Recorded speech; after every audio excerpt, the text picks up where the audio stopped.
Let us have a modicum of patience for the richness and complexity of humanity. The wanton cruelty of the few is not worth our ire.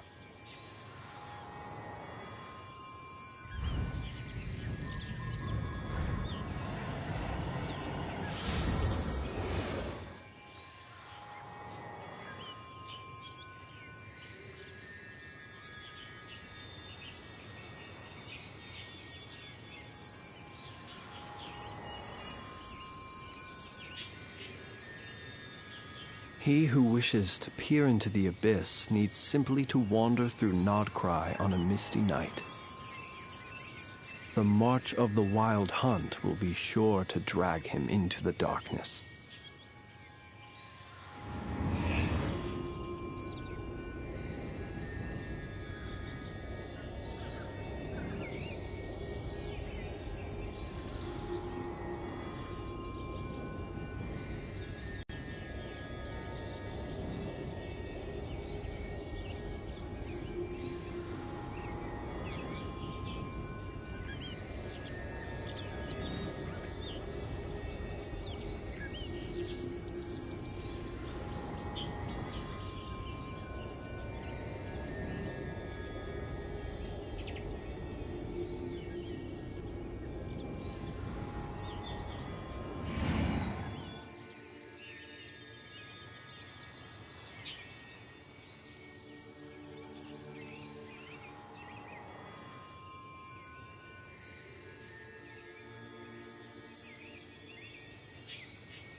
Let us have a modicum of patience for the richness and complexity of humanity.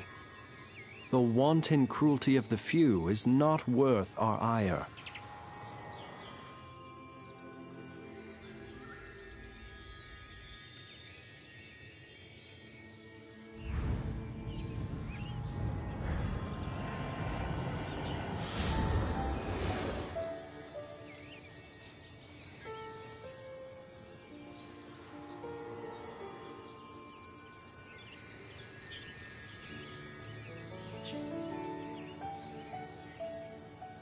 People ought not be so frightened of ghosts. They are merely talking shadows, chattering away endlessly about their past affairs.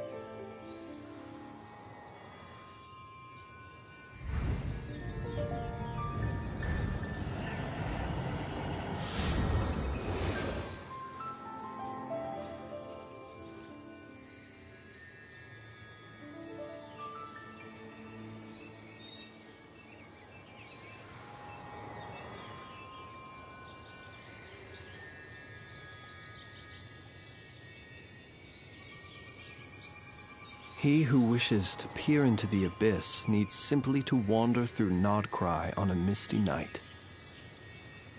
The march of the wild hunt will be sure to drag him into the darkness.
Emotions are like a raging torrent that surges through the mind.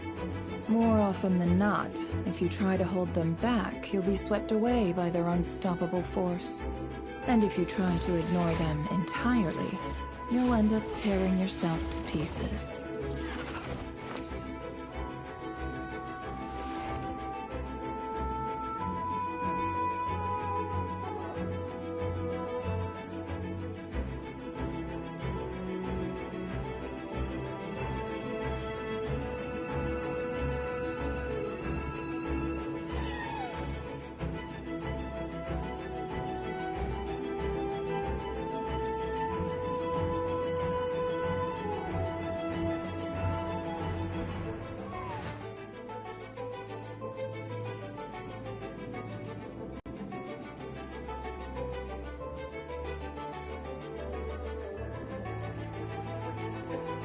Don't trust your eyes uncritically.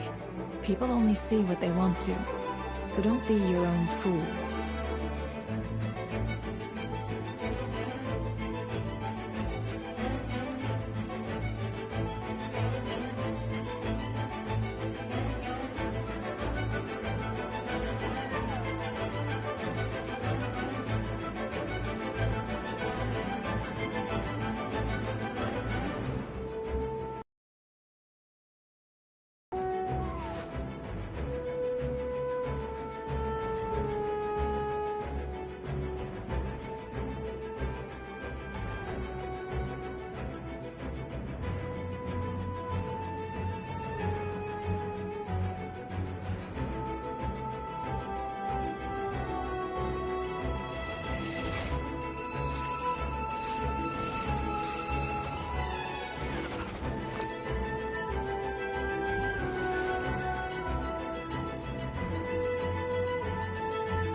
Emotions are like a raging torrent that surges through the mind. More often than not, if you try to hold them back, you'll be swept away by their unstoppable force. And if you try to ignore them entirely, you'll end up tearing yourself to pieces.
Don't trust your eyes uncritically.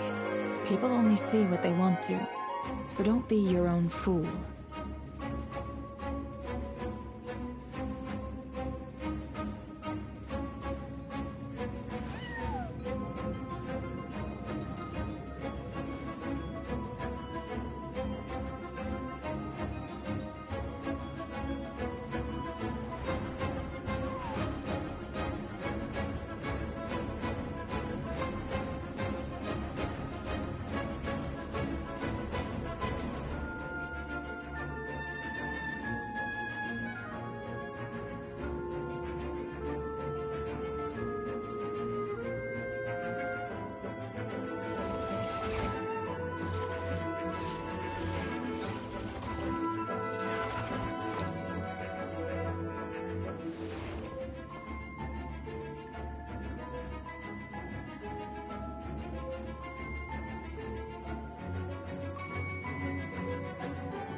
Why does Ashru sit up on the counter? To welcome our clients, of course.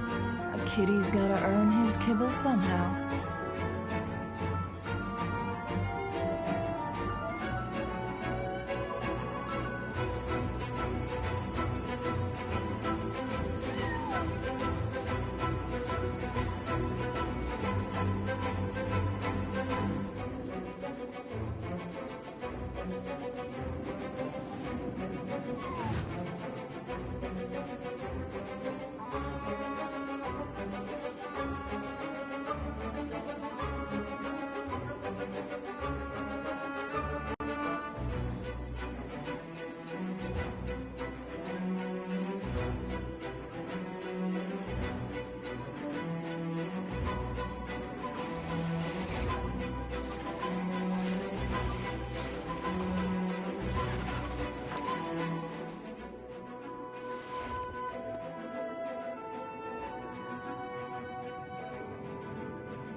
Emotions are like a raging torrent that surges through the mind.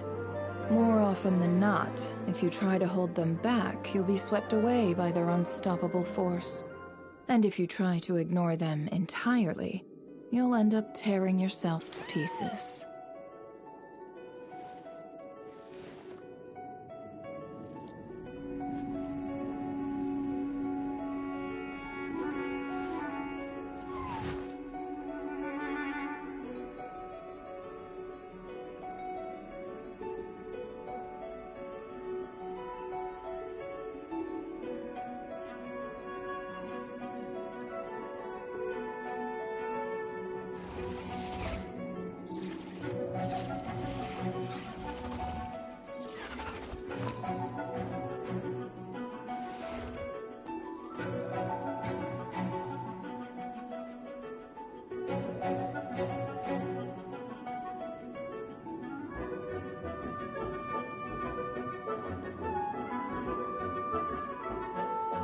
Why does Ashru sit up on the counter?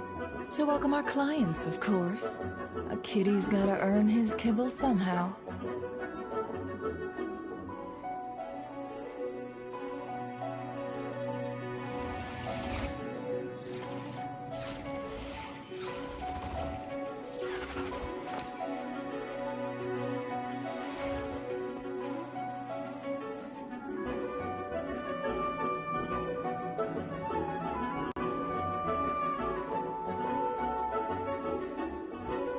Don't trust your eyes uncritically. People only see what they want to, so don't be your own fool.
Emotions are like a raging torrent that surges through the mind.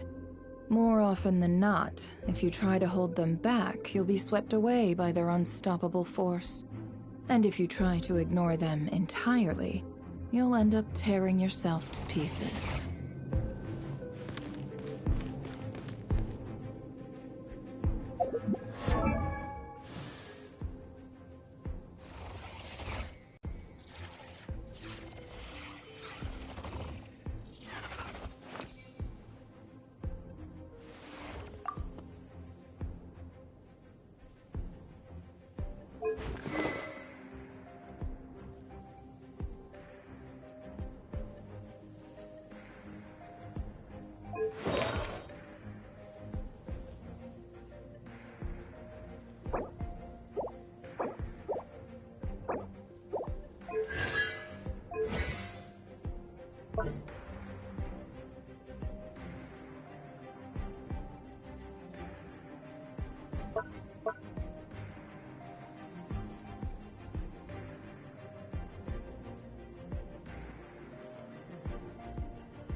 Why does Ashru sit up on the counter?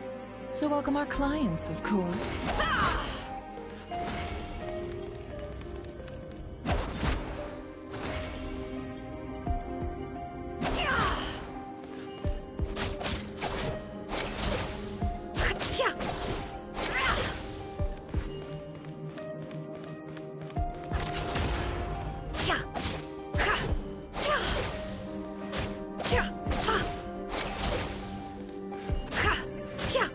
It all adds up.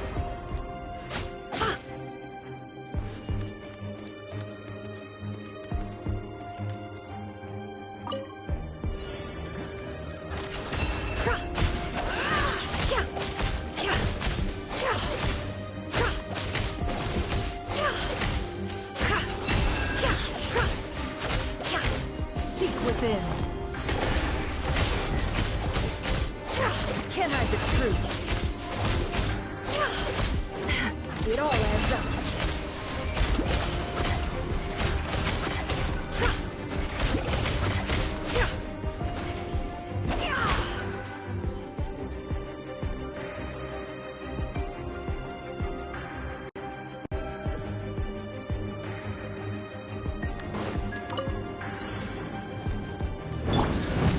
Good luck! Being done! For the everlasting forest. You poor lost lad. I'm a rock! Look at you! Can't hide the truth. The mystery unravels.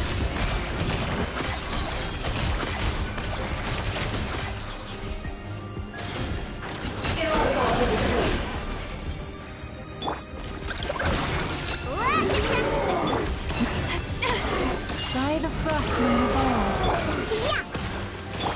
within. It all adds up. Time to come clean. No more lies.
Add as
It's been a few days since we said bye to the others in Nasha Town.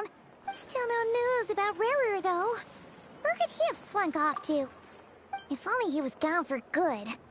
But with all the trouble he stirred up before, there's no way we've seen the last of him. Hello! You must be the traveler in Paimon? Mr. Flynn has been looking for you. Unfortunately, there's been a serious wild hunt attack over at the quarry. He thinks it's time to regroup and figure out a plan. The Wild Hunt? Oh, uh-oh. We better get over there, right away! Come on, let's go!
can barely sense any Kuvaki at all.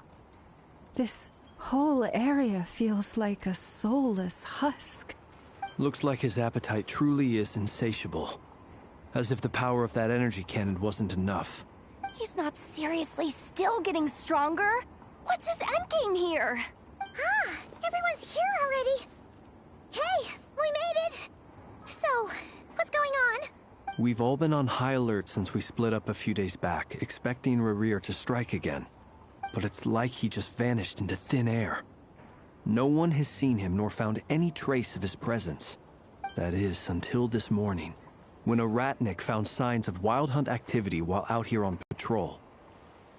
As you can see, the Crystonite itself is physically intact, but the Kuvaki it contained is all but completely diminished. And we're sure that Rerir did this. Who else? He's the only one who could pull off a stunt like this. Kuvaki loss has reached critical levels. Reikir of Solnari set to maximum threat level.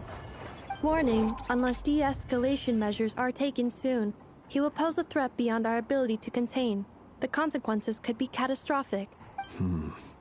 Traveler, do you remember when we encountered Rerir just after regaining his body?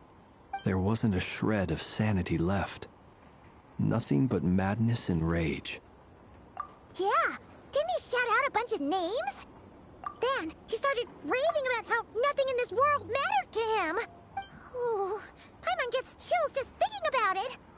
Oh, but the thought that he's still out there, lurking somewhere in Nodcry, waiting for his chance to strike? Oh, even chillier! Last time we fought, we were already at a disadvantage. If he has such overwhelming strength, why would he suddenly go into hiding? Yeah, if I were him and I wanted more Kuvaki, I'd just take it by force. No point staying in the shadows. Unless something went wrong. His whole resurrection thing didn't exactly go smoothly. The other thing is, how does someone who's completely lost their mind still have the wherewithal to cover their tracks so perfectly? Beats me. According to certain medical studies, insanity does not always entail a complete loss of rationality. It may be that he is simply living in a world of his own. That actually sounds about right. He was ranting away to himself the whole time, like he had zero interest in talking to us. There are many unanswered questions here. He could be right under our noses, and we'd still be in the dark. Besides his name and title, we know little about him.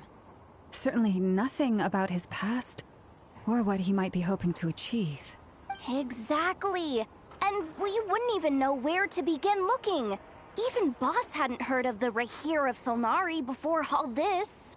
I'd be willing to bet that even if we gathered together every scrap of intel in Nodcry, we still wouldn't find more than, like, 3 useful facts about him. So, if we do nothing, he'll just keep getting stronger. But if we want to investigate him, we have no idea where to look. Last time we had Marionette and her big robo-buddy to help us, and we still barely held our ground. If we had to face him alone... Oh, Paimon's head hurts just thinking about it. What are we supposed to do against a threat this big? Well, I do have a little hunch about his next move. Given that he attacked the quarry, I'd say it's likely he'll target other places rich in Kuvaki, somewhere like the Eye of Krati, or the Pillar of Embla. One thing's for sure.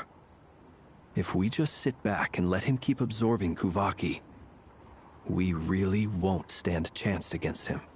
A perfectly reasonable hypothesis. However, it is worth noting that these two locations are quite far apart. To investigate them both, we'll need to split up. I agree, we should split up. Right now, Rerir's goal seems to be gathering Kuvaki, not fighting us directly. Once we're done, let's regroup on Hisi Island. Wait, why Hisi Island?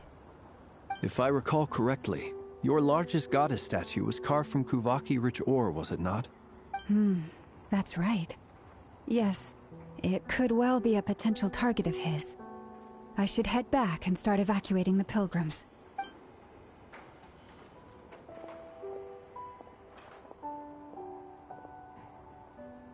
Splitting up's always gonna be risky. But I guess we don't have much choice, right?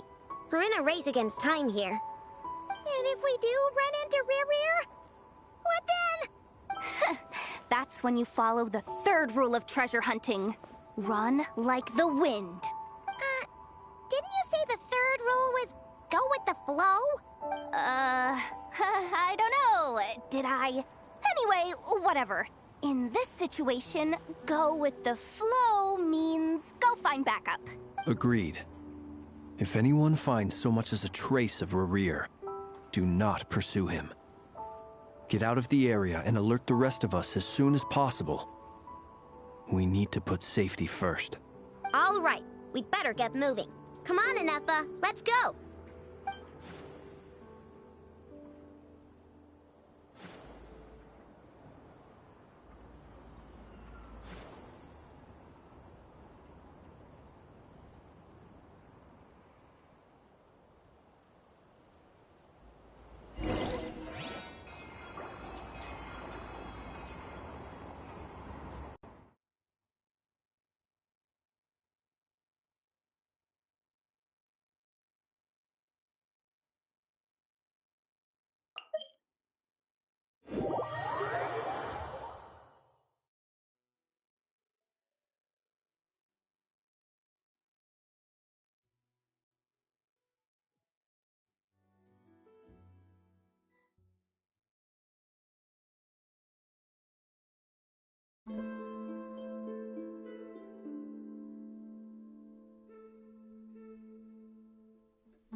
People ought not be so frightened of ghosts.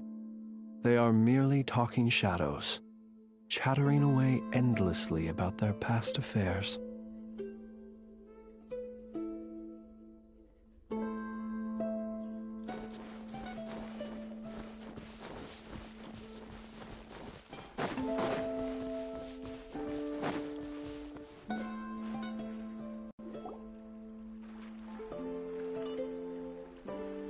Any leads? Nope. Diddly squat. No clues to where he might be hiding. It's like he's a ghost. It feels like we're sitting on a powder keg that could go off at any second. Oh, I hate this feeling.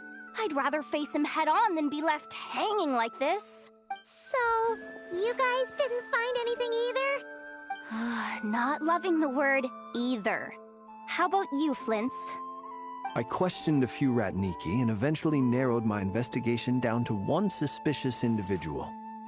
But by the time I got to his place, he was already gone, almost as if he knew someone was on to him. Either that or he's just extremely cautious and doesn't stay in one place for long. He's been biding his time for a while now. The question is, where or what is his next target? No idea. Since regaining his body, he seems to have lost all interest in the fragment in my possession. If he did still want it, he's had plenty of chances to take it. All we can do now is hope that Aino and Anefa turn up some leads. Darn it, Rear.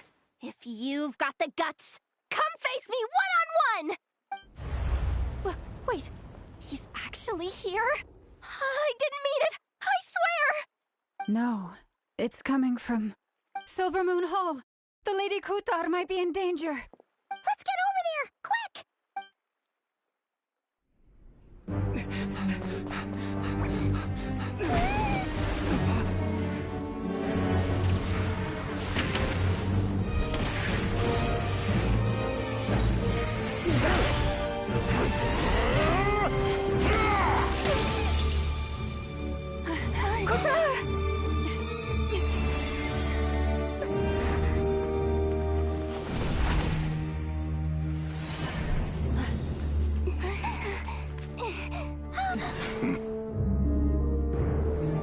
Why is he attacking the damsel elect? What's going on? No time for questions. Stop him!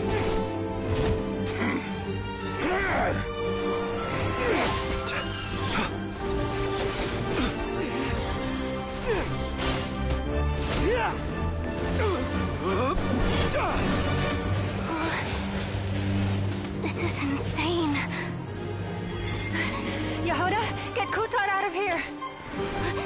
it!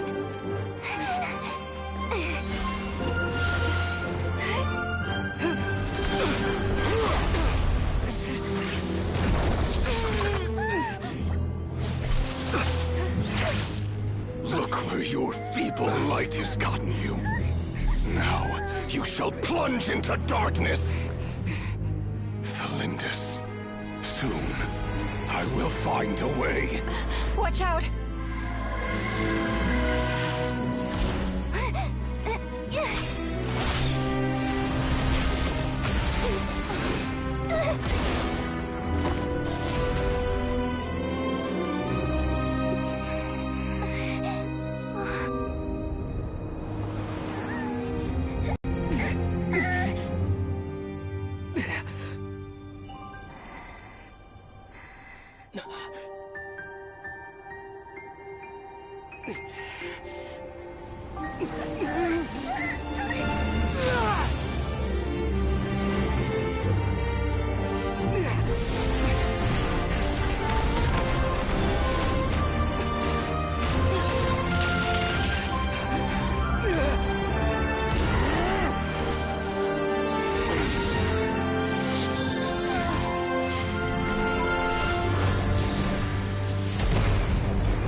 Barely made it out of there alive. What's that guy's deal? How'd he get so crazy strong? He's a threat to this entire nation. I doubt his strength could even be measured by conventional standards. I have a question. When me and Anefa showed up, we saw him chasing after this lady like he wanted her dead. What was that all about? We weren't there for the whole thing either. They were already duking it out by the time we arrived. Yeah, we didn't see how it all started. It all escalated so quickly, we had no choice but to step in. Kutar, can you shed any light on the situation? Kutar. Cross-checking database. I see. So you're the one that the Frost Moon Scions refer to as the Moon Goddess? Wait, she's the Moon Goddess? Oh, no wonder she looks just like all those statues. There are many reasons why people might worship the moon, and just as many why they might despise it. I've never met that person before, but there was no mistaking his deep-seated hostility towards me. Why he holds me in such contempt, I cannot say. But since he hunts the power of the moon, it's no surprise that I am a target. Kutar. There are many potential motives. For instance, you help the Traveler escape his grasp. This could be his way of taking revenge. It is also possible that he covets the Kuvaki inside you, and seeks to take it for his own. The list goes on. But, right now, devising a counter-strategy should be our #1 priority. The likelihood of this location being discovered is close to 100%. A counter-strategy? But we don't stand a chance against an enemy like this. Surely our only option is to run. He's not gonna chase us to the end of the world, right? So as long as we can sneak out of Nodcry undetected... No, I can't say that. Come on, Yehoda, this is serious stuff. You can't suggest we all just chicken out. Running is our only option. Huh? You seem surprised, but what other choice do we have? We are facing an enemy we cannot possibly defeat in battle. Well, I mean, yeah, but still. It's not too late. I can distract him, so you'll have plenty of time to make your escape. Wait, what? You're gonna act as bait? Doesn't that make sense? I'm the one he's after. There's no need for you to risk your necks on my behalf. A coyote doesn't stop for bypassers while it's howling at the moon. What is it, Loma? The Frost Moon Scions have already grown accustomed to life without their goddess. My presence here is no longer essential, and this is not my home, so you needn't ask me to stay. We can't just roll over and let him get away with this. That's not our style. Yeah, we can't just call it quits after everything we've been through together. Besides, she pretty much saved my life back there. If I just ditched her now, I'd never forgive myself. We can't overlook that you have saved our lives multiple times now. To talk of returning the favor would be a little crass for my liking. But suffice to say that we are friends, and friends look out for one another. River's true objective remains unclear. Even if we were to sacrifice Miss Kutar, there's no guarantee he would stop. But... Kutar, I know why you left the Frost Moon Scions so long ago. It was because people started treating prayer as a form of trade. They would make self-centered wishes, force you to accept meaningless offerings in return, and then expect you to perform miracles for them, as if that were their entitlement. If it were me, I might have walked away too. But I believe that time can change everything, and that sometimes it takes losing something precious to appreciate its true worth. After much reflection, I've realized that this was never about whether the Frost Moon Scions need you. Any relationship based on need is purely transactional. What I truly hope is that you'll choose to stay, not out of obligation, but as part of our family. You were born here, and now you've returned. Who knows? Perhaps it was the moonlight that guided you home. Thank you, Loma. But my power is on the wane. I'm afraid I will be of little use to you now. Very well then. I'll do as you say. Both times you saved us, we were transported across great distances in an instant. Is that one of your powers as the Moon Goddess?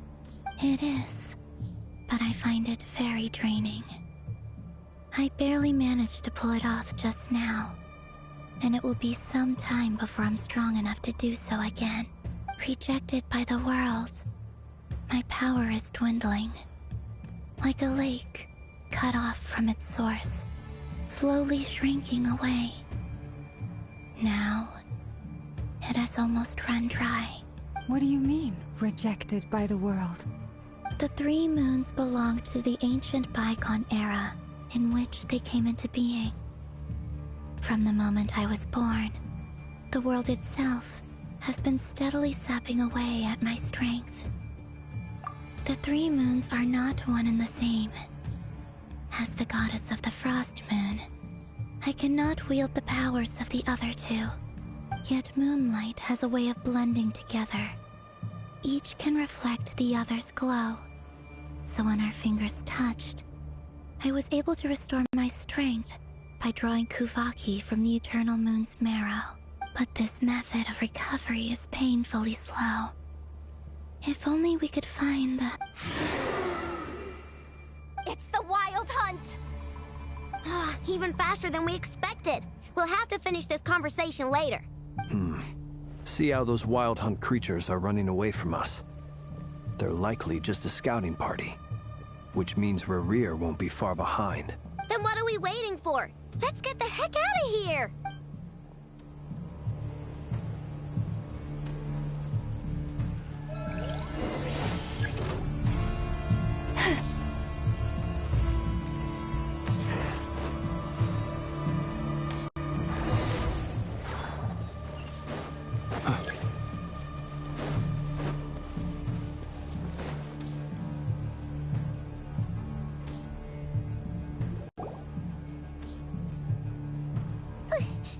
That was too close.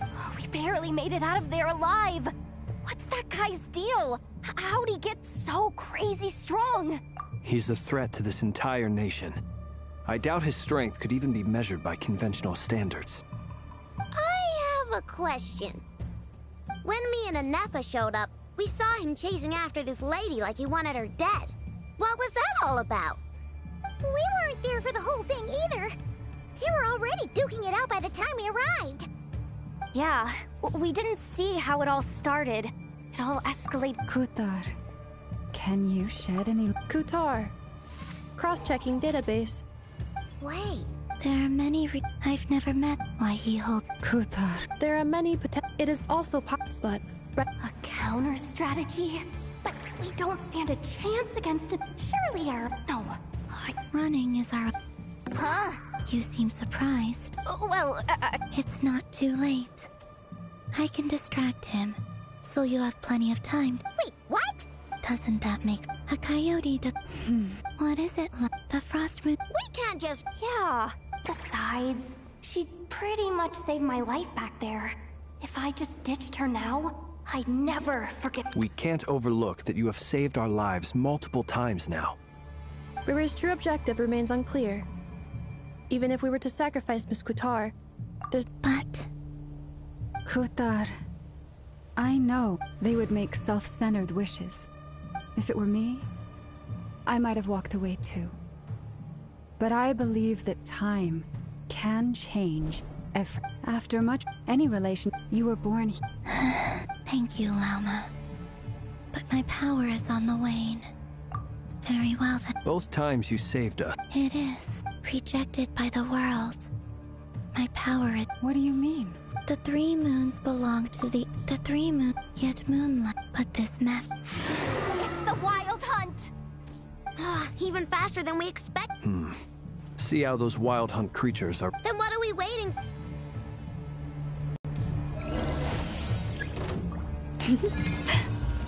Chew on this! Ding dong! You poor lost lamb. With one heart... Cleanup sequence initiated. They just keep coming! This is driving me nuts! The rear's closing in on us. We need to pick up the pace. There's too many of them! And this time, we can't fall back on Kutar's house to escape! If this goes on much longer...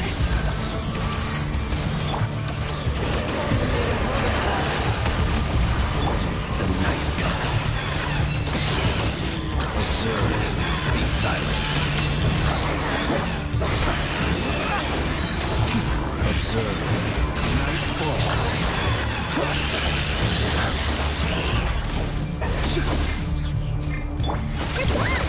Ding dong! Preparing for dust up. Forest, protect us. For the everlasting. Beware the creatures of the night. Be silent. Do you fear the dark? Close your eyes. Do you fear the dark? Observe it. Chew on this! Defensive mode engaged. Ultimatum protocol. You poor lost lamb. By the frost moon of hope. Close your eyes. The night comes.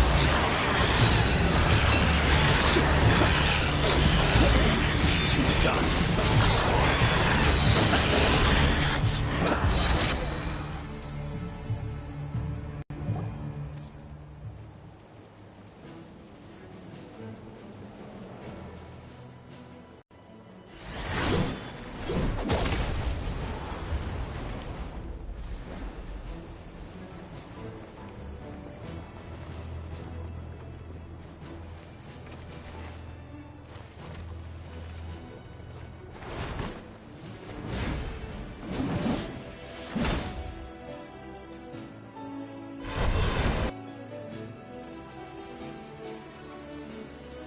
What's the matter? Bit off more than you could chew?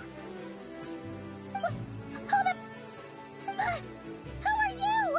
Uncle Varka! You're back from Amsvartnir? Whoa! You're Varka? Grand Master of the Knights of Favonius? We could save the intros for later. Right now, let's get you all out of this hellhole. Follow me. I know somewhere you'll be safe. Oh, is that where I think it is? That's the one. Come on, move! There's no time to waste.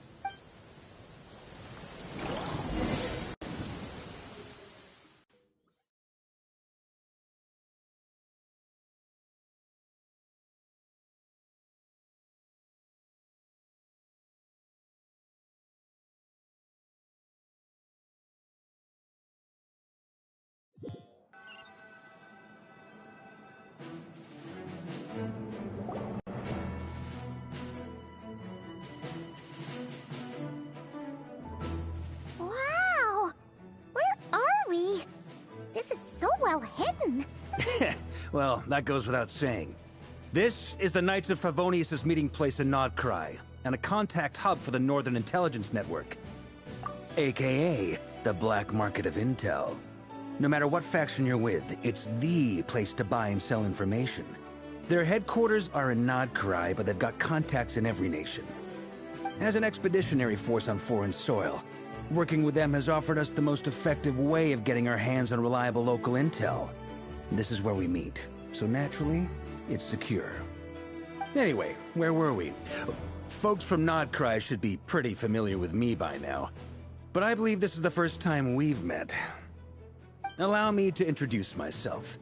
I am Varka, Knight of Boreas, and Grand Master of the Knights of Favonius. We've heard all about you. This meeting's been a long time coming. You look way younger than Paimon expected, but you definitely have that Grand Master vibe.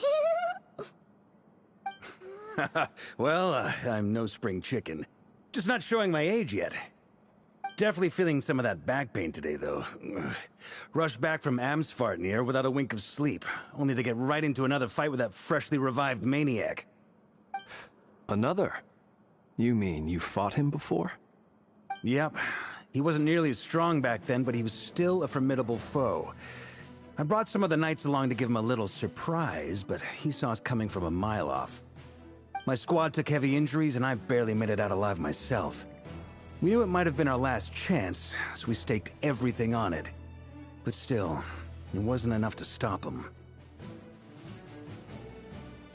I tried tracking him down afterwards, but he didn't leave a trace.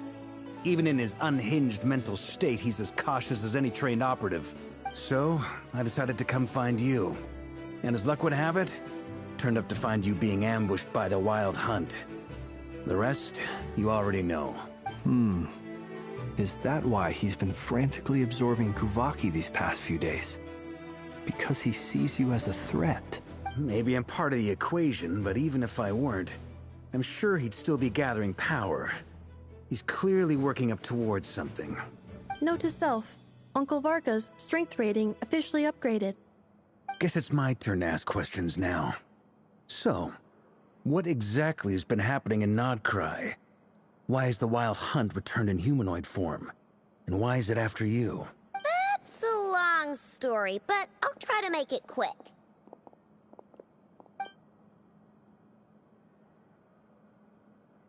Wow, I had no idea so much had happened.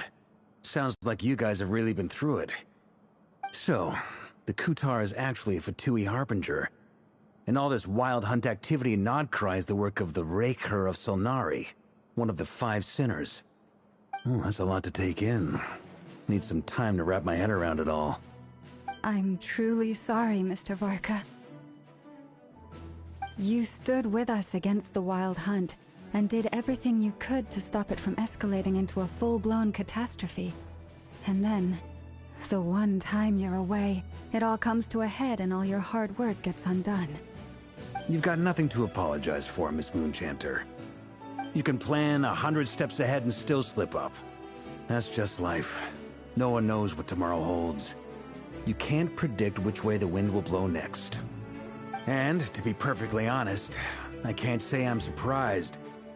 For all the times we've defeated the Wild Hunt in the past, we've never been able to completely wipe it out. Turns out, we were just delaying the inevitable. But now that a new variable has come into play, fate may well take a different course. A new variable? You mean... us? Who else? And in a strange way, I think his resurgence might not be an entirely bad thing. The Wild Hunt is like an unrelenting force of nature, but Rerir is an individual with an agenda. He's gotta have a weak spot somewhere. That said, while I was explaining everything just now, some of the points that Mr. Flint's added caught my attention. You mean about our mystery ally? That's right. From what you've said, not only did they lead you straight to some key files, they also shielded Hisi Island from a lethal Kuvaki blast. I don't know who or what could pull something like that off.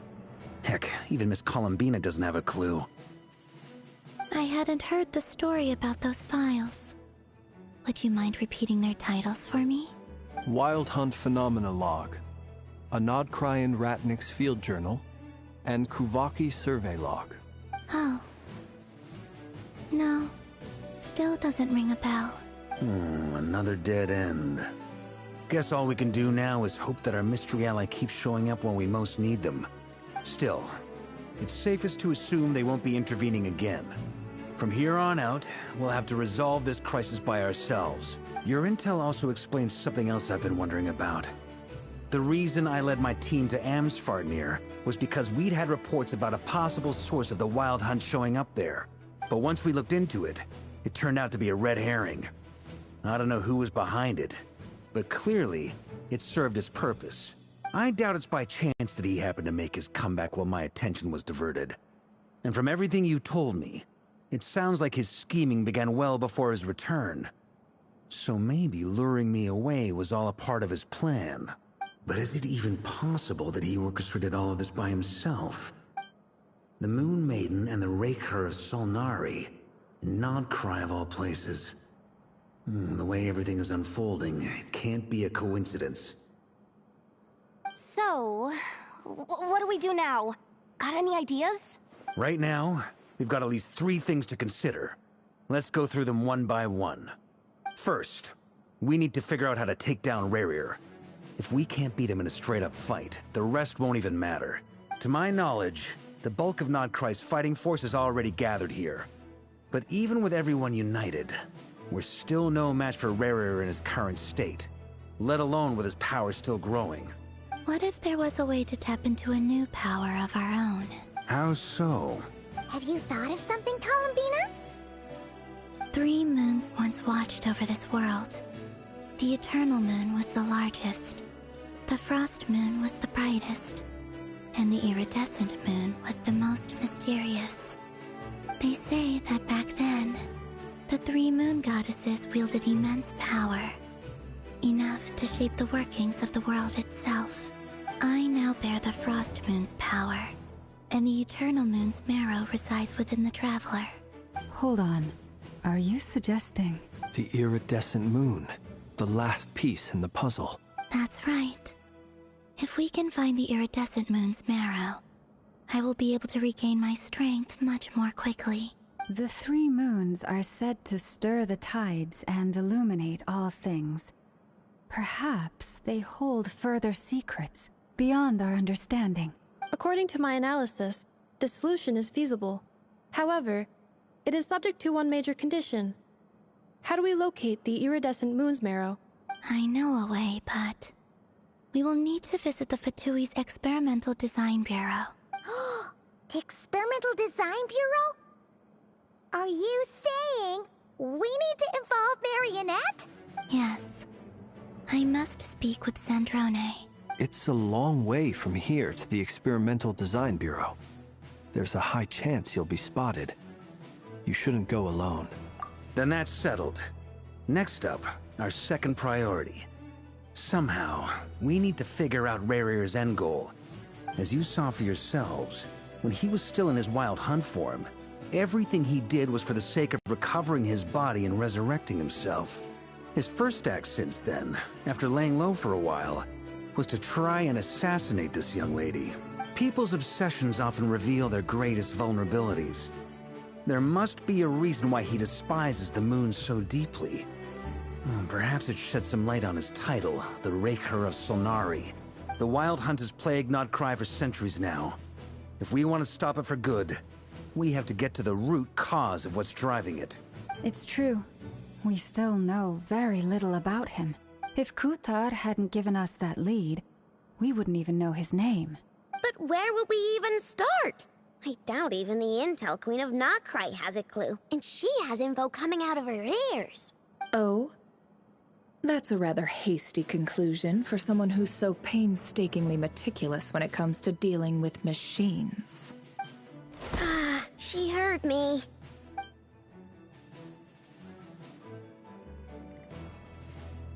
Boss! What are you doing here? I'm now asking myself the same question. I received a letter from a humble knight of Favonius, requesting a meeting to discuss a major business deal. But it looks like this humble knight had something else in mind. Details, details. Miss Neffer, the important thing is that you've arrived at the perfect time. Since his failed ambush, I've been racking my brains trying to come up with a plan to fight Rerir. Given the severity of the situation, I think it's fair to say that our only chance lies in uniting as one. And I'm talking all the factions in Notcry. We can't do this without the Curatorium. But I knew it'd be a tough job to win you over. So, I took the liberty of reaching out for a little chat. Wait a sec. How did you even hear about this place, Neffer? Didn't you say this is meant to be the Knights of Favonius' meeting spot? And a contact hub for the Northern Intelligence Network? And isn't it supposed to be super hidden? You really think he could have gotten settled in Nodcry without my help? Besides, I'm the one running this gig. Of course I know where the meeting place is. Allow me to introduce the current head of the Northern Intelligence Network. If it's intel you're after, she's your woman. Pretty much seen and heard it all. Please spare me the flattery. Let's cut to the chase. Seems like you've run into some trouble, huh?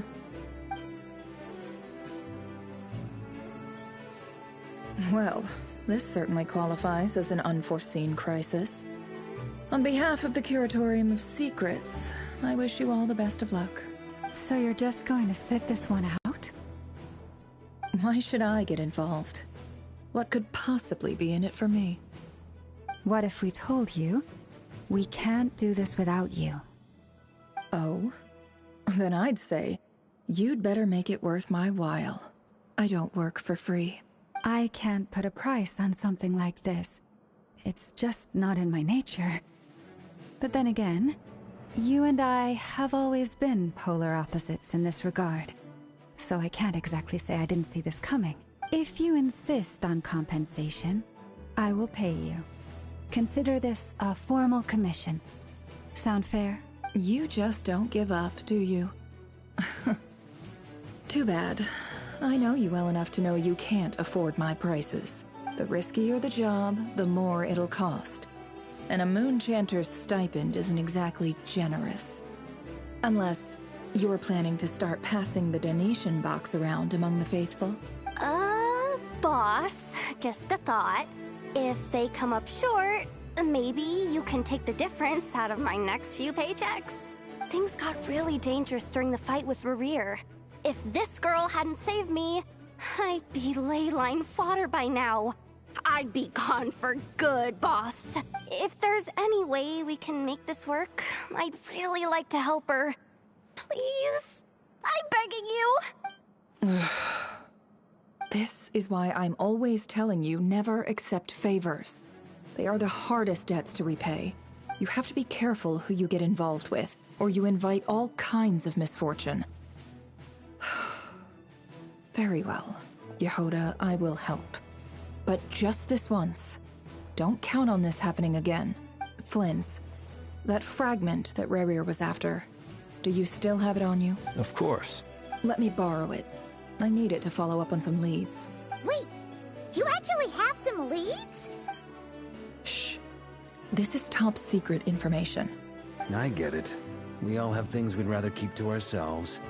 Plus, I know we can count on you. So we'll leave the intel gathering in your hands. And that brings me to the third and final item. We need to find a way to distract him. We need time to make our move, so someone will have to stall him. I'm in for this part, no matter what. Anyone coming with? Count me in too. Come off it, you two. Quit playing heroes. I'm way ahead of you here.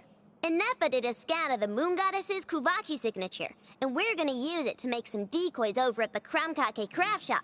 Anyone who's in, follow me. Once they're ready, we'll deploy the decoys across Nogcry. So as long as the rest of you keep moving, he won't catch on to your scent and won't be able to track you down. I like it. Genius idea. No biggie. All right then, we'll split into 3 teams. Once your team has finished their mission, return here and wait for the others. Dismissed!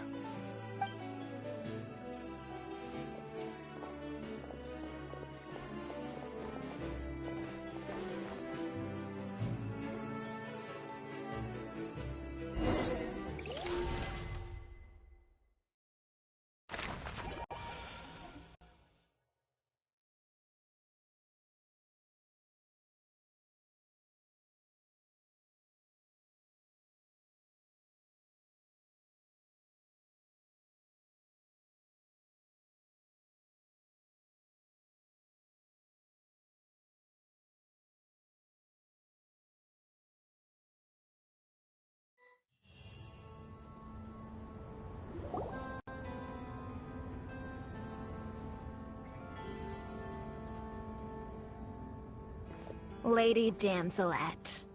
Wait. And you two? What are you doing at the Kuvaki Experimental Design Bureau? We've been doing our best to mind our own business lately.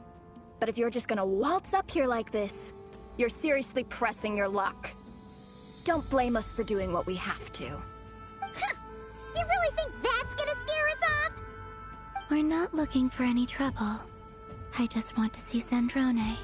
Do I need to remind you that you're still a wanted fugitive for deserting us? Out of consideration for our former ties and the crisis we're all up against, we'll let you leave in one piece.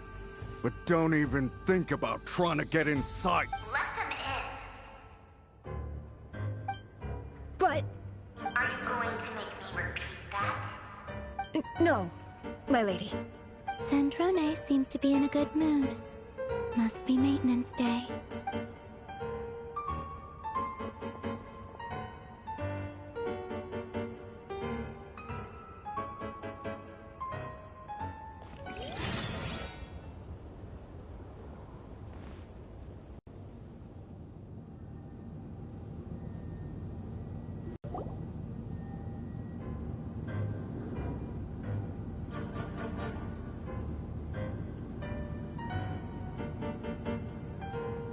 So tell me, to what do I owe the honor this time?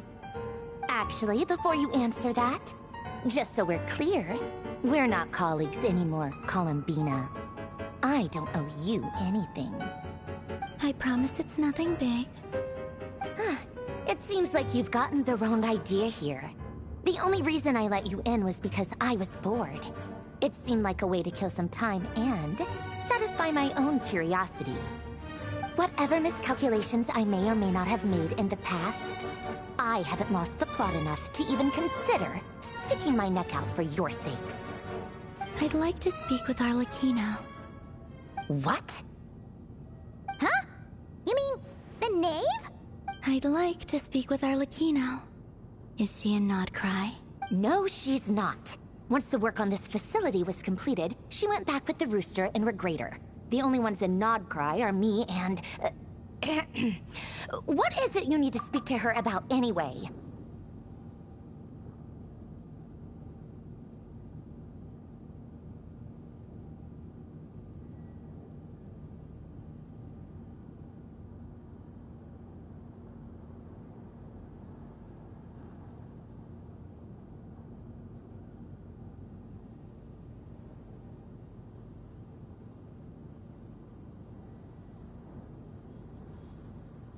Rerir is hunting me. If I'm going to face him, I must first retrieve the lost moon.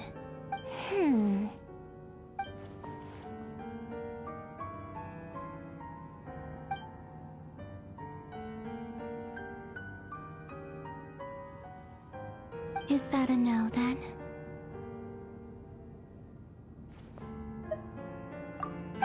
As if I need reminding. I was this close to settling things with him before someone decided to whisk me away to their weird little garden. Have you held any tea parties lately? Tea parties? Yeah, obviously. You don't seriously think we'd pack it all in just because you aren't here. If anything, they've been more eventful than ever. Just me, Arlecchino, and a bunch of insolent, insensitive guests who won't stop asking where you've gone. Oh, they've been a real joy.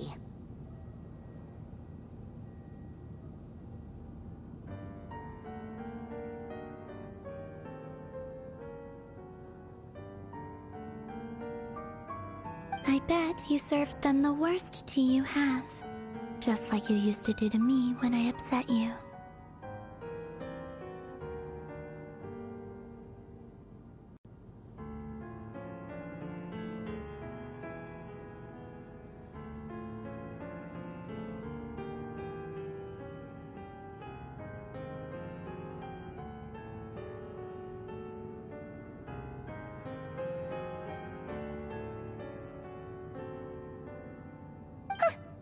Who cares about how good the tea is when there's no one around to drink it? I keep losing people.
First Rosaline, now you?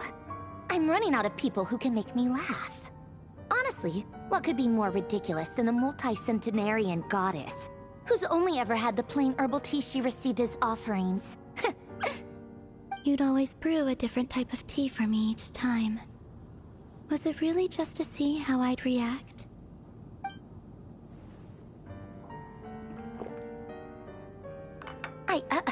Well, duh. Why else? Watching you squirm was practically my only form of entertainment.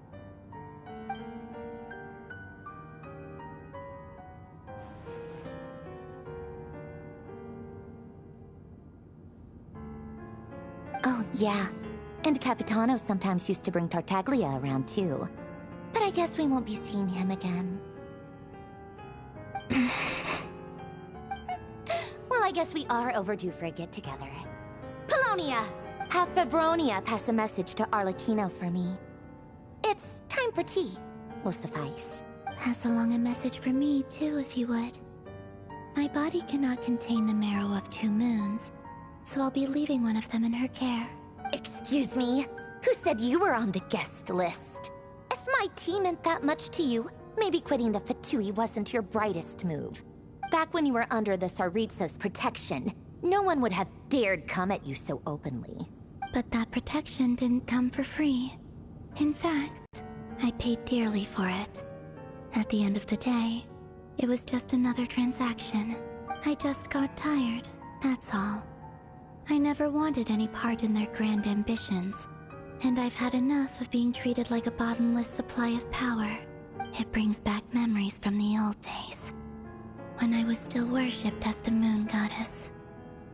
Centuries on, it may be a different group of people, but I see the same greed in their eyes. I figured you'd leave eventually. You didn't have as much of a reason to stay as I do. The Tsaritsa gave you shelter and protection, but that was it. Nothing more, nothing less. Meanwhile, the Fatui demanded everything from you in return, until it was more than you could bear. I get why you left.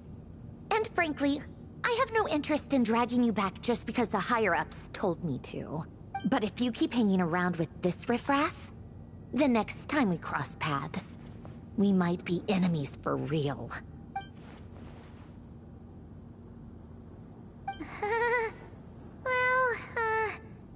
Guess that's our cue to leave. That might be your plan. But it sounds like someone else wants you to stay a little longer. Huh? What do you mean? Listen.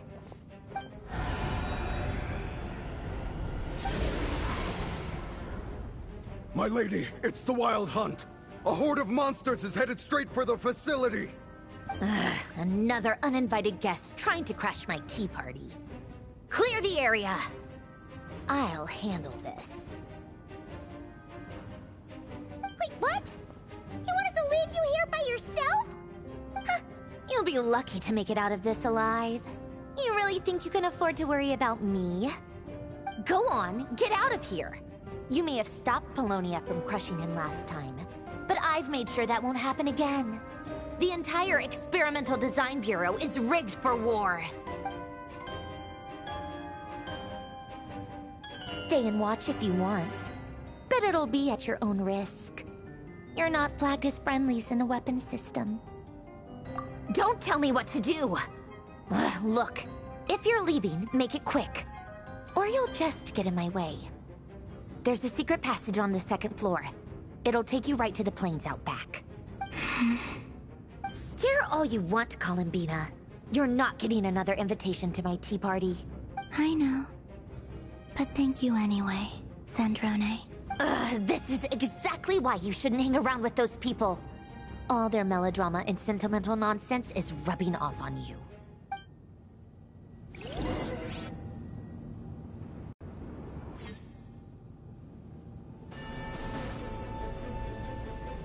Come on then, Mr. Ray here.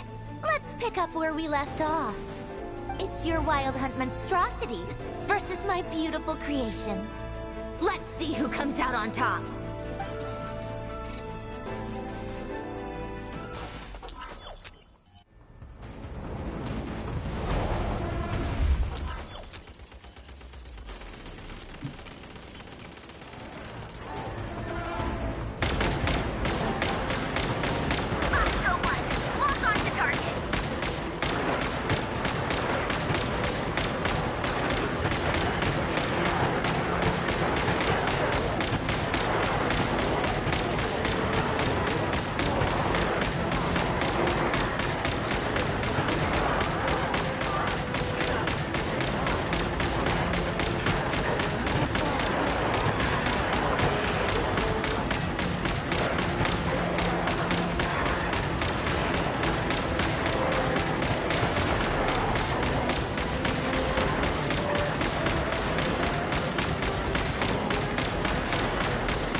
Polonia, get him!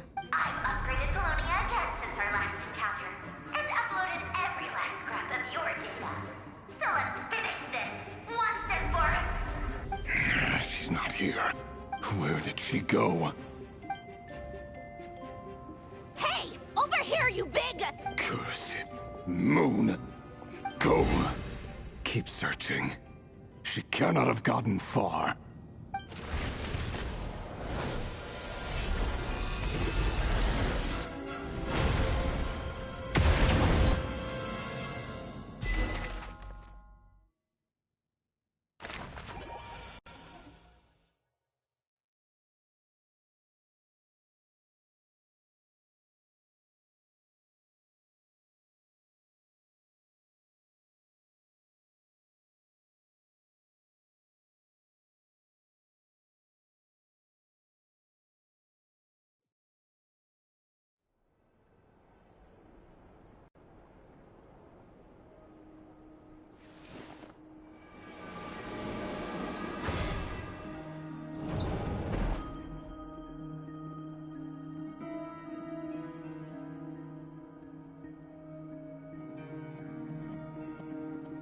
So this is your method for investigating Rarir's past?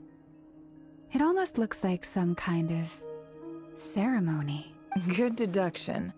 But it's quite a different affair from what you're used to with the Frostmoon Scions. Whoa! First time I've ever been in here.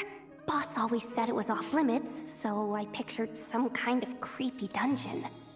But it's actually kinda nice. Oh, I guess this must be Sumero decor? That's where Boss is from. And that nice shopkeeper who sold me my treasure compass. I'm not sure exactly what you've got planned, but it looks like you're all set. When do we begin? Whenever we wish. But for some reason, I've got a feeling this isn't going to end well. I've never faced Rarir myself, but from what you've told me, his power is beyond anything I could imagine.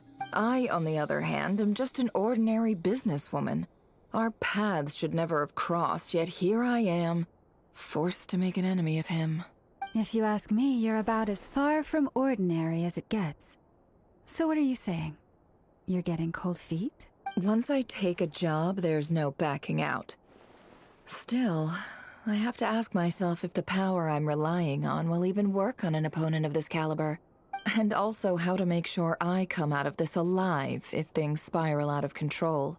Death is the one thing we can take for granted. It is the great equalizer, however fortunate or unfortunate we may otherwise be. So it's important to consider how to spend what lifespan we have left. Come on, boss. Lighten up. Quit talking about death. It's bad luck.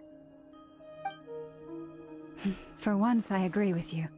When you're up against a foe like Rarir, there's no such thing as being too prepared. Is there anything I can do to help? That won't be necessary. I've already made up my mind. Time to cash in a precious favor I've been saving for a rainy day. Yehoda, I need you to find someone for me. The sooner the better. Eh? Find who? That shady merchant who sold you an overpriced treasure compass the other day. Come on, boss. You're pulling my leg again. In what way is she shady? She showed up when I was completely lost and sold me a neat little gadget that was exactly what I needed. Trust me, she's a good person. Anyway, I know who you're talking about. Don't go anywhere. I'll be right back.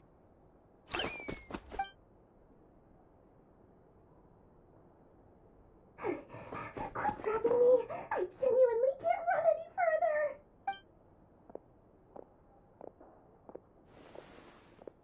Hey, aren't you?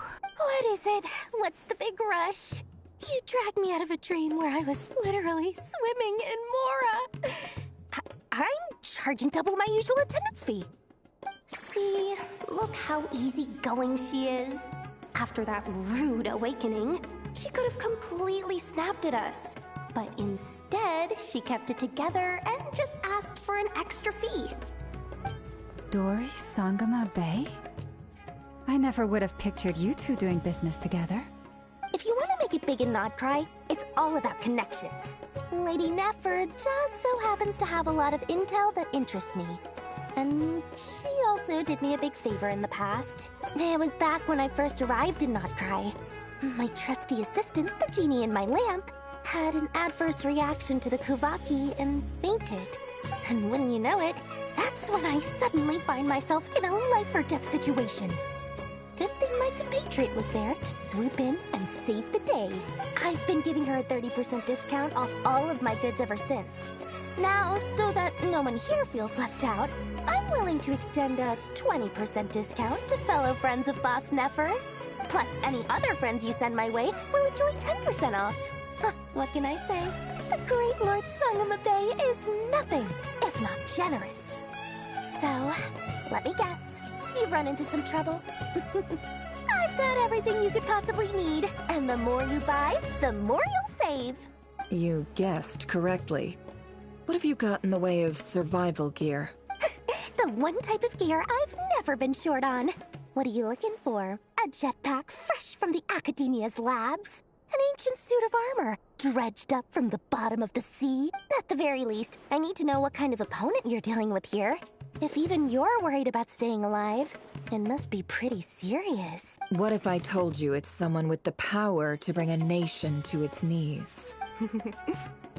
Is that so? Then we really are talking top-shelf treasures.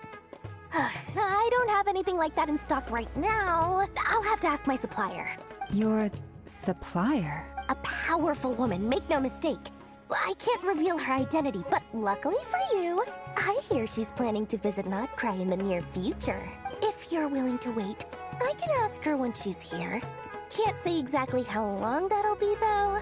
Then, let me put it another way.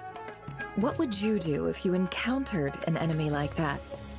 Roll over and serve yourself up on a silver platter? Of course not! I have a handy little trinket from one of my generous suppliers, which... Hold on. What exactly are you getting at? No, no! This is for my personal use only! Let's just say I'm borrowing it, all right? Just for insurance purposes. You'll get it back later. Favors are the worst kind of debt to owe, and now you've got a chance to repay one. A win-win situation, don't you think? Fine. You can borrow it for 5 days. No, make that 3. And for every extra hour after that, I'm charging you 1,000,000 mora. Deal? Deal.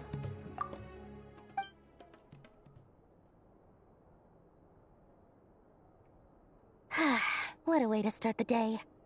Now, was there anything else you wanted? Or can I go back to bed now?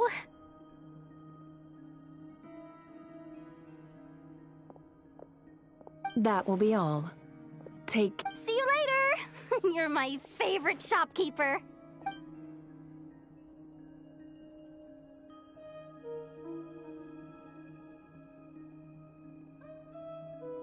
Excellent. Everything is well and truly ready. The ceremony can now begin. After initiating the ceremony, your minds will follow me wherever I go. You will see many strange things in your mind's eye. So remember, don't be frightened, and don't make a sound. Now then, let us peer into the Raker of Solnari's past.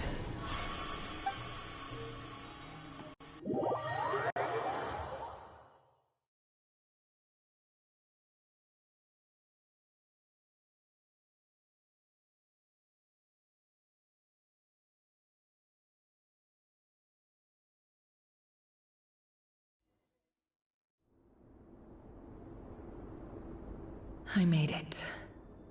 I don't recognize this style of architecture.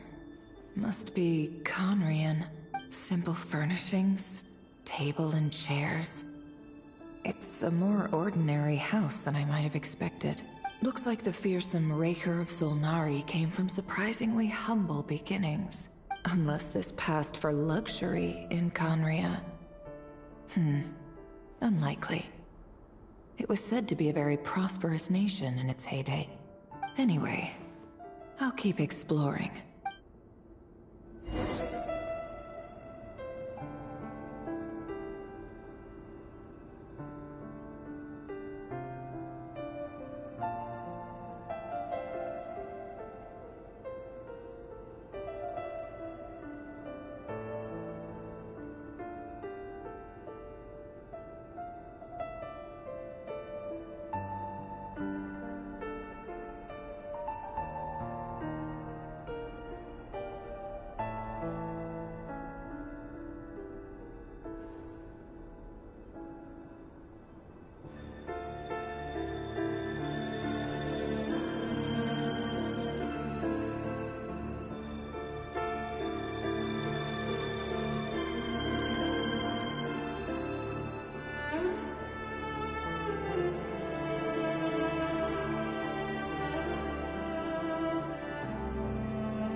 Hi, Rivier. Since you're working extra hours tonight, I thought I'd keep myself busy by checking out that new kebab shop. I've heard good things about their menu. I'll test it out, and if it's as good as everyone's saying, let's go back together sometime. P.S. New stash from the Universitas Magistrorum. I brought some goodies home. A few teacups and a pin rack. Hope you like them. They didn't sign their name. But they must have been close. Sounds like they were living together.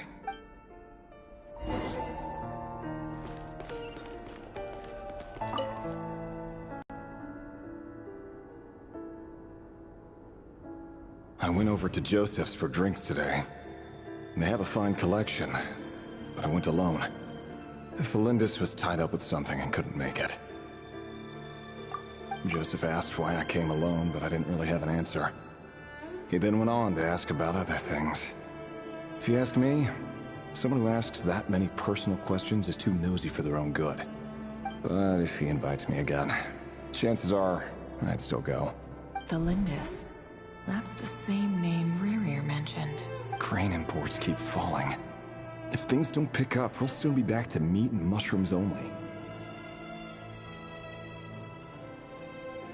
Honestly, I'm not a huge fan of that new type of mushroom everyone's been into lately. Didn't it start out as a lab-grown variety? I heard it's even mildly corrosive. Seriously, why would you even eat something like that? I don't care if it's an impressive feat of alchemy. That just isn't the kind of thing I like to eat. Grain has to be imported, and they're eating a diet of mostly meat and mushrooms. Could it be because Conria is underground, so it doesn't get much sunlight? That would explain why they use so much stone in their buildings. They even use alchemically modified strains for food. Seems like the people of Conria don't have many options when it comes to dining. I've just about saved up enough now. Time to buy it and keep it somewhere safe. Making a big purchase. I wonder what it is.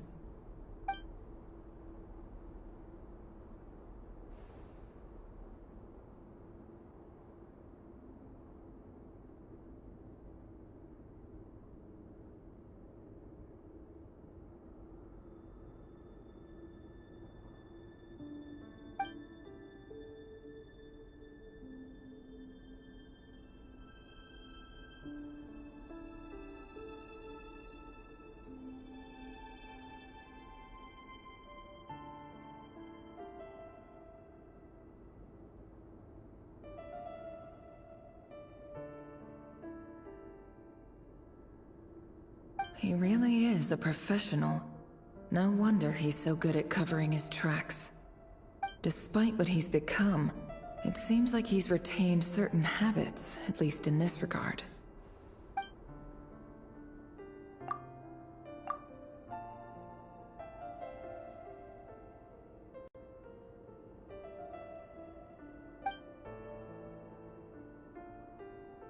Did Riri rip it out himself?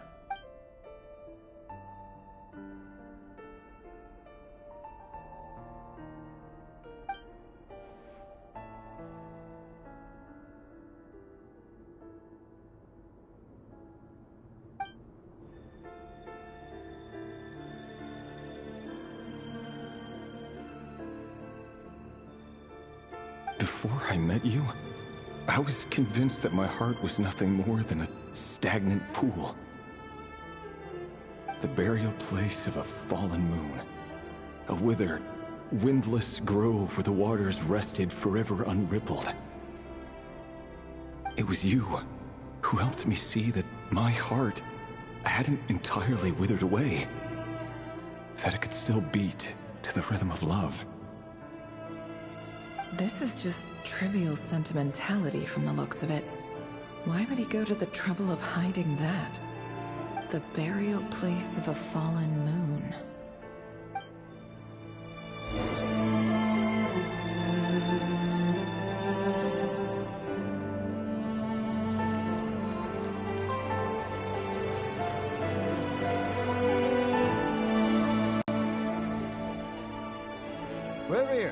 Over here. Rain! Oh, and, Vedaflin here? What a surprise to see you here, sir. Hello there, Rerir. You need not address me so formally outside of court. He doesn't get that much free time, so I invited him over for a drink. Even the court prophet deserves a break every now and then, right? Well, I'm flattered. So, what are we discussing today? Hey, don't look at me. As far as I see it, we don't need an excuse to have a few drinks. Come on, don't give us that. Didn't you say you were about to pop the big question? How's that coming along? Who'd have thought the great Twilight Sword was an even greater gossip?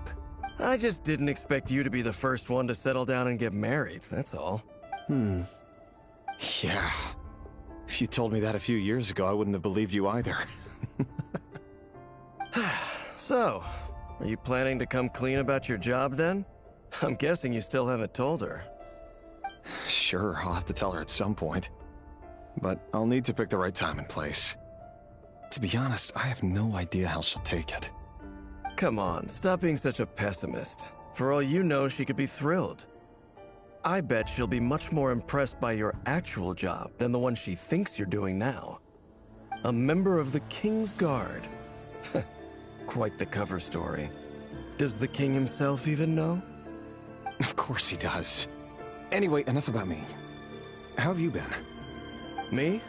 Same old, nothing much to... Huh? What's up, Ved? It's nothing.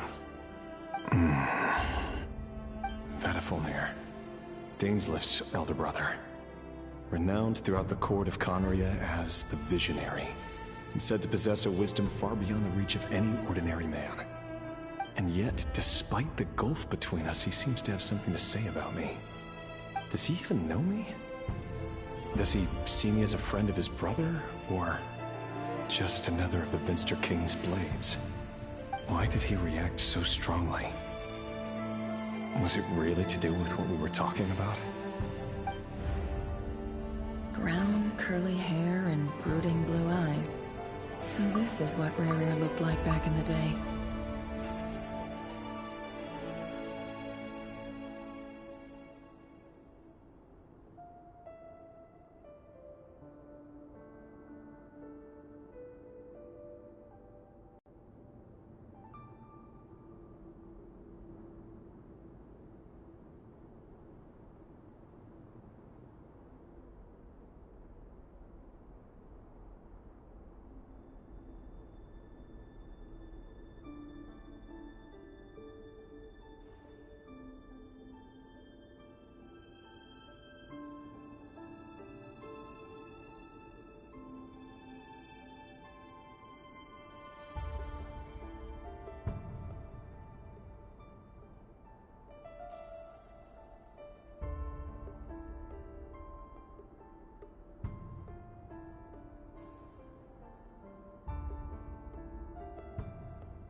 Perfectly normal.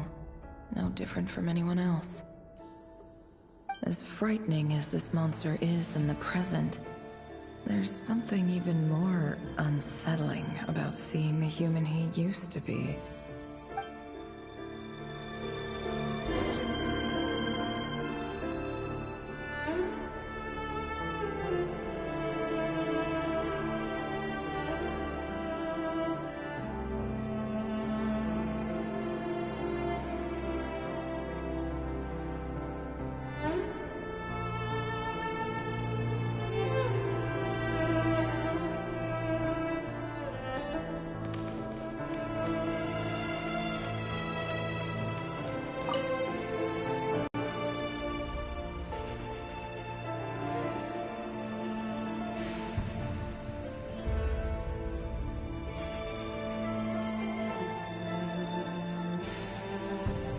Felindis? You're back early? Our equipment's being serviced today, so I got off earlier than usual. How's your day been? Aw, why the long face? Is something the matter? Has your boss been giving you a hard time again? Went for a drink with Dane and the others after work. Isn't that a good thing?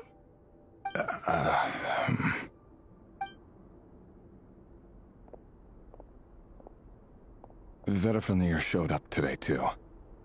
You know, Daneslif's older brother. Ah, Mr. Vedifnir. Yes, I've heard of him.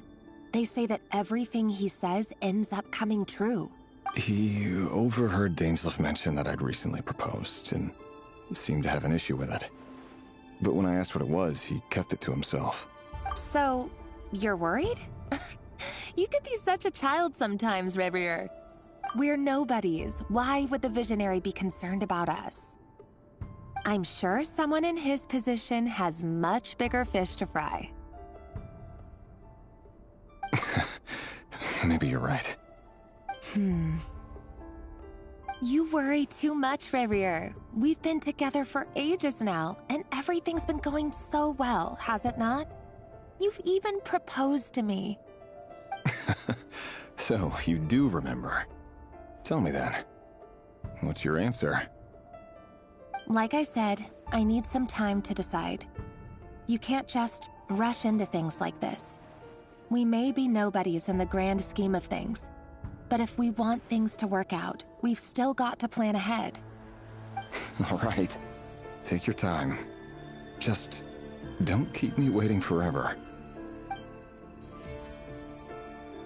Nobodies. Sounds about right. In the eyes of people like Vedifnir and Daneslif, what do we matter? Can someone whose gaze is so fixed on a far-flung future even see the present clearly? Besides, the dynasty's fate rests with the king and his inner circle. Whatever I do, it won't make much difference. Meanwhile, every idea they come up with and every decision they make, it affects everything. These days, the king is lost in his research, and the purge of the Crimson Moon bloodline grows ever more intense. The opposition tried to speak out, but nothing came of it. And I'm under no illusions as to why. Because we eliminated them and got rid of their bodies. A man can have 1,000 reasons to carry a sword, but there are few good excuses to use it. Yet the king has never even considered a gentler approach, and he never will. What becomes of someone who kills on another's behalf? Can he ever find true peace?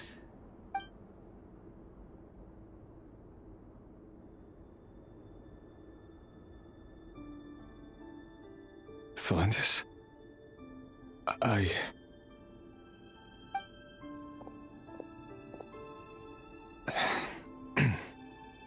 It's nothing. You were right. Fate has never smiled upon nobodies like us. But by the same token, it's unlikely to bear a grudge against us either. There's no reason we can't keep living happily together, cherishing the simple joys of each day as they come. See? You just need to stay positive, Reverie. I can feel your warmth, your breath. You're right there, right by my side. Just seeing you makes me happy in a way I can't explain, and that's something that no one could ever take away from me. So smile, my love. Let go of that frown. You're right, Felindis. I've just been overthinking things. That's better. Getting caught up about things like this will only ruin our evening. Speaking of which, all set for the ball tonight? I need to go get ready. You go ahead. I just have a few things to take care of, then I'll come join you. Even busier than the big shots, huh? Fine, I'll go get started. But don't be late. If you keep me waiting too long, I won't be a happy bunny. Relax. I'll be there. Seriously, though, you drive a hard bargain. You're really gonna leave my proposal hanging and still expect me to take you to the ball? Well, that goes without saying. I already told everyone I'd be coming with a dance partner. Besides, they're two completely different things. Let's take it one thing at a time, all right? All right. White outfit it is. It seems like Rerir was deliberately hiding his ties to the intelligence services by giving the impression that he was just an ordinary member of the Vinster King's Guard. He clearly doesn't want his would-be fiancée to know about his other life. Then again, that's hardly surprising. People in the intelligence trade rarely do. Who'd have thought we were in the same line of work? Let's dig a little deeper.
Our last operation was a resounding success, and all thanks to you, Rehyr of Solnari. In total, we apprehended 32 dregs of the Crimson Moon, and 67 accomplices.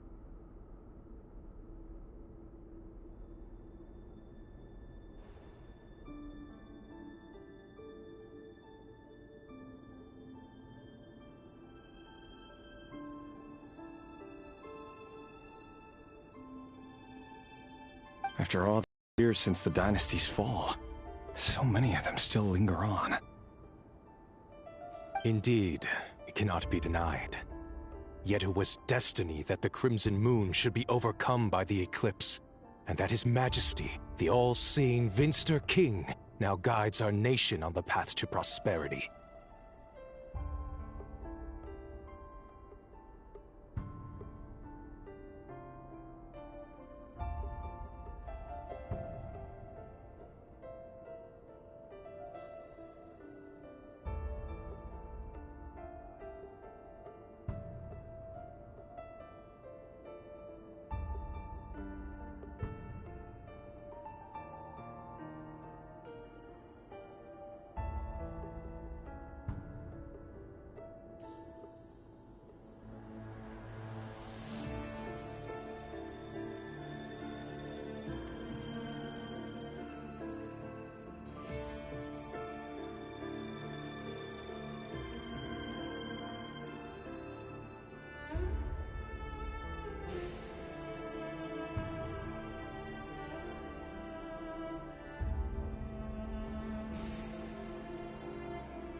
Khaenri'ah has no further need for a dead moon. But alas, there will always be those who refuse to see the truth, choosing instead to romanticize the past.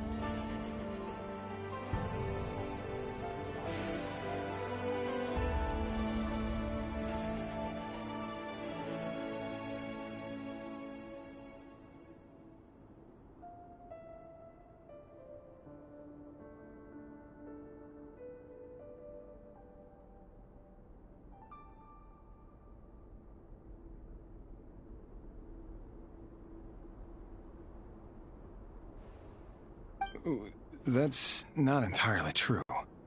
Much about the Crimson Moon era was worthy of remembrance. And that's exactly why they keep trying to see it restored. Many of its secrets remain unsolved to this day. As it happens, that's precisely the field of study my partner is devoted to. You still haven't told her what you really do for a living. Where would I even start? How do you tell someone that you're one of the king's hand-picked executioners? That your hands are steeped in blood? You didn't choose this life, any more than I did. Orphans like us don't get a say.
But I'll sure as heck be the one to pay for it. Speaking of which, we need to be more rigorous in the way we identify direct descendants of the Crimson Moon. Someone, it seems, has strong opinions about my future plans. Most likely my marriage in particular. I have a feeling that we may soon become targets of the Crimson Moon's retribution.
Your concerns are not unfounded. They've taken out many of our colleagues these past few years, and for that very reason. These are no helpless lambs we're leading to the slaughter. They're wolves in sheep's clothing.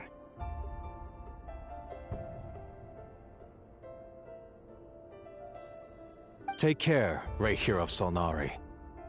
I look forward to toasting you at your wedding.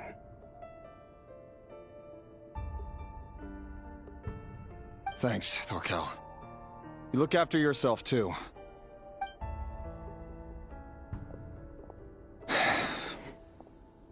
Thelindis, I never wanted to keep this from you. You're the last person I would ever want to lie to.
That's exactly why I can't tell you everything.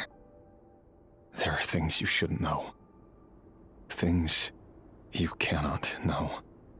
The moonlit dynasties are a thing of the past. Yet even now, with the sun shining high in the sky, there are those who would call forth a dead moon's ghost. Could that be why Vedalfnir held back? Or was it because of some court secret he's not at liberty to share? I have to get a clear answer from him. No matter what happens, I will protect the Lindis. Rerir seems to be very concerned by Vedalfnir's reaction. Vedalfnir and Dainsleif, the Visionary and Twilight Sword. So that's what they were really like. I've investigated this whole area now. There doesn't seem to be any other memories here. Should I try somewhere else? Wait a second. What's this black smoke?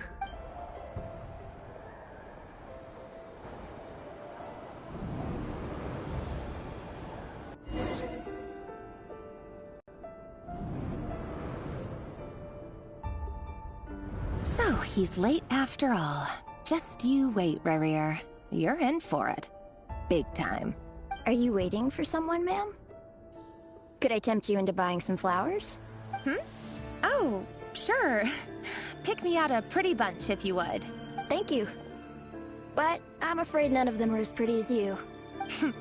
For someone so young, you sure have a way with words, don't you? I'm only telling the truth. Look me in the eyes. You'll see I'm not lying. You're... May we have a word in private? Who are you? And what do you want? It doesn't matter who I am. Too many of our kind have fallen lately, so I decided to take the risk of reaching out. Not long ago, the Ray here of Solnari led an assault on one of our strongholds. We suffered many casualties, and many who came to our aid lost their lives as well. Sorry, I don't know why you're telling me this.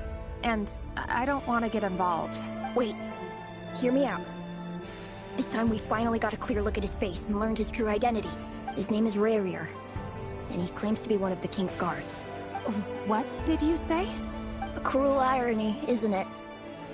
The man you're set to marry leads a double life as a brutal executioner. But surely, you must have caught a whiff of the blood on his hands. Why are you telling me all of this now? Simple. It's because... How strange. Rerir was nowhere to be seen in that memory. It clearly belonged to the Lindis. Rerir couldn't possibly know what happened if he wasn't even there.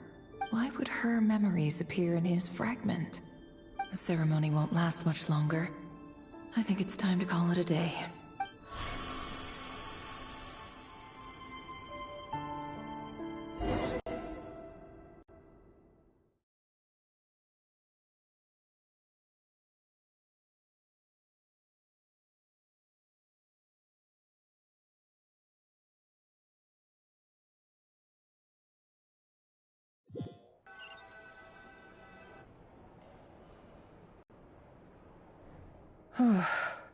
So that was your doing? Did you just pull us inside Rerir's fragment to spy directly on his memories? Any more questions, and I'll have to start charging. I had no idea you could do that, boss! Seriously, that was amazing! We're not worthy. We're not worthy! I gotta admit, though, I'm itching to see what happens next. Feels like we barely scratched the surface. I'm just as curious as you are. But the ceremony only allows for limited time inside. That's all we can see for now. Luckily, we managed to learn quite a lot. So far, so good. I just hope the others are doing okay too. Especially the group with the Traveler. Their mission is a risky one. Let's hope it's all going smoothly. If you're worried about them, go see how they're doing.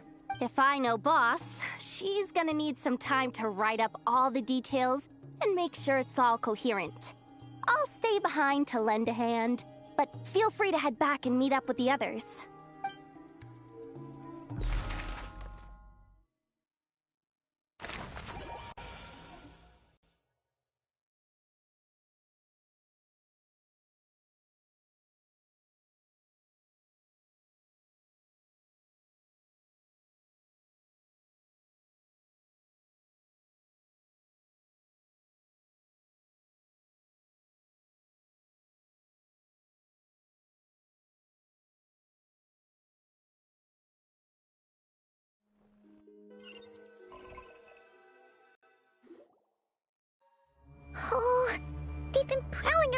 nearly 2 days now. These things just won't quit. They might not have seen us yet, but them constantly sweeping the area, our way out is completely blocked. Oh, that's never gonna work. One little slip up and it's game over. If they spot us, they'll run straight back to Rare. And once he knows we're here, it won't be long before he's breathing down our necks again. Oh, guess you're right. All right, time to zip it.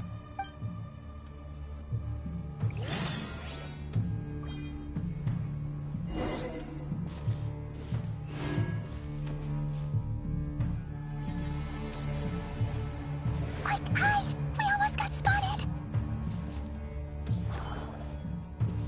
Phew, that was a close call.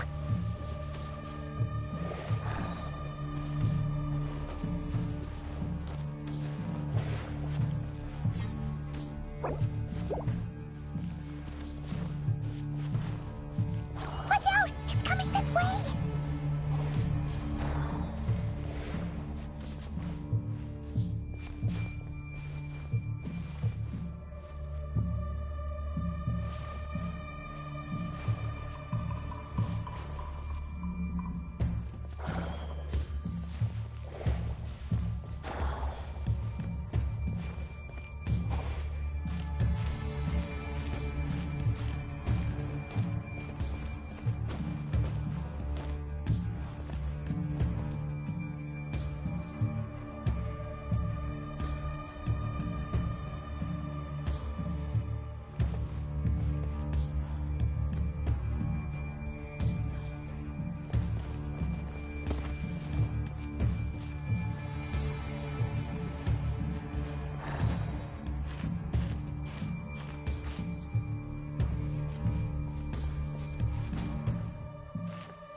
Keep going. We're nearly there. This is the final hurdle.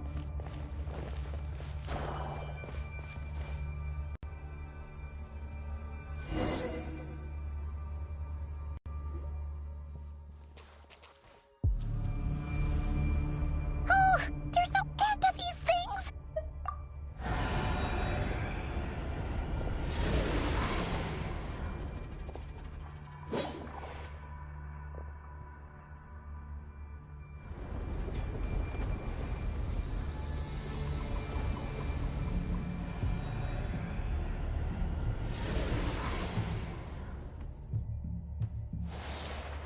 Fire.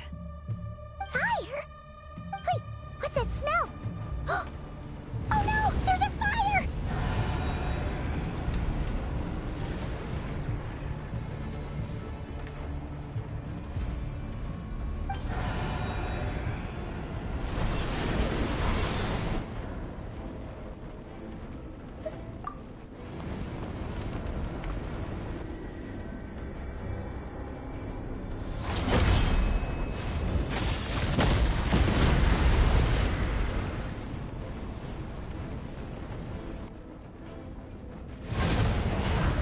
Sandrone was right. You look weak, Columbina. The old you would never have let such lowly creatures bar your way. Word has it that you did something for the Tsaritsa, and that's why you've lost most of your power. Freedom comes at a heavy price, doesn't it? It's Arlecchino! You came! Hello again, Columbina. And greetings, guests of the House of the Hearth. It's been a while, Arlecchino.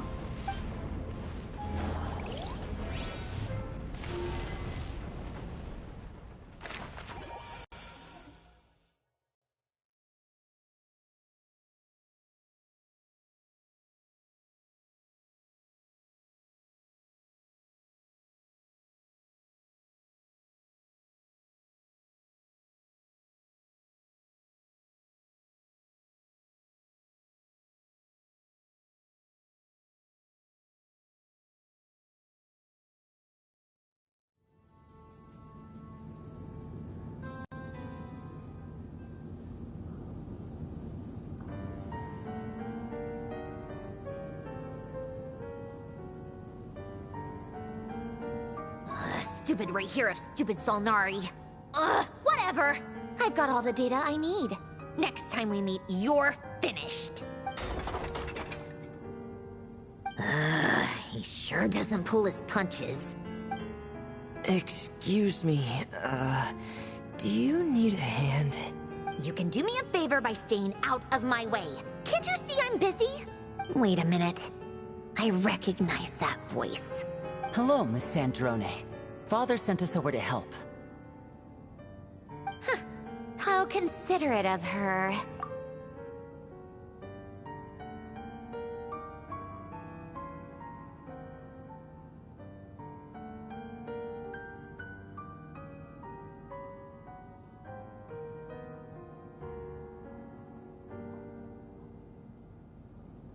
Hey, Fremine, get over here and help me fix this.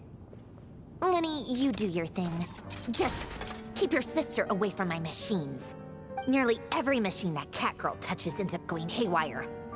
Go put her on cleaning duty or something.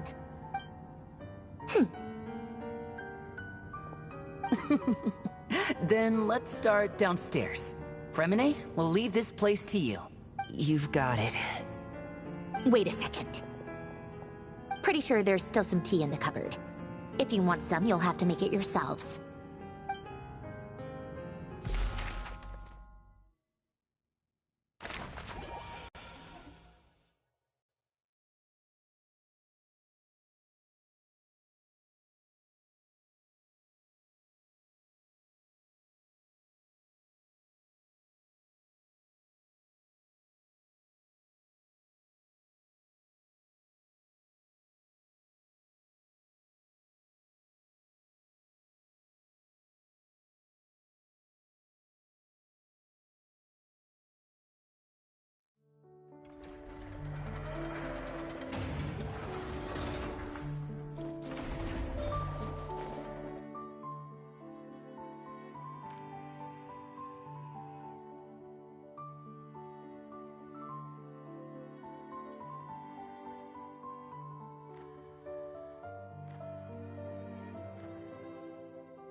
It's a relief to see you all made it back in one piece.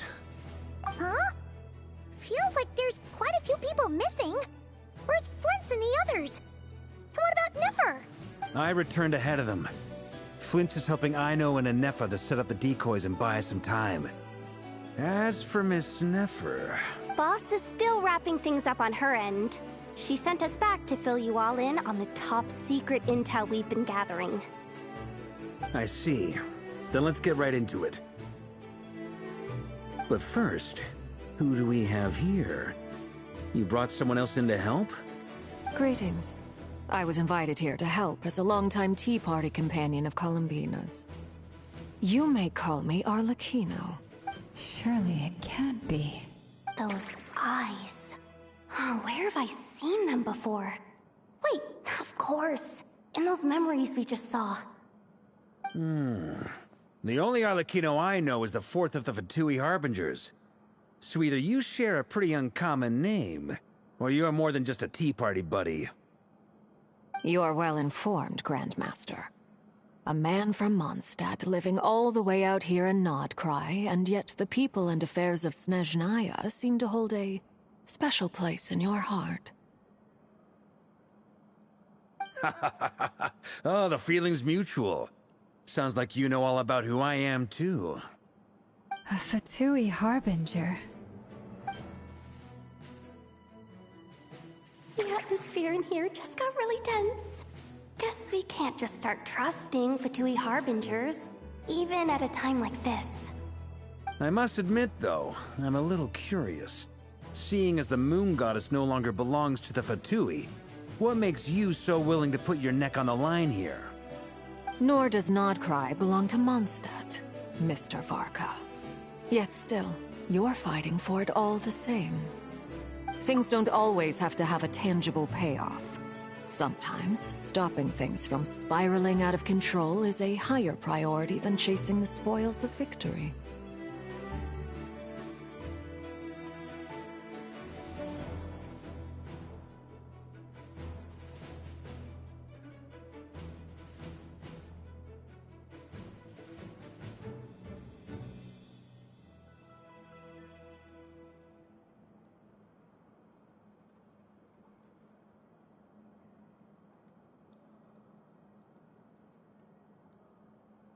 Of course, I can't say there's nothing in it for me at all. But that's between Columbina and myself.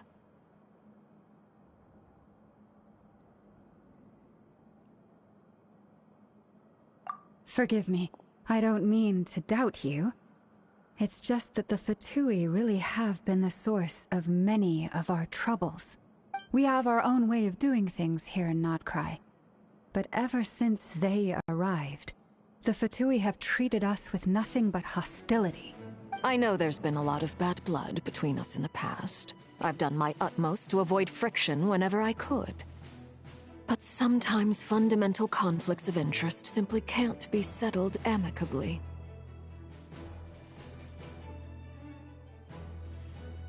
That's why I'm here solely in a personal capacity. This has nothing to do with the Fatui. As a gesture of good faith, I'll be frank. I can help Columbina track down the iridescent moon's marrow, which will help her restore more of her power. Anyway, what else is on the agenda? Let's begin. She says she'll be frank, then completely skips over the details.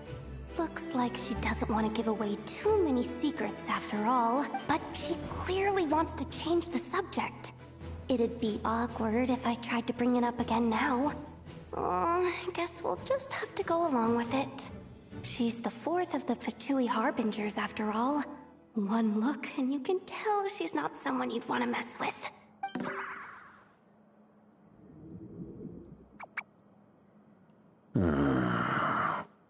Well, since Miss Arlecchino sounds confident in her ability to handle that, we'll proceed to the next topic.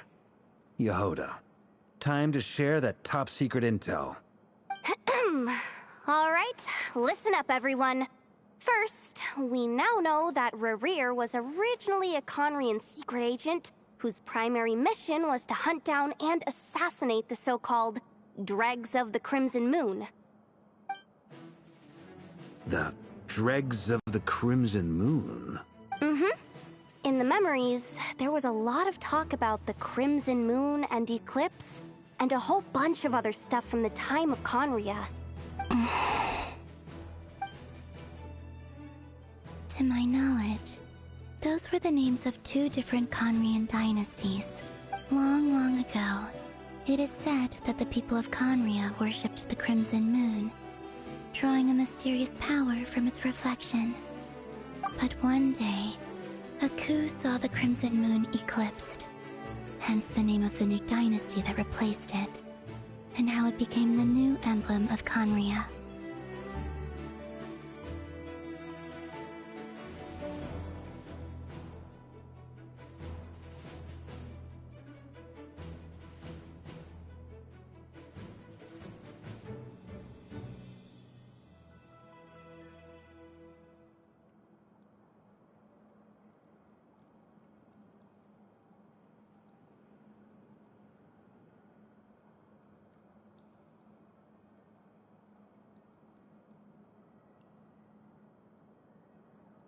Still, long after the Crimson Moon dynasty had fallen, the last ruler of the Eclipse dynasty, the Vinster King, still coveted the secrets it left behind. So, he sent the Rehir of Solnari to secretly hunt down the Crimson Moon's few remaining followers. In those days, Rerir showed no signs of madness. In fact, he was as normal as any other person. Oh, and he had a fiancé, or at least a would-be fiancé, called Tholindis. What's the matter?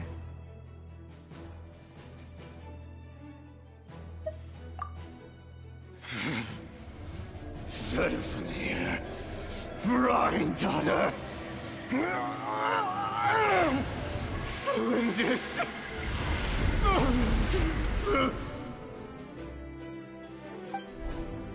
Interesting. Anything else? What about this would-be fiancé of his? Do we know anything about her? Well, she was a researcher at the Universitas Magistrorum, but it felt like she was hiding some kind of secret. Oh, and one more thing. For some reason, Rerir's fragment also contains some of Tholindis' memories, though only a very small portion. Well, no shortage of potential leads, I'll give you that.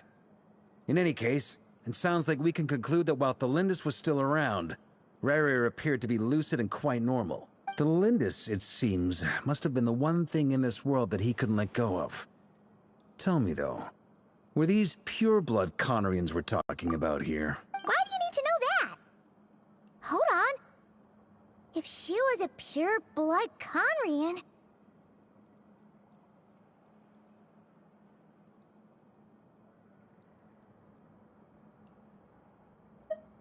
Oh yeah! Just like how it was with the captain! If we could somehow find her, do you think there's any chance Rerir might regain some of his sanity? It's possible, but it would take a miracle. We can't pin all our hopes on that. That merchant who Nefer knows, Dori Sangama Bay. Maybe we could hire her to look into it. All right, then. Let's keep working in our separate teams. Traveler, Paimon, Kutar, and Miss Arlecchino will go look for the iridescent moon's marrow. As for the others... On the way over here, I noticed that the Wild Hunt monsters had grown even more frenzied in their search for Kutar.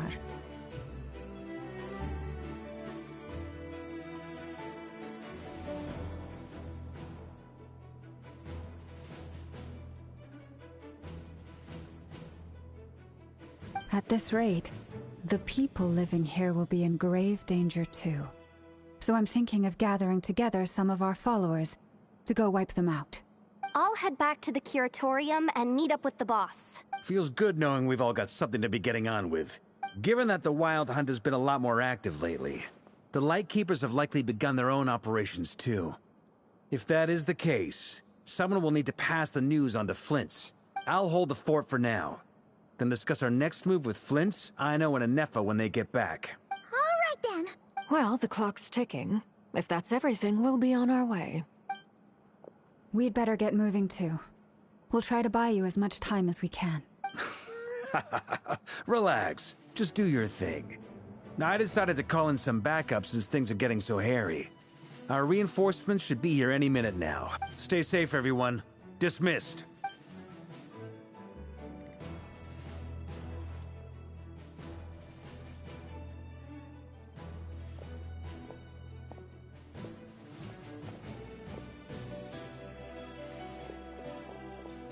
We're back. Did we get here a little early? Or a little late? A tad late. The others have already set off. To summarize, our resident moon goddess has found us a new ally, and Boss Nefer has uncovered some promising info. Everything going smoothly on your end? Not great. I don't know how long we can stall them for. The decoys are getting taken out way faster than we imagined. I'm gonna make some more later, but I need a timeout first. I'm so tired right now. Oh, right!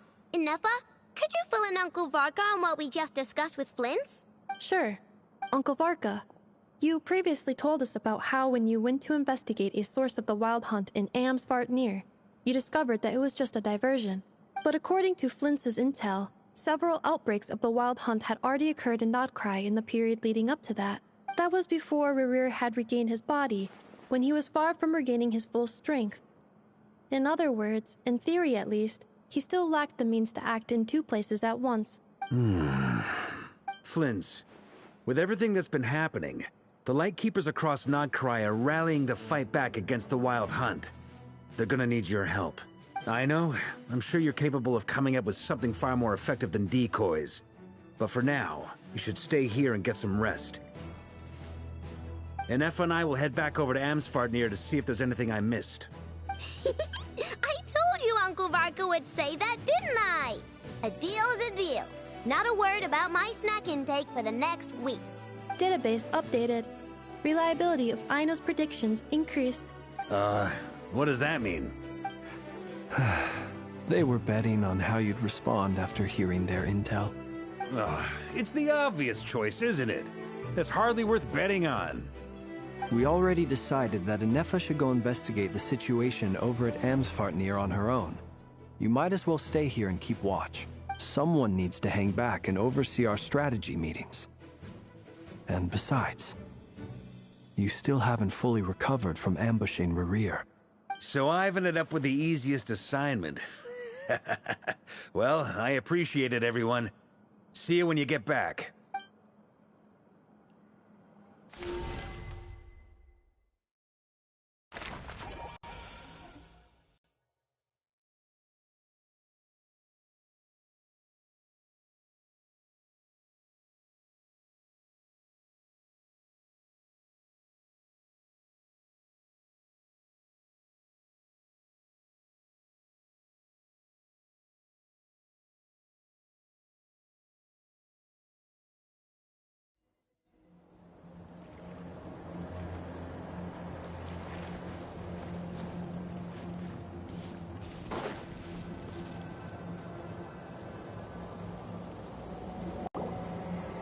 Here, this will serve as a good spot to cross over.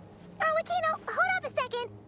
Since you brought us all this way, would you mind telling us what you've got planned? We still haven't got the slightest idea what's going on here. And if even Columbina doesn't know where the iridescent moon's marrow is, how do you? Simple. Because I am an inheritor of the royal bloodline of the Crimson Moon. And one of the last surviving embers of the Two Worlds' flames.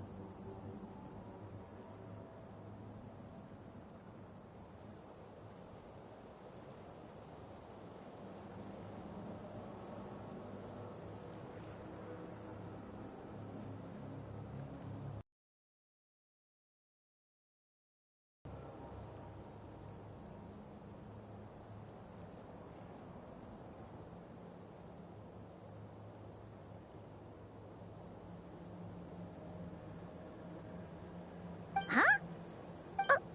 Are you serious? Isn't you're a descendant of that Crimson Moon dynasty we were just talking about? The one from ancient Conria?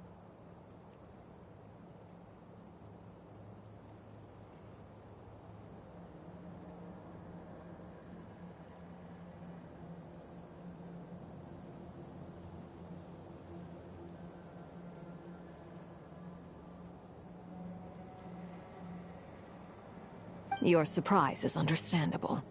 I was also taken aback when I first learned of it. But the more I thought about it, the more I realized the signs had been there all along. When I was young, I discovered I could wield a very special kind of fire. It coursed like blood through my veins and smoldered away inside my nerves. What's more, whenever I experienced strong bursts of emotion or drew too deeply on this power, it was like some kind of presence within the fire would begin to gnaw away at me, consuming me from the inside out.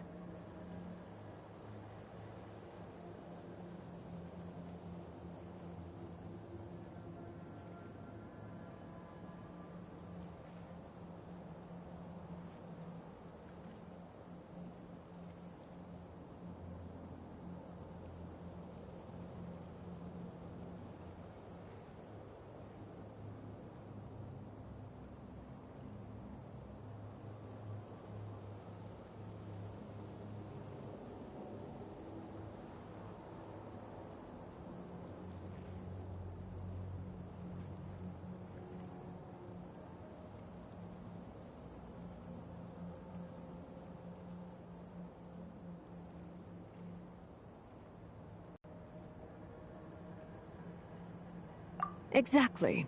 That is why my hands are like this, too. At first, I saw it only as a curse.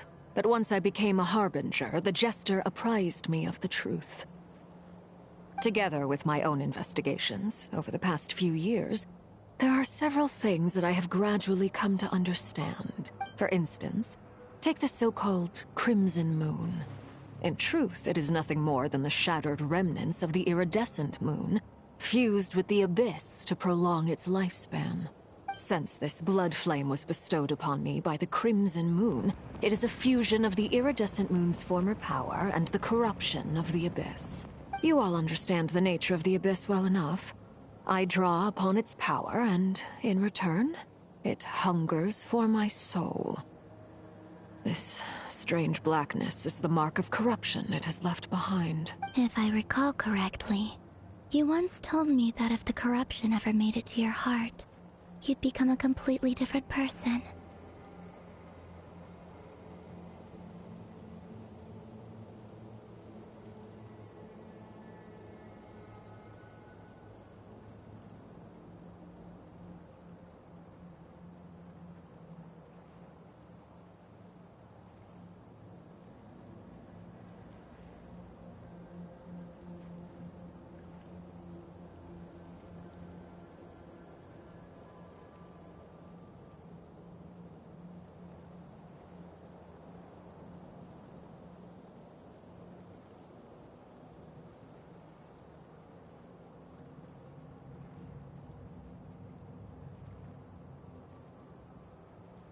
Yes, and that's the reason I'm always careful not to push my power too far.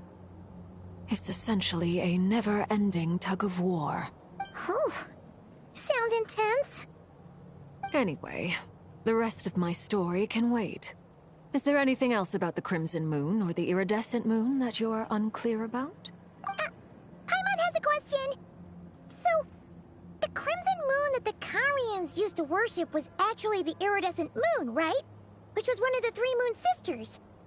Does that mean that the Karians were to the Crimson Moon as the Frost Moon Scions are to the Frost Moon? So much of that history has been lost. We have no way of knowing exactly what they were like. But I would suspect that the Conrians weren't as devout in their moon worship as it might appear. The iridescent moon's remains simply served as their link to the Abyss. Later on, perhaps someone discovered a way to make direct contact with the Abyss. Or maybe there was some kind of ideological divide. Either way, a dissenting faction staged a coup and drove out the royal heirs of the Crimson Moon dynasty. Still, even with the dark sun looming high overhead, the Crimson Moon's glow never truly faded. If you want living proof, it's standing right before you.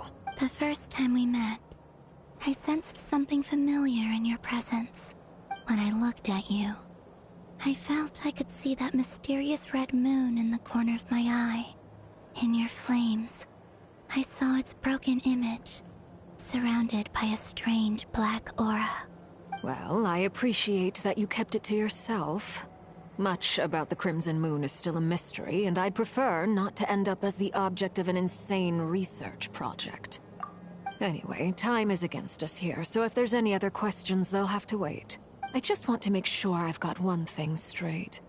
In her letters, Sandrone mentioned that since you are unable to contain the iridescent moon's marrow yourself, you intend to leave it in my custody. Correct? That's right. For now, it's the only way I can pay you back for your help. The iridescent moon is already part of who you are.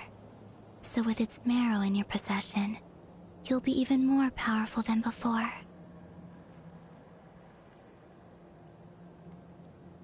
Deal. Then let's get started. Get what started? What does this place have to do with the Crimson Moon? When I first became a harbinger, the Jester gave me a book called Paranhari, also known as Leobranto Inamorato.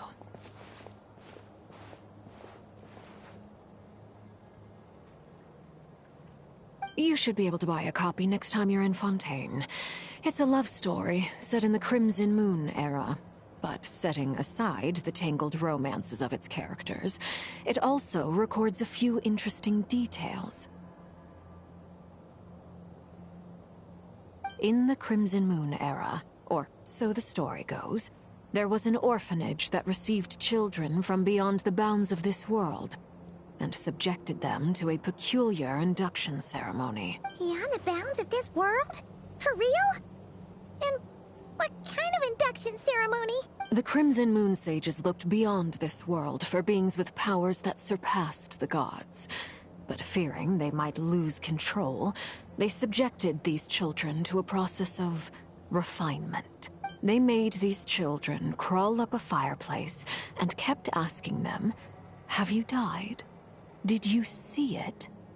Until they finally admitted to having died and seen a crimson moon. The adults embraced the children who passed the ritual, telling them, "Within the fireplace, you have traversed the flames between two worlds. Here and now, you are born anew." The book leaves much unsaid, but I suspect that this was their way of branding the children they had enrolled, leaving an indelible mark upon them so that they would forever live in the Crimson Moon's light. That explains why I can't sense the Crimson Moon's marrow in this world. It makes sense that it would be sealed in a special space that can only be accessed temporarily through some kind of ritual. But there's no fireplace here. Do you see a chimney anywhere? Oh, are we supposed to build it ourselves? Okay, fine. Paimon will go find some bricks. That won't be necessary. The fireplace is purely symbolic. The key to the ritual is crossing the flames between two worlds. In other words, the flames that burn within me. Those burned away by such flames leave behind a kind of ghostly afterimage in the world. In the days of Conria, people believed they could be used to bridge the gap between the two worlds of life and death. In short, I can open a passage to that space for you. That's the easy part. The catch is I'll need to stay on this side to keep the passage open, so I won't be able to come with you. Once you're inside, you'll have to find your own way. Very well. Then I'll open it up. Traveler, spare me a little more moonlight if you would. I may need it.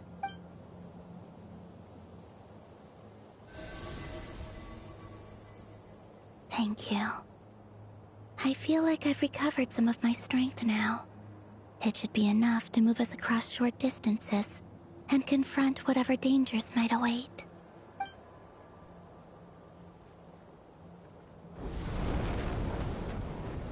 Mistress of the seven hues of ages past, great mother of the present, crimson-clad sovereign of the two realms, by fire severed, by fire renewed, I offer myself now and beseech your descent.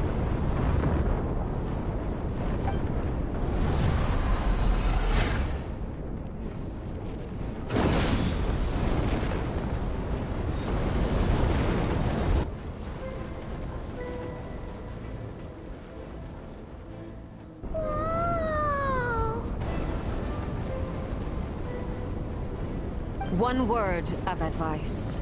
As you're crossing over, no matter what voices you hear, do not answer. Got it! I sense a sinister gloom inside, but also the familiar light of the moon. I feel that I am about to meet an old friend who has changed beyond all recognition. All right, let's go.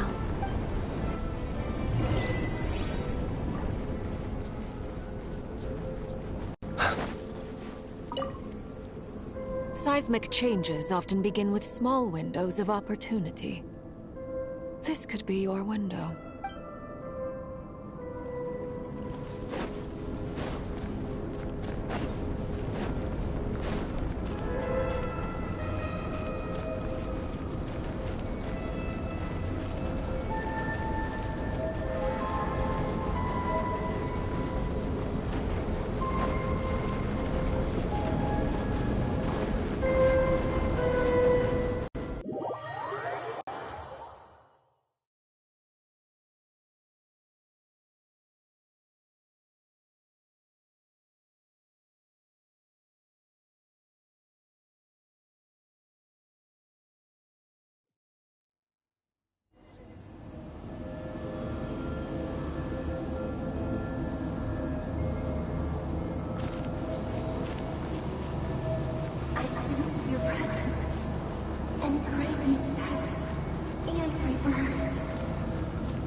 fragments of your broken body, seized by the abyss, and hung up aloft like mummified remains. Iridescent moon. Was this truly what you wished for? Careful! There's something spooky about this place. Feels like something is lurking in the fog. Paimon's right behind you. Whatever you do, don't run off without her. By the way, Columbina, didn't you tell us that the iridescent moon had shattered into pieces? The moon up there looks pretty whole to Paimon. How is that possible?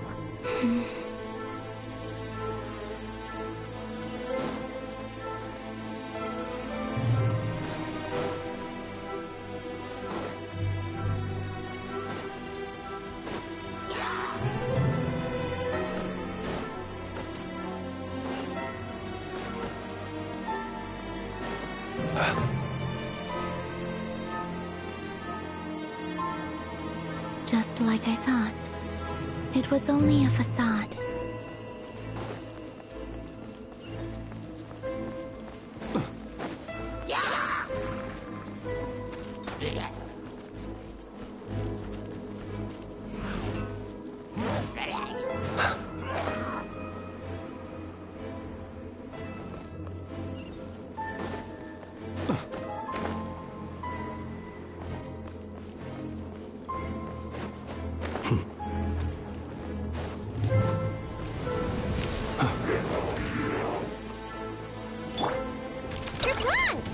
Cleanup sequence initiated.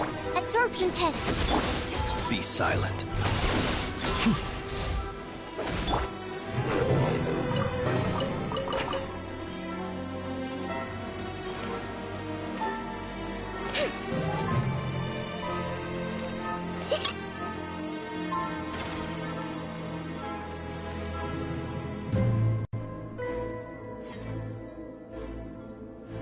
Huh? Huh? For real? That's way too high! There's no way we'll be able to reach it! No. I'm not sensing anything up there. It's coming from under the mountain. Let's see... Ah! There's some kind of weird shadow over the water! Wait, see that?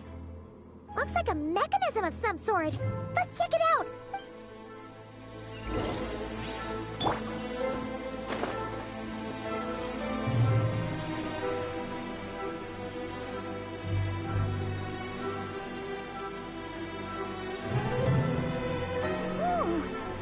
Looks like a device from the time of Kalia.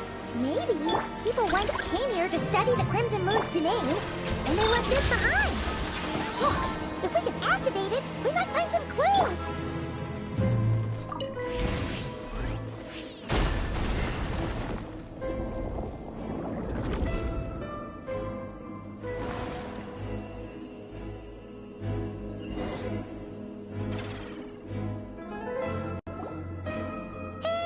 Look at that!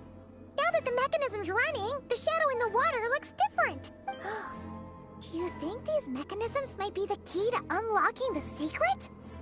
Let's try to find more of them! Thalindis, we'll leave the rest of the research in your hands. We'll be heading back now. I hope this isn't ruining date night.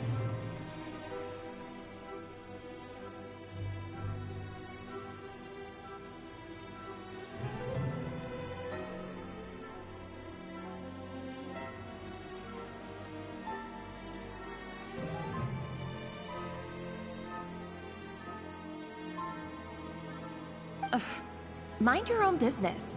Just leave me some snacks on the table. Thalindis? Is that Rere's girlfriend? How come we're hearing her voice here?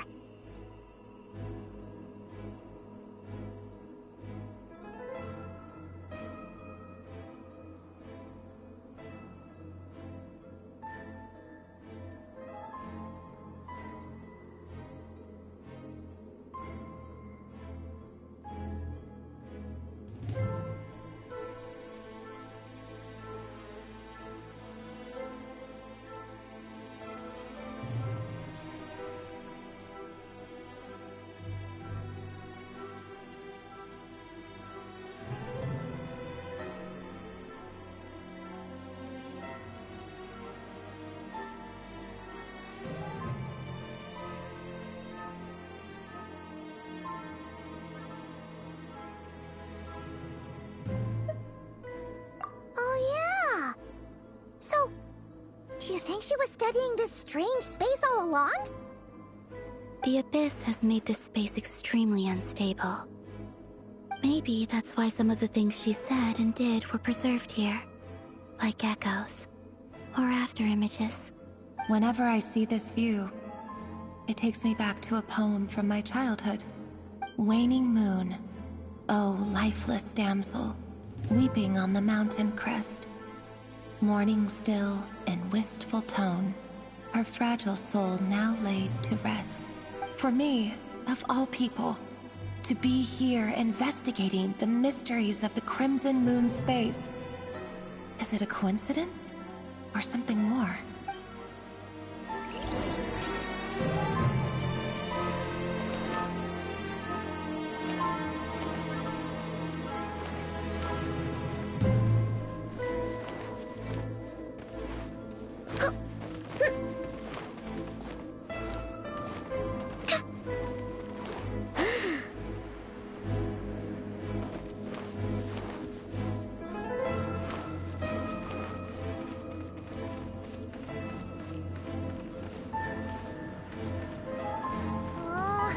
The Abyss has messed up this mechanism.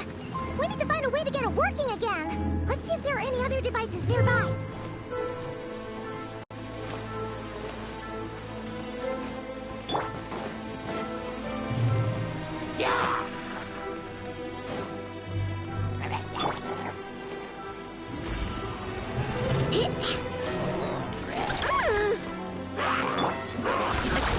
Stand clear. Observe. Night falls. Be silent.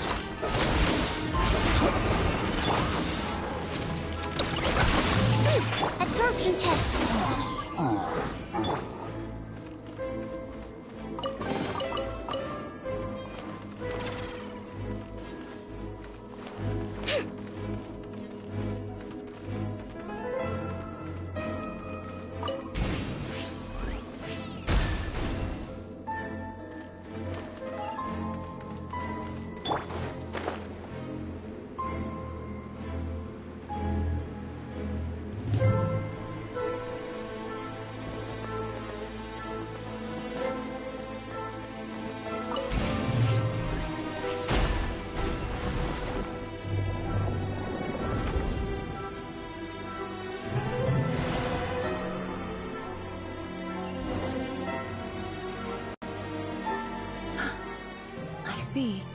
So the moon marrow, or rather the power of the 3 moons, is the key to unlocking... If it really does exist, then maybe this madness can finally be put to an end.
With the Abyss inhibitors in place, I should be able to access the chamber with the moon marrow. Oh, Rerir, with every step you take, you're drifting further from what you truly desire. But you're not the root of the problem. Ever since that outsider set foot in Conria, the Vinster King has sunken deeper into madness. If only I could get my hands on that outsider.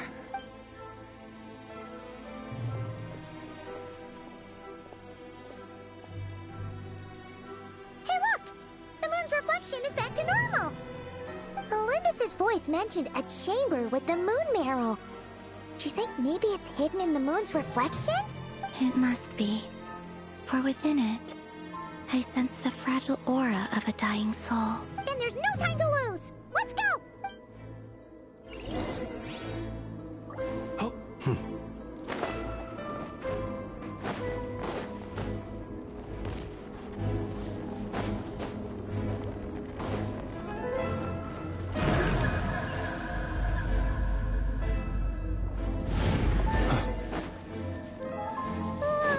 These things are so creepy!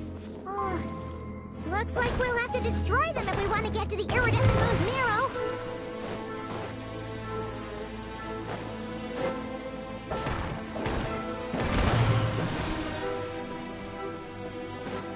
That must be the iridescent moon's Miro! Oh, we'll need to destroy these things before we can reach it!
The iridescent moon's marrow, still burning away like an undying flame, yet now contaminated by the abyss.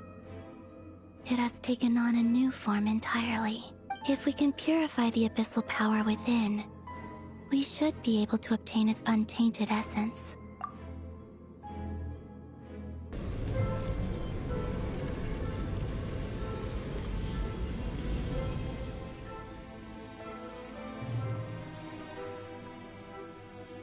It's so cold. Is it you? Are you here? Huh? Are you talking to us? At long last, I can see you once more. Our fates have crossed, and I am finally free. I'm sorry, I lied to you. Even knowing what was to come, I still couldn't let go of the fear in my heart. As death drew near, the moment the moon shattered, my body began to split apart piece by piece. Like I was being cut into pieces by 1,000 blunt blades. My thoughts scattered as the cold crept in. But I could not bear to fade away like that. Tell me, what was it that brought you to us all that time ago? If only I had possessed your courage, then I might have been spared this torment, more painful than death. You look so puzzled. That's how I felt too when I first saw you.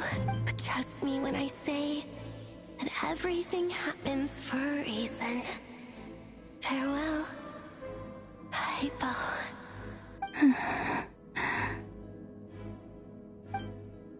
What was that all about? Was that the goddess of the iridescent moon? Oh.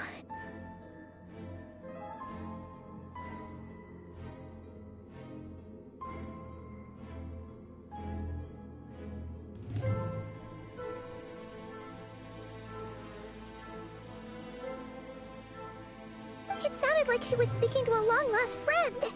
But none of us have ever met her before, right? Perhaps.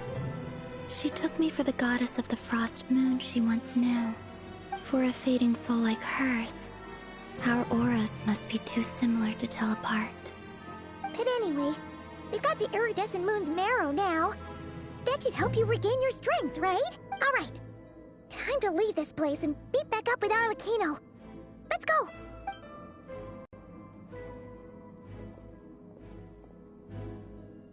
That's odd. This place looks different than when we came in. Waning moon. Huh? Oh, lifeless damsel. Oh.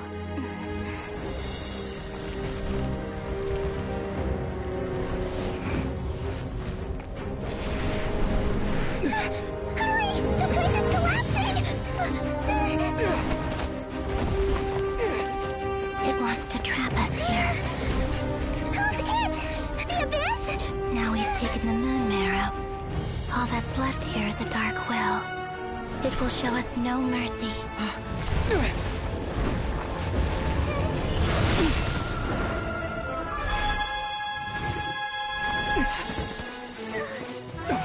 it back! The crimson moons! My marrow! My heart!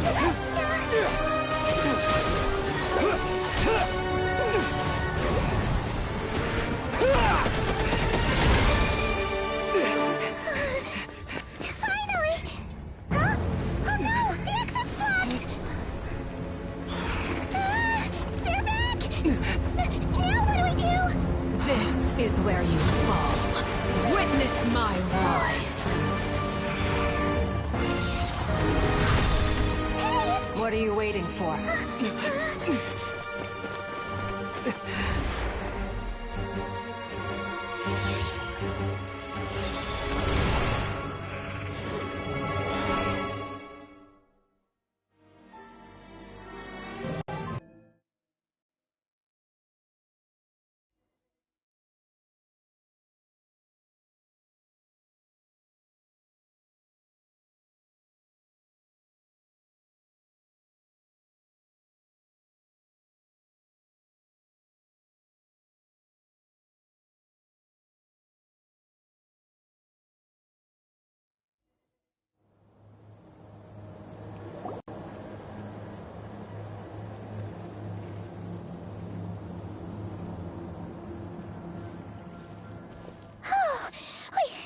We made it! Was that you, Arlecchino? Did you save us? Wait, your hands! They're... Oh, this? Don't worry. It's a small price to pay. The Abyss wanted to trap you inside, and I defied its will by bringing you out. No wonder it's a little angry. No. I have paid the price, albeit a small one, and it cannot be undone. My hands have already fused with the Abyss. Purification would simply destroy whatever's left of them. But surely... Oh... We're so sorry, Arlecchino. Paimon can't believe you'd make a sacrifice like this for us. As much as I'd like to call it a favor, the truth is I was simply holding up my end of the deal. Well, Columbina. Yes, you did your part. And as promised, I will leave the iridescent moon's marrow in your care. From this day forth, may the two worlds' flames burn ever more brightly.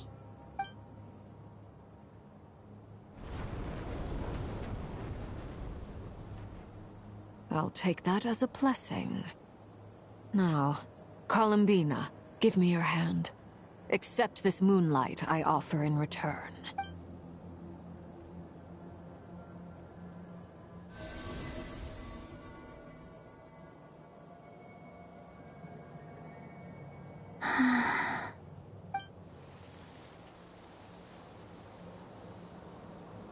Feeling stronger?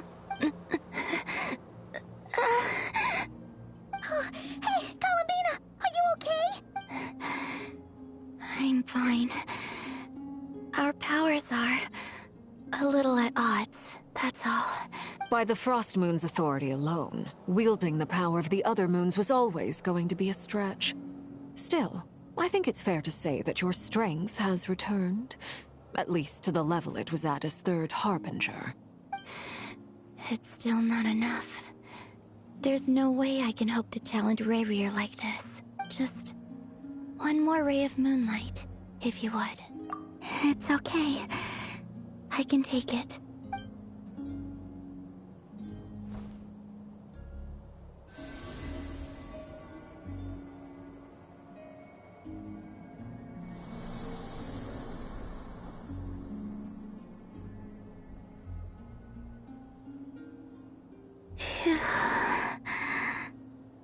How about now? Fighting fit? At the very least, I won't have to stay hidden like before. I want to see him gone from Nodcry. The Rahier of Solnari and his wild hunt must be sent back where they belong. Well, it's good to have something to aim for. You certainly seem more alive now than you did earlier. When I first met you, you didn't strike me as a ray of moonlight. More like a wisp of fog drifting in from who knows where, ready to scatter at the first sign of a breeze. But now, you're full of vitality. Just like the frost moon, once the brightest of them all. May you keep shining, Columbina. This is who you are.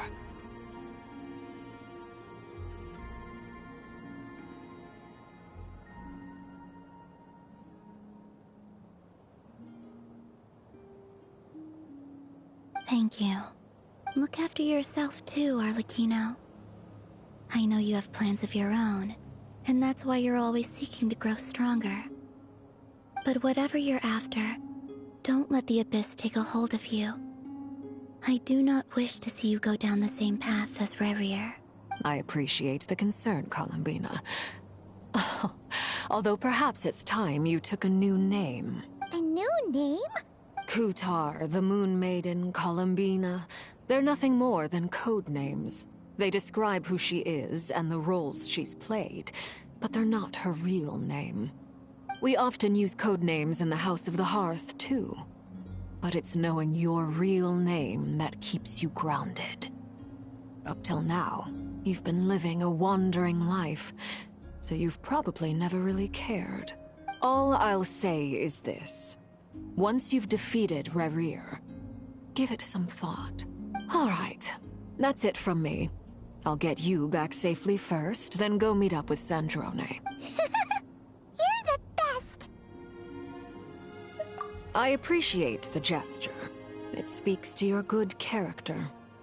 Anyway, let's get going. There are more urgent things to do right now than trade compliments.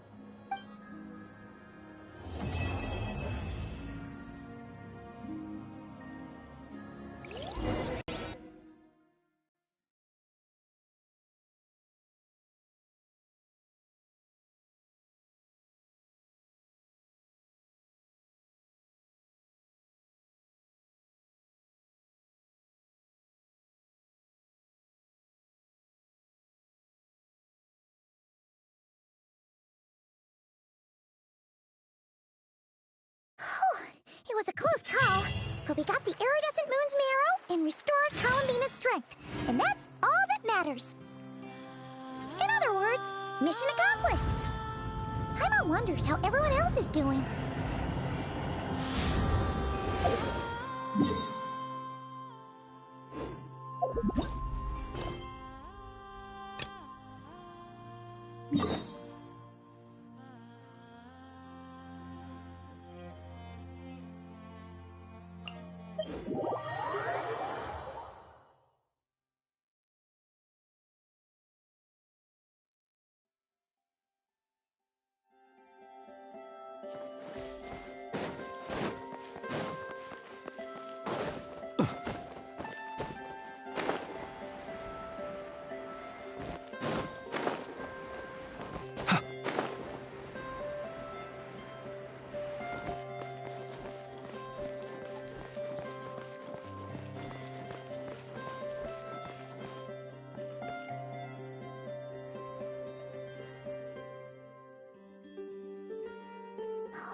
Do you think the others are making good progress?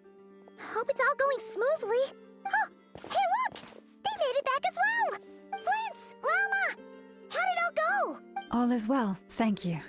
Nefer and Yehoda had to stay at the curatorium to wrap things up, so they won't be joining us for now. I ran into Miss Inefa and Miss Aino on the way back. Their work is still in progress, so I suspect they won't be back for a while either. You seem rather cheerful today, Mr. Flintz. I certainly am. I achieved what I set out to do and came away with more than I bargained for. Fighting alone can get quite tedious, but I had the good fortune to run into a pair of brave young warriors. We meet again. How have you been? Albedo! What are you doing here? That would be a natural assumption to make. It's also the correct one. These two courageously lent me a hand while I was fighting the Wild Hunt. When they told me they were Servarka's colleagues, it all made sense. And given how people of outstanding talent tend to cross paths, it's no wonder you're already acquainted. So, who's your travel buddy, Albedo? Why don't you come and introduce yourself?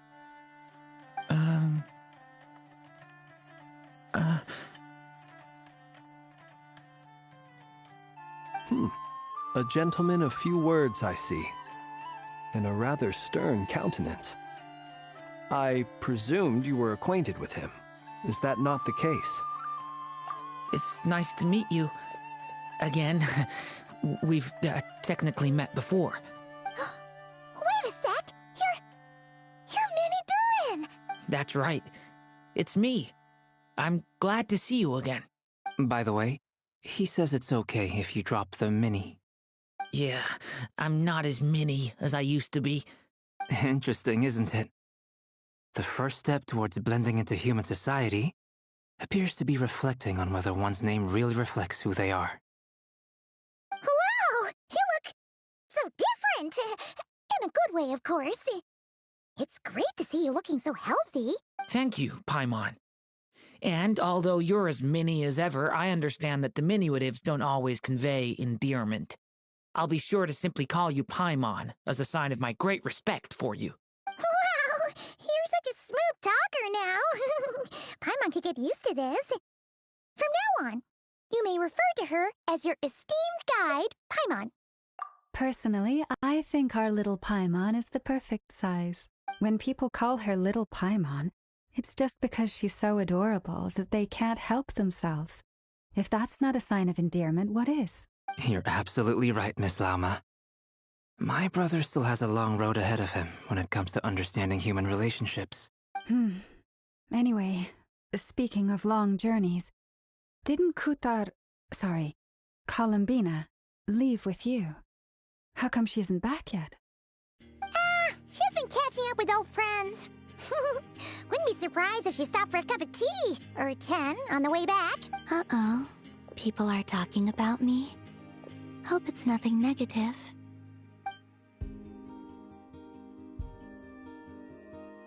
Judging from your expressions, I'm guessing it all went well? It's getting crowded here. I'll go grab some chairs. No need. This is a job for an alchemist. I'll whip some up momentarily. Thank you for your hospitality, ladies and gentlemen, but I was merely escorting my friends back. I'll be meeting Zendrone shortly, as we still have some things to discuss. It's been a pleasure, everyone. But this is where I'll say goodbye. We really appreciate your help. Oh, come on. Spare the formalities. I'm just glad I could help out some true friends. I understand. Well, bye for now, Harlequino. Oh, this place is hopping. It's probably a good thing one of us left. Otherwise, we might not fit all these people in. Are you saying we're about to run out of chairs? As a matter of fact, I am. Come on in and see for yourself.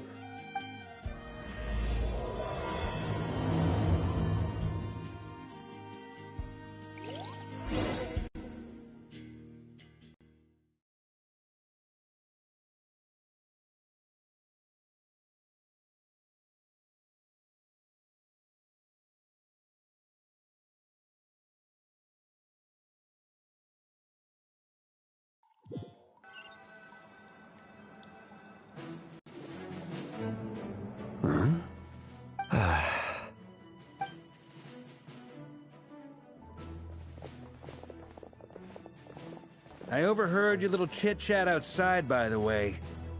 With Miss Columbina's colleague gone, we should be back to the original crew plus the other colleagues I brought in. Though, it looks like we have another new face. Someone else managed to rope in a colleague too? Frankly, you and Paimon are the only people I know here. This here is Deansliff, colleague of Tibet's greatest guide, Paimon, and greatest adventurer, the Traveler. Well, not exactly colleagues, more sort of friends. When someone else jumps in to do the announcing, you know you're speaking to someone important. Let's hear what he has to say. Note to self. Once Paimon knows your name, the rest of the world will soon follow. When he comes looking for us, it's usually something important. Paimon's guessing you've heard about the Wild Hunt, then. From the looks of it, you're about to hold a meeting. If I were to say that the Wild Hunt is our mutual enemy, would that earn me a seat at the table? As the saying goes, the enemy of my enemy is my friend. Mr. Dainsliff, there's a seat with your name on it. Though, I can't promise the same for everyone else. Hey, Albedo, think you can rustle up a couple more chairs? After all this time apart, Grandmaster Varka's first order is to rustle up a couple more chairs. I've missed this. Is he being sarcastic? Hey, he's your brother. Why are you asking us? I've still got a lot to learn about the nuances of human conversation. Trying to decipher Albedo's way of speaking has been like jumping in at the deep end.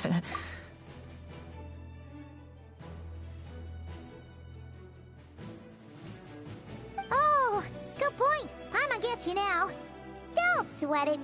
There are people who go their whole lives without getting the hang of it. You're ahead of the game already.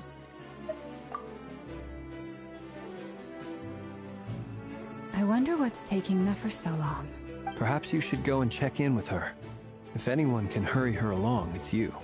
I just got back from the curatorium.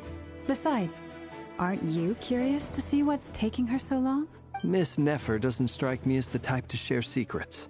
And since gathering intel is her specialty, I'm guessing she'd prefer to keep her methods confidential. Under such circumstances, would it not be tactless for me to impose? Oh, but it's fine for me to impose. What can I say? You have an unrivaled ability to garner people's affection, Miss Moonchanter. Besides, you have far more in common with her than I do. All right, then. Impressive. She barely fought back at all. I admire your powers of persuasion, my friend. As I'm sure Miss Lauma will realize soon enough, the trick in life is to always pitch in with other people's responsibilities so that you can be selective with your own. Another trick is to simply hide in the background. Spoken like a true sage. Anyway, looks like we've got some time to kill before the meeting. Let's take a little breather, folks. And feel free to chat amongst yourselves. We'll get down to business once the other two arrive.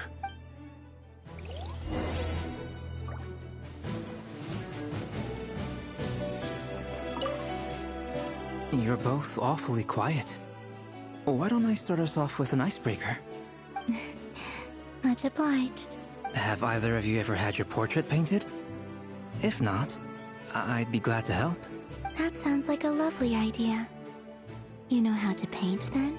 I dabble occasionally. He's an excellent painter. Tables, chairs, people, dragons, you name it. He'll paint it for you. I'm flattered. If I ever get the chance, I'd like to give it a try myself. I'll bear that in mind. Anyway, how about you, Durin? What sort of portrait would you prefer?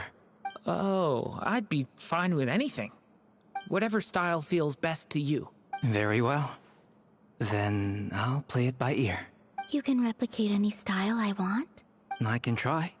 If you show me a sample, I'll do my best to match it. Thank you. In that case, I'll dig up some reference material for you.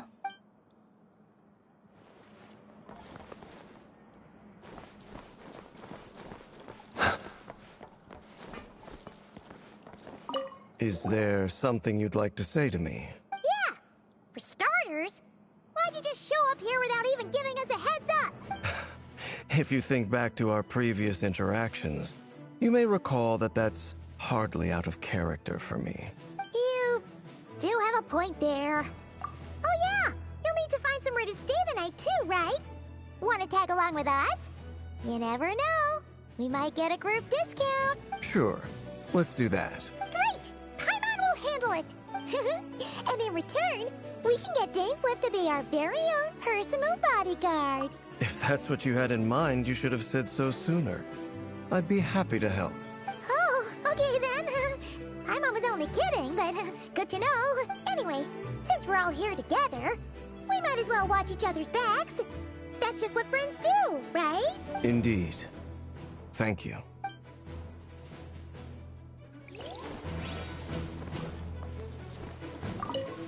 Truth be told, I can't remember the last time I was in a meeting with so many people. You're not alone there, my friend. The Lightkeepers also struggle to bring everyone together for a serious discussion. I don't doubt that. I've only ever met two Ratniki, one being you, and the other being that young guy, Eatlua. Eatlua is a good apple. I'll give him that. He's kind, honest, and regularly delivers supplies to my lighthouse. A true Ratnik to the core. In that sense, he puts me to shame. So you're what? A fake Ratnik? That's what it sounds like you're saying. But I get the feeling that's not quite what you meant. Come on, why the awkward silence? Sorry. I'm not even gonna bother trying to hide it. You've known all along, haven't you, my friend? Now that was an awkward silence. Let's just keep this between ourselves. Probably best if Eatlua doesn't know, huh? That goes without saying. Gotta be careful what you share with youngsters, after all. Anyone else in the know? Let me guess. The Traveler and Paimon? It's dangerous being too sharp for one's own good, you know. Then, in the name of the Animo Archon Barbados himself, I swear, your secret's safe with me. When we went for drinks, you said that you and Barbados were practically best buds. In the light of that claim, do you really expect me to take your oath seriously? Of course. Just as long as you don't go spreading around the fact that I'm close with Barbados, all right? Fair enough, then.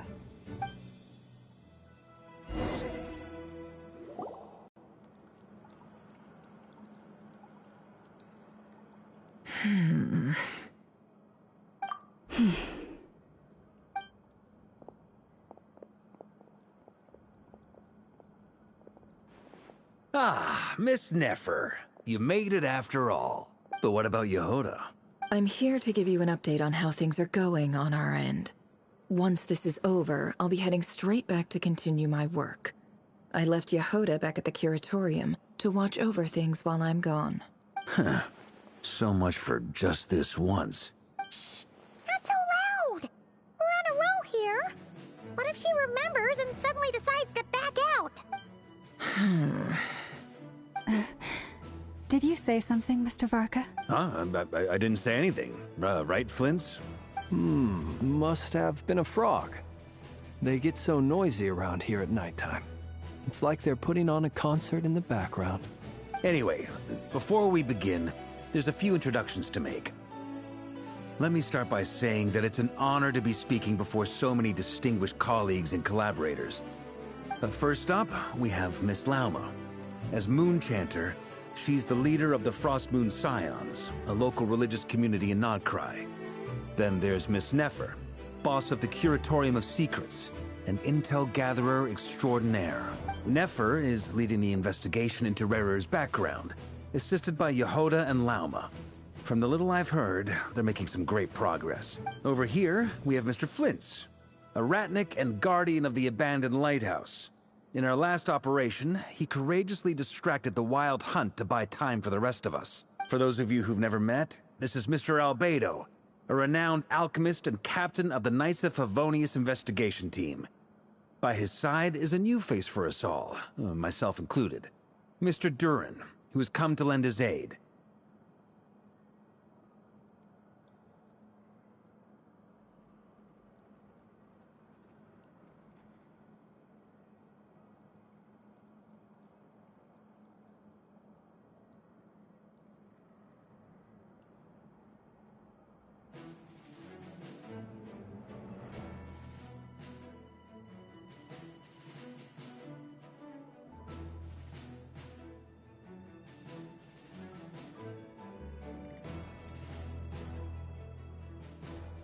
Next up, we have the Moon Maiden and former Fatui Harbinger, Miss Columbina. Then we have the Traveler, who's earned more titles than I could possibly hope to list out, so I'll spare you the rundown. And Paimon, the ultimate travel companion and quite possibly the best guide in all of Tevat. Wow! That's a lot of people! Great turnout! Miss Nefer, it looks like you might have another job coming your way, so, congratulations on the booming business, I guess. You think I haven't got enough on my hands as it is? Who's looking for me now? That would be me, Miss Nefer. I have a commission for you. And you are? Who I am doesn't matter right now. What does matter is that I'd like you to gather more intelligence about the Recher of Solnari. Well, it's not as if we never take on anonymous commissions. But in your case, I'll have to decline. I'm gonna take a wild guess and say your job's probably more hassle than it's worth. Something about you seems like bad news. It's my eyes, isn't it? Conrian, I assume. And what's with the mask? Are you trying to hide your identity? In any case, the fact that you're even still alive raises an awful lot of questions for me.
My name is Dainsleif, and yes, I am from Conria.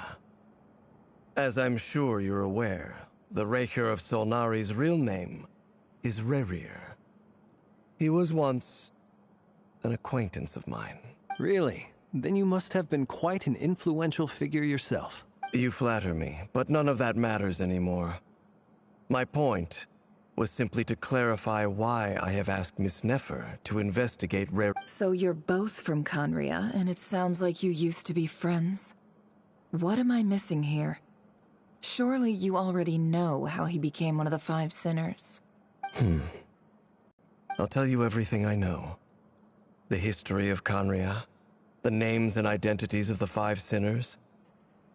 I remember it all like it was yesterday. I have never spoken openly of this before.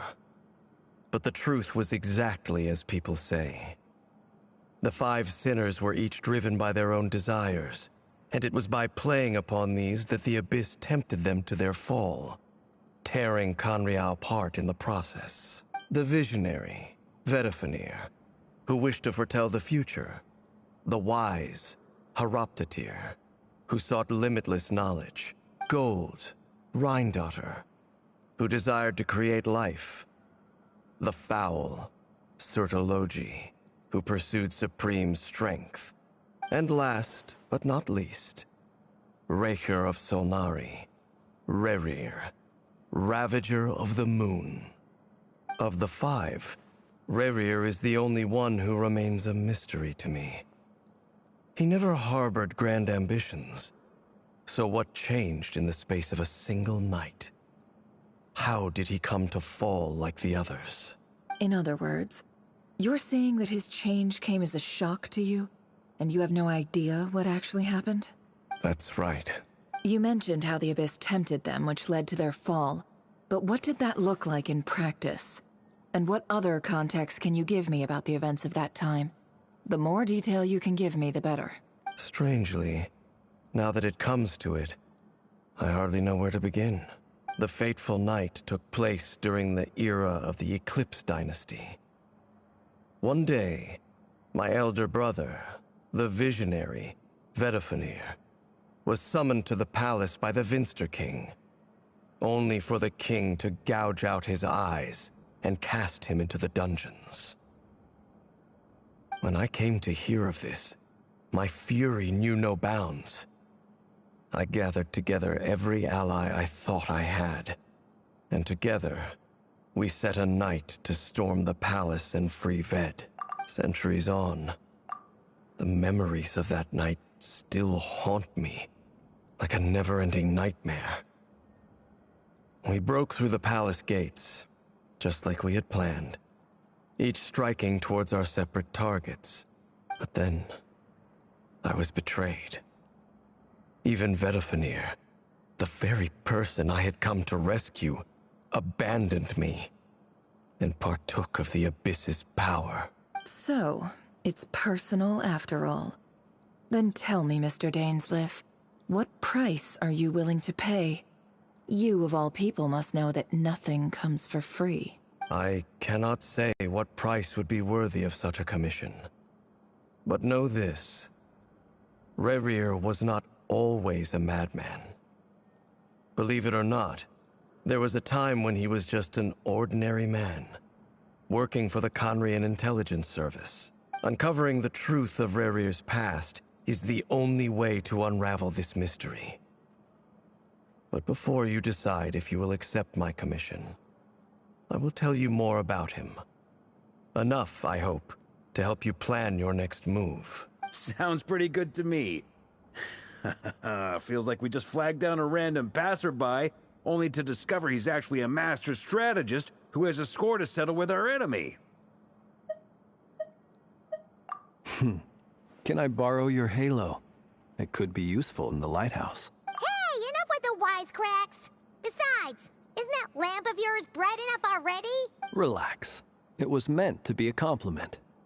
If that was a little over the top for your liking, I'll make sure to tone it down next. I'll give your proposal some serious thought, Mr. Dainsleif. Let's speak in private once the meeting is over. Before that, there's a few things I'd like to share.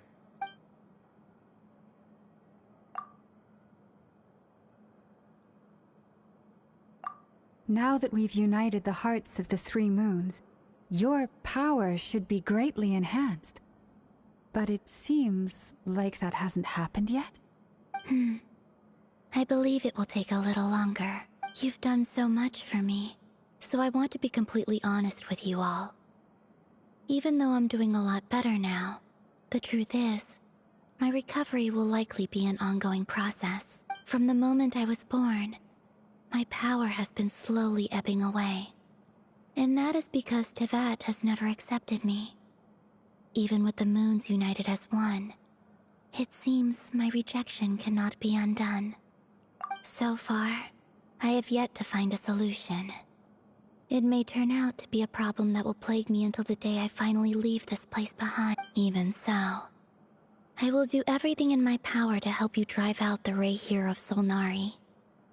As Arlecchino put it, this is not about chasing the spoils of victory. It's just a gesture of heartfelt gratitude.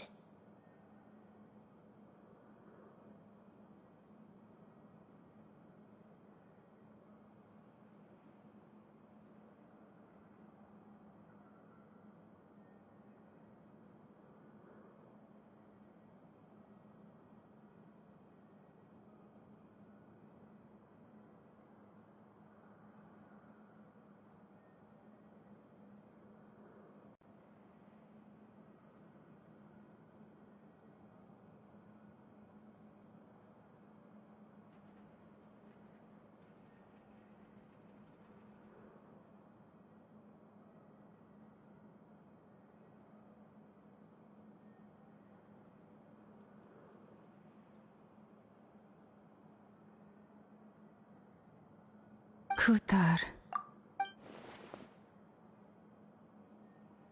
Defeating the Rahier of Solnari will be no easy task. While my strength slowly recovers, we'll also need to gather more intel. Naturally.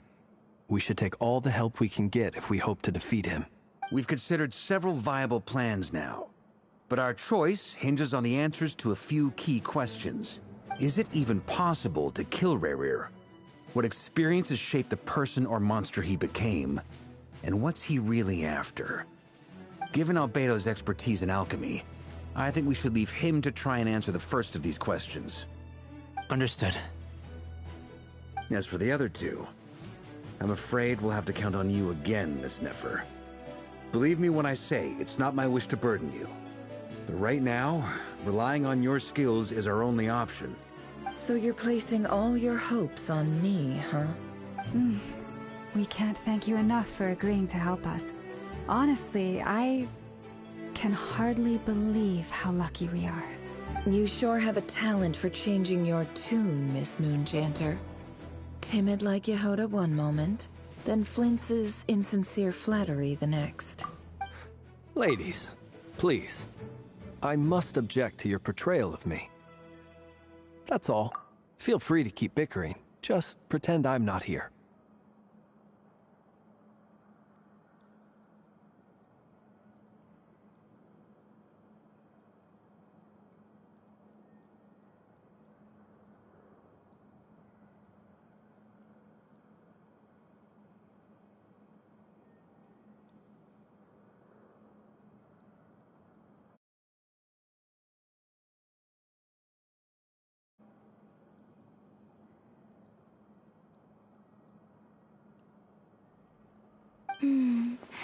I almost don't want to leave this room. I'm curious to see how this plays out. I have faith in you, Miss Nefer. Something tells me you'll stand by us until the very end. Oh? And what makes you so sure of that? What if I suddenly decide that my compensation is insufficient? This isn't about the money. I can sense that you've got a deep-seated distaste for Rahier. And knowing you, that alone is motive enough. Look at them getting along so well. Like two peas in a pod. And I'm the one they accuse of insincere flattery. There is no justice.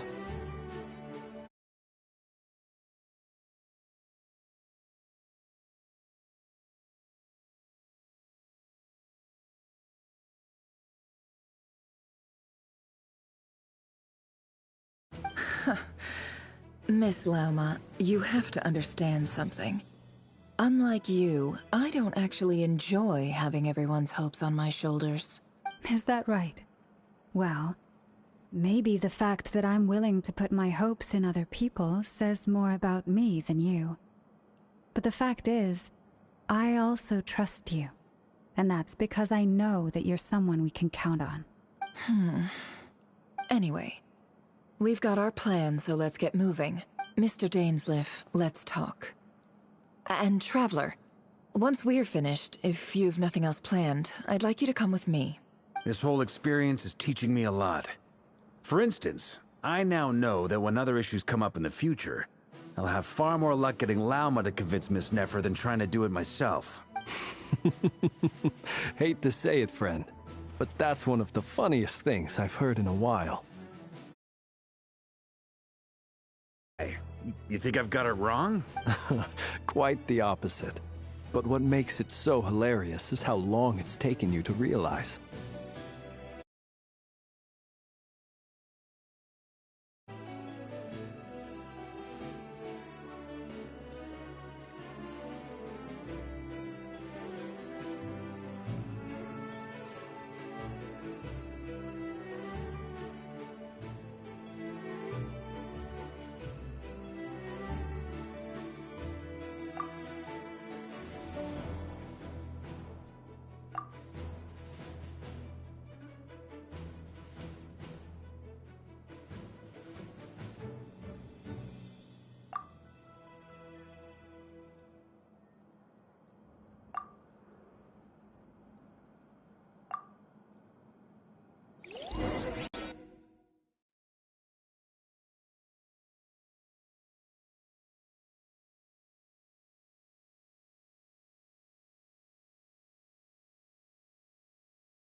Thank you for waiting.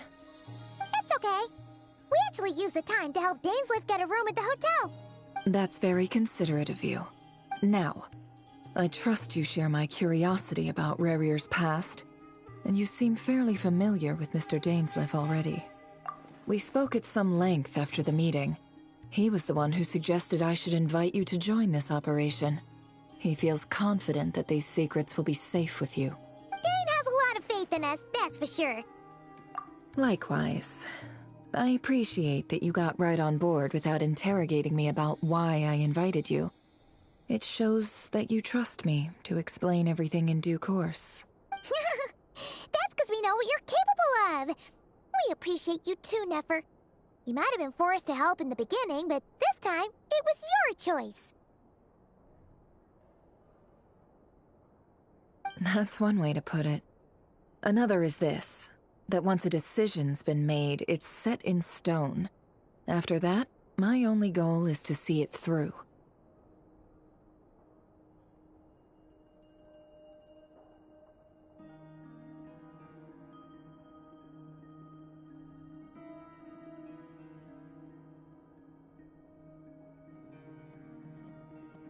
Alright, so here's how it is. I'm going to access Rarier's thoughts again using my confidential method. Now, I'm sure you've seen things like this before on your travels, so you're surely well aware of how dangerous it can be.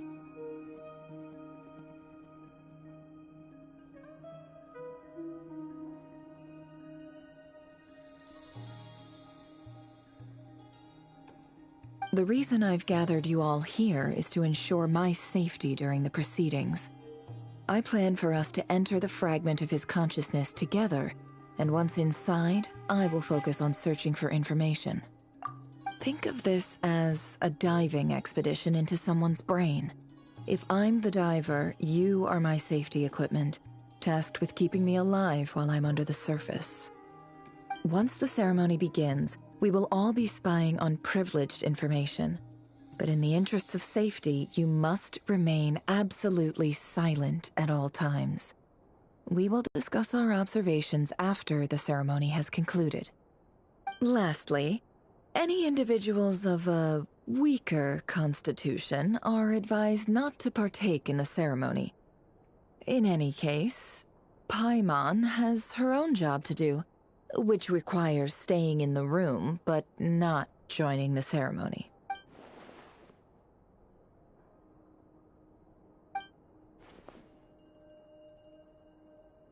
Well, good luck, everyone! Sounds like all Paimon can do is cross her fingers and root for you guys. There's a little more to it than that. I was being serious when I said you have a job to do. While the rest of us are inside Rarier's mind, it's imperative that we have a team member on the outside. In the event that something goes wrong, you will be our first responder. I don't anticipate any issues, but the extra level of safety will be greatly appreciated. I second that. This is a dangerous operation here, and you're our whole rescue team. That's pretty much the most important job in the crew. So, Paimon's like the lifeguard? Yeah, that makes sense. Alright, got it. Good. Please, take a seat. We'll get started momentarily.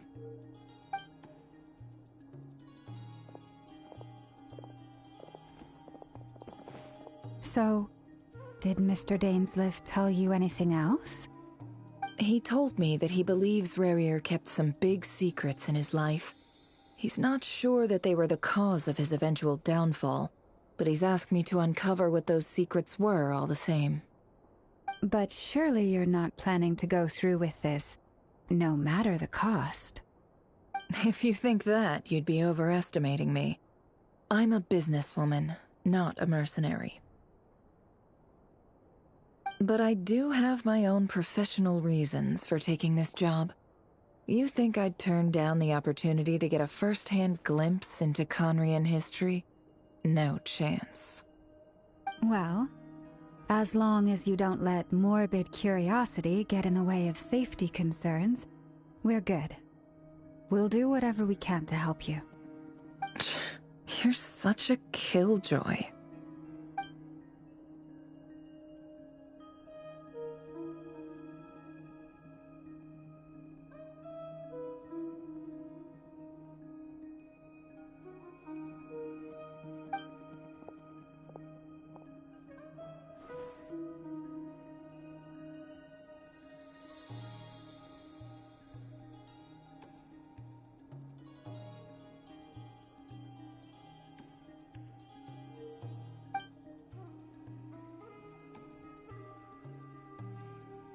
All right, I'm good to go. All set over here, too. Promise, Paimon, you'll be extra careful. All right. Let your whole body relax. We're about to begin. Close your eyes.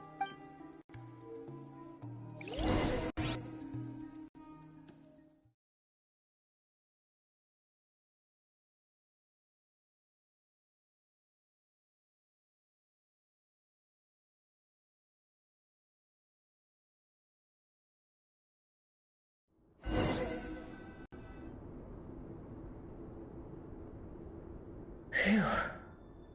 Could this be his office? Pretty standard setup.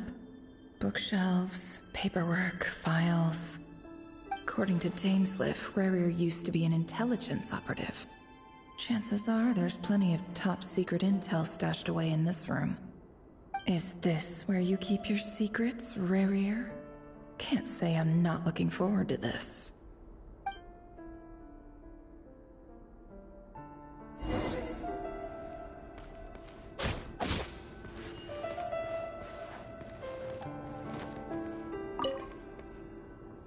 A file tucked inside a folder.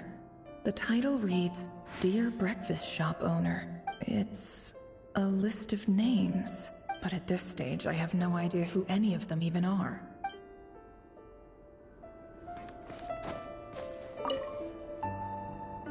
Wonder what kind of encryption technique this is. Seems like it has to be inserted into that camouflage device nearby. Aha! It's an audio recording. Please, hear me out. I can't shake this feeling that someone's been spying on our house. No, I'm not being paranoid. It's true. I saw someone dressed in all black. It was a couple of days back, but that was on another street, not near my house. I swear, I know what I saw. There's a note in the margin. Surveillance of the Run-for-Their residence has concluded. We apprehended the target and filed the mission report last night. Could the voice in the recording belong to one of Rarier's targets?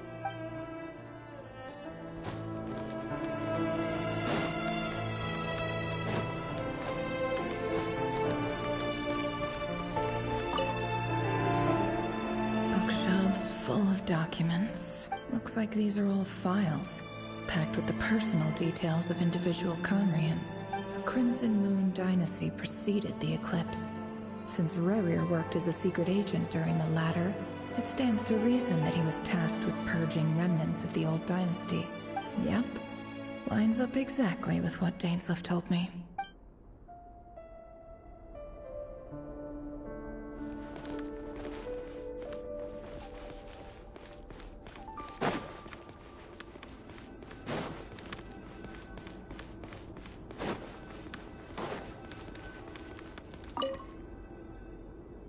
A box containing a ring inlaid with a precious gem. Must be for his girlfriend.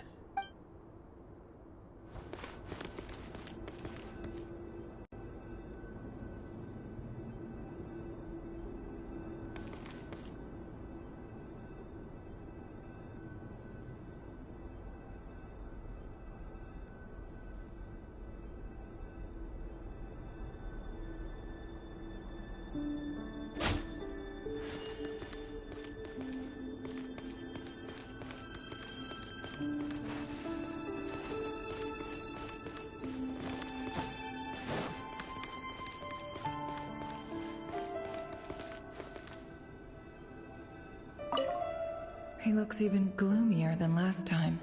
I wonder what's changed.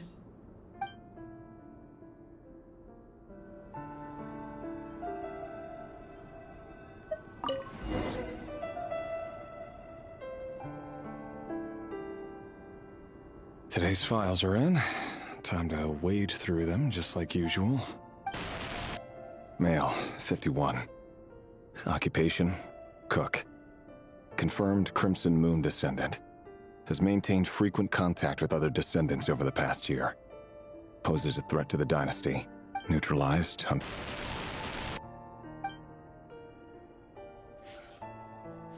This one should be archived under purged targets.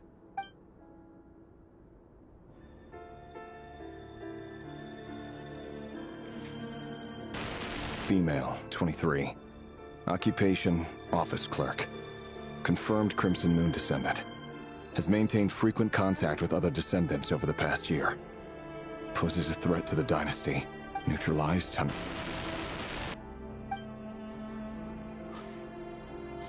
Another one for purged targets. Sounds like she was that other man's daughter. Never mind. What's it got to do with me?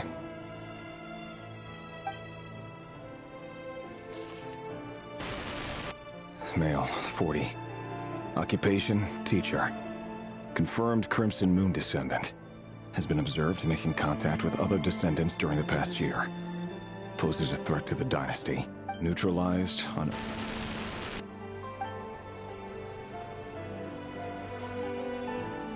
Just another nobody for the archive. Come to think of it, I remember surveilling this man. A case like his never would have been considered a priority in the past. Huh. He barely even interacted with other Crimson Moon descendants.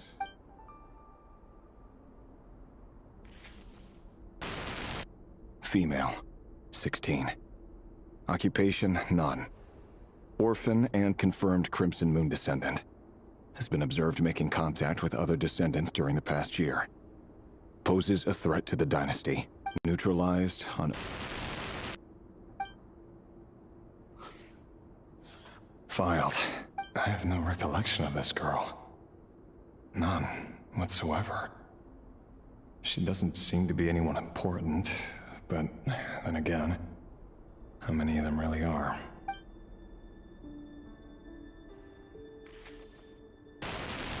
Female, 13. Occupation, none. Orphan and confirmed Crimson Moon descendant. Has been observed making contact with other descendants during the past year. Poses a threat to the dynasty. Neutralized on...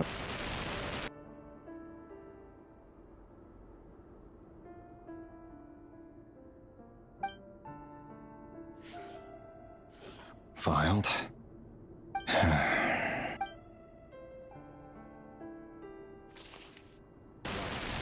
Male, 11.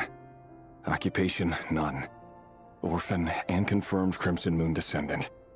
Has not been observed making any contact with other descendants during the past year. Poses a threat to the dynasty. Neutralized on...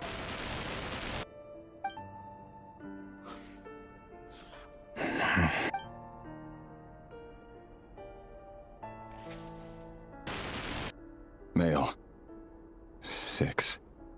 Occupation, none. Orphan and confirmed Crimson Moon descendant. Poses a threat to the dynasty. It's funny, isn't it? Your job is becoming both harder and easier at the same time, depending on how you look at it. Sooner or later, the Crimson Moon descendants will be completely wiped out. But as their numbers dwindle, they become harder and harder to track down. That's not how it is.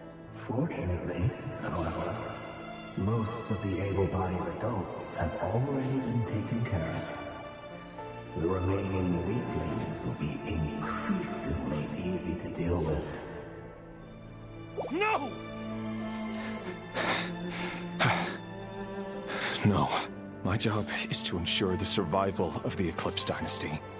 And the only way to do that is by eliminating any and all potential threats.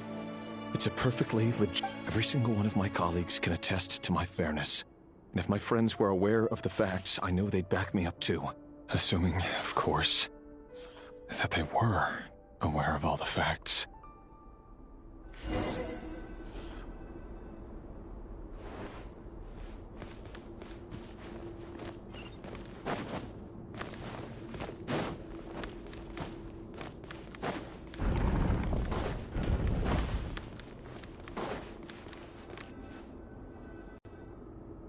Mr. Vedifalnir? It's been quite some time since we last met. Revier, I trust you're here because you have something important to discuss. Forgive me. I wasn't tuning out, it's just, I noticed you didn't even phrase that as a question. as if you knew I was coming. Tell me, does someone in your position ever feel the need to ask questions at all? It is indeed within my power to foresee certain things. Things like your arrival. I was just thinking. It won't be long before I'll be inviting both you and Dane to my wedding. That isn't a lie, but nor is it a fact as such. It's a wish, isn't it? No fooling a prophet, is there?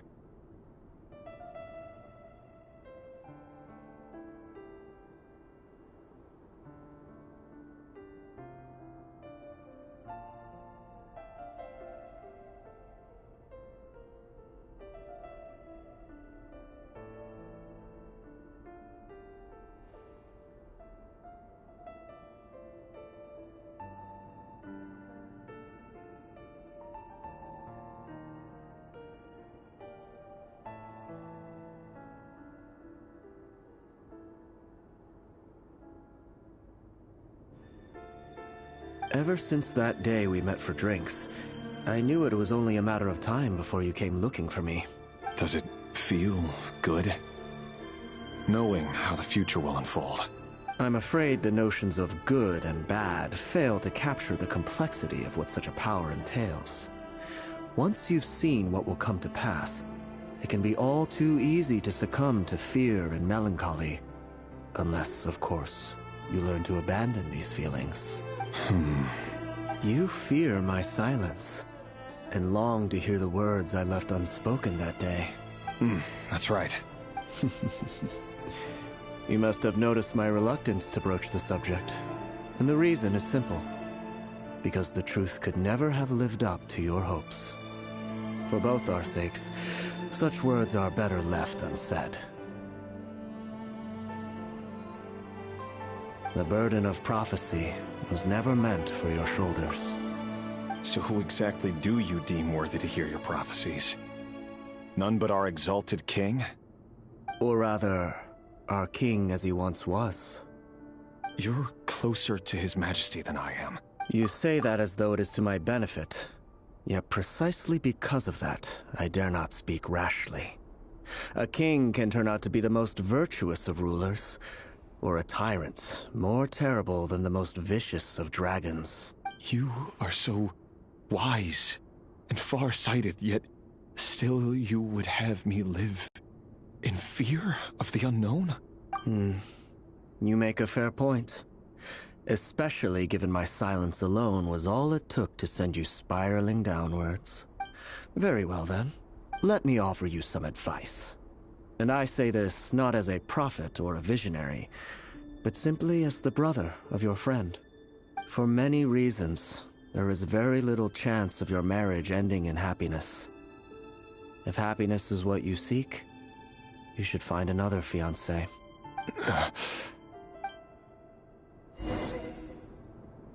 Hold on. There's that same black fog again. Could this memory belong to Thelindis?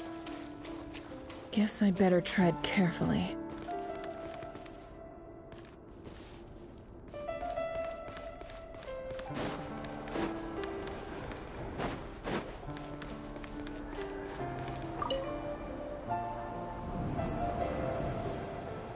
Wait.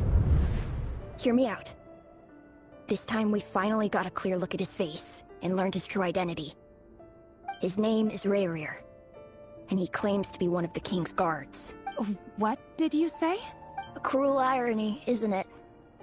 The man you're set to marry leads a double life as a brutal executioner. Why are you telling me all of this? Simple. It's because I want you to kill him. You are the only person he would never suspect. No, absolutely not. I would never dream of doing such a despicable thing. So you'll just stand by and watch him slaughter us to the last. Do not forget that the blood of the Crimson Moon flows in your veins too. The blood of the Crimson Moon? What does that matter now? The dynasty has long been dead and gone. You think that alone is reason enough for me to throw away everything I have? Why wouldn't it be? You too were once a child of the Crimson Moon, just like me. Don't tell me you've never felt so much as a flicker of fury for the way we were trampled into the dust. As long as you promise to abandon this pipe dream of restoring your dynasty, I can try to persuade him. Or have him persuade the Vinster King. Persuade the Vinster King? Do you even know why he's so obsessed with hunting us down? Why he keeps trying to force us to hand over our secrets over and over again? Or why we refuse to give up on restoring the dynasty? The Vinster King. A blind fool. His eyes clouded by powers from beyond this world. A petty little man with a miser's heart. And he dares to sit upon the throne? Mark my words. Sooner or later, Conrio will fall. And it will be his doing. If you can't bring yourself to do it, so be it. Just you watch. It won't be long before calamity descends upon us all. The Rehir of Solnari. That really is quite a secret you've been keeping from me, Rerir. But who am I to talk? Am I really any better? I've kept my own past a secret this whole time, too. Love should be built on honesty. But ours was born from lies. And yet, is it really so wrong to hide things that would only make life harder? If we don't cover up the parts that no one else should see, how can we go on pretending to be normal? Vedifulnir must have known all this. And that's why he made his prophecy. In the end, nothing stays hidden forever. But I won't just sit by and watch this disaster unfold. I'll do everything in my power to protect what I cannot afford to lose, no matter who I have to face.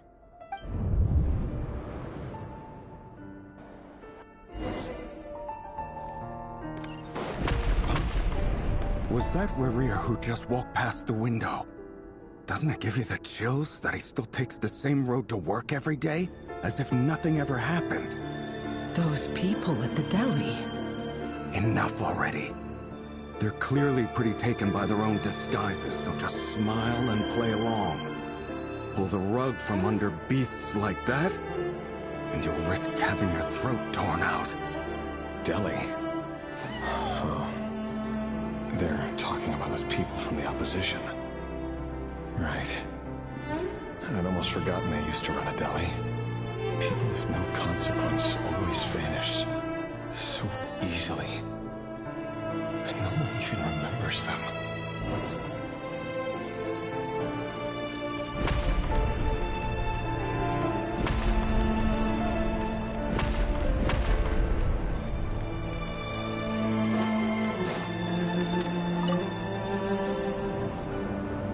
But surely you can see he's not the man he pretends to be! So many have died already, and they say that the king's madness grows with each passing day. We're not going to survive this, are we? But why does it have to be this way? Do we really deserve to die just because of the blood that runs through our veins? Felindis, are you even listening? Sorry, Freether. My mind was off wandering. I heard you, though. You're talking about what Rerir said. He's just following the king's orders. He's a secret agent, and it's his job to hunt down rebels and dissidents. By the time you first met him, he'd already taken lives. Maybe he was using you from the very beginning. No. Rerir has no idea I have anything to do with the Crimson Moon. My family are only distant relatives of the main lineage, and besides, my eyes are perfectly ordinary.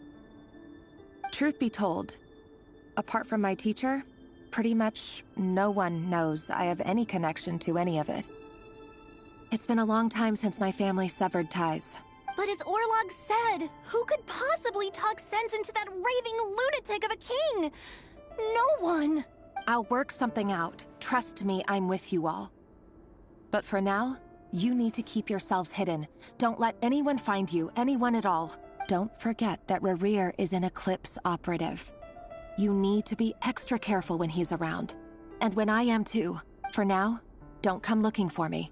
And if anything happens to me, just act like we've never met. If even you can't escape this, what hope do the rest of us have?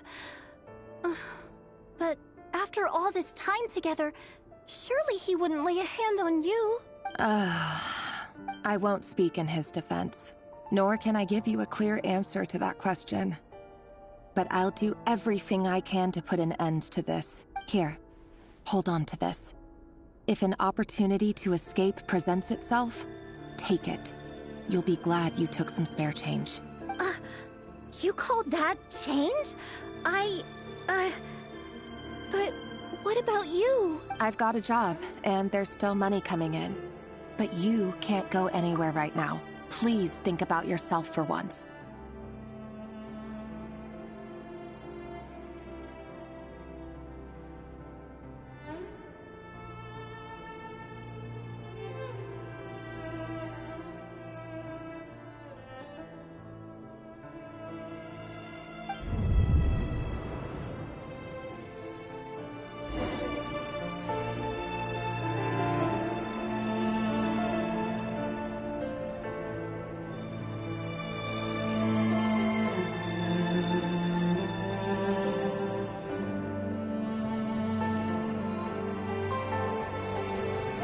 Don't trust your eyes uncritically.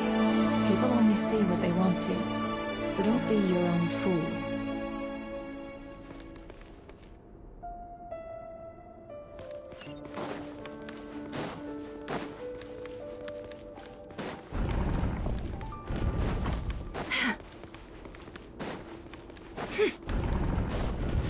Another day, another round of assassination training. Training ground is just beyond this hidden passageway. When you kill a person, doesn't it bother you when you end up covered in their blood? Why would it? Aren't we all just walking blood bags? But not everyone is accustomed to hunting down others like prey. You've been a hunter for so long now, you seem to have forgotten that most people don't just go around killing one another.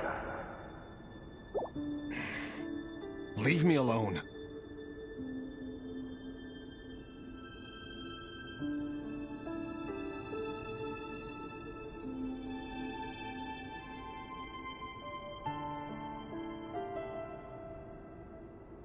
Emotions are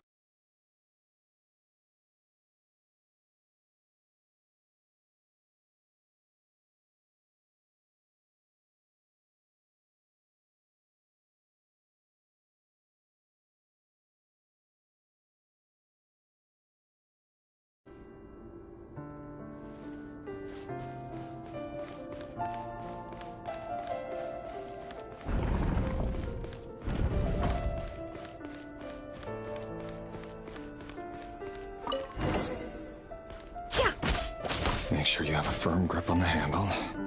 Then choose your angle well. Keep your movements light and brisk. And the prey won't sense a thing. I know that. I'll bet no one's ever died a quiet death in your hand. I work clean. No traces.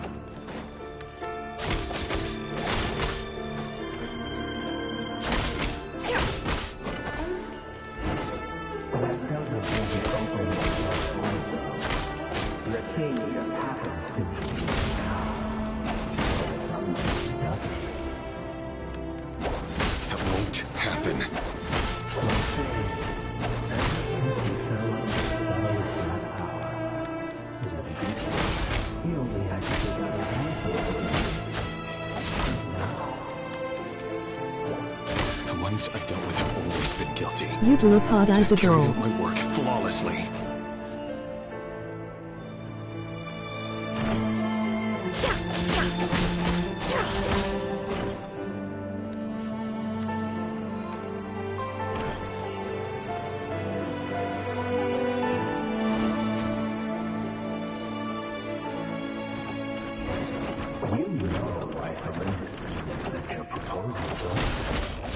Was it because he didn't trust you?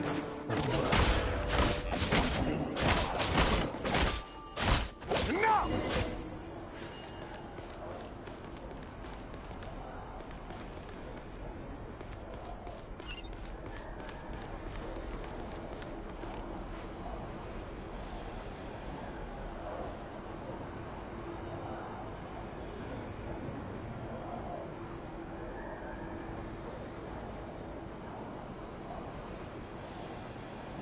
Why does Ashru sit up on the counter? To welcome our clients, of course. A kitty's gotta earn his kibble somehow.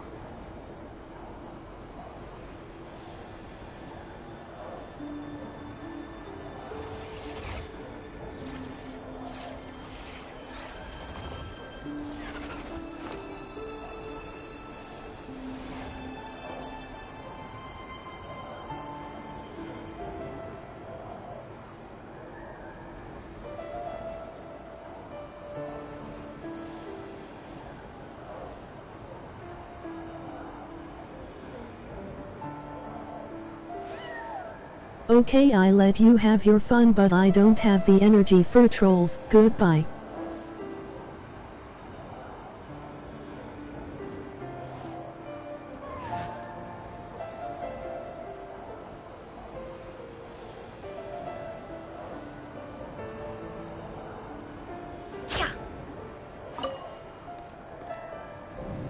Delindis, do you still remember Orlog? Orlog? The boy who was pretending to sell flowers. You spoke for quite a while, didn't you? Yes, we did. What about him? He was arrested 2 days ago. Chances are he's already dead. He... I just don't get it! After everything he's done, why do you still stand by him? Or does it mean nothing to you that people keep dying? No, that's not... Just hear me out. I need to go now, Delindis. They're looking for us. You take care too. If you ever need a place to hide, come find us.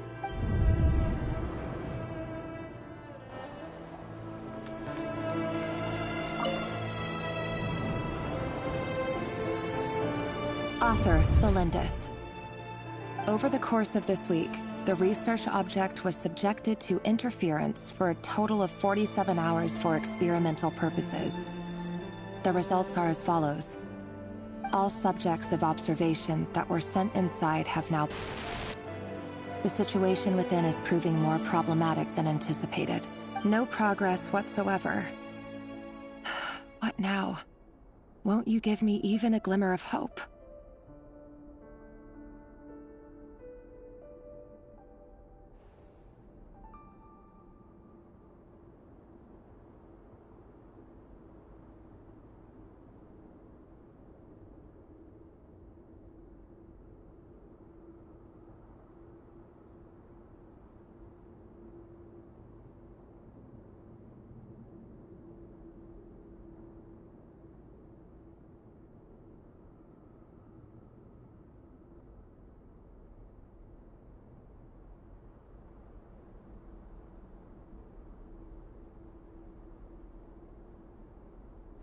Things are getting worse by the day.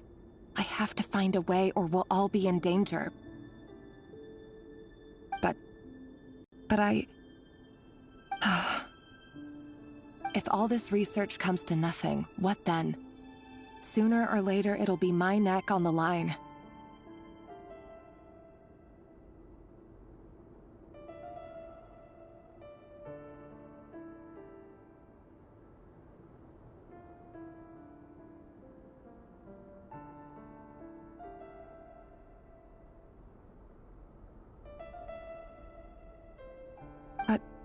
Could he really bring himself to kill me? No. Surely he wouldn't have the heart.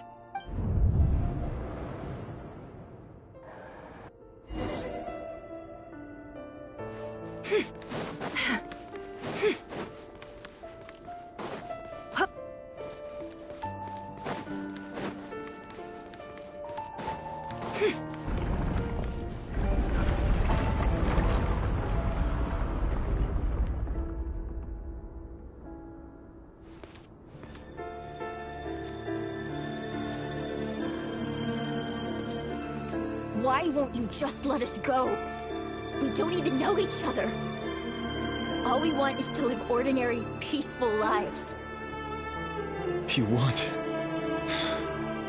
to live.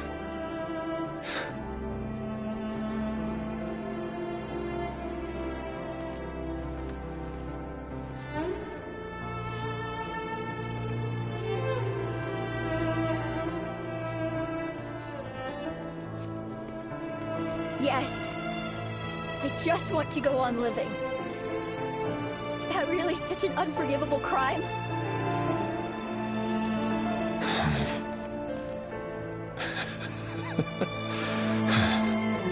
You want to go on living. I want to keep living too. To keep living forever. That's why I have no choice but to continue on the path I'm on. If only some savior would suddenly swoop down and change the way the world is. Too bad that's not going to happen.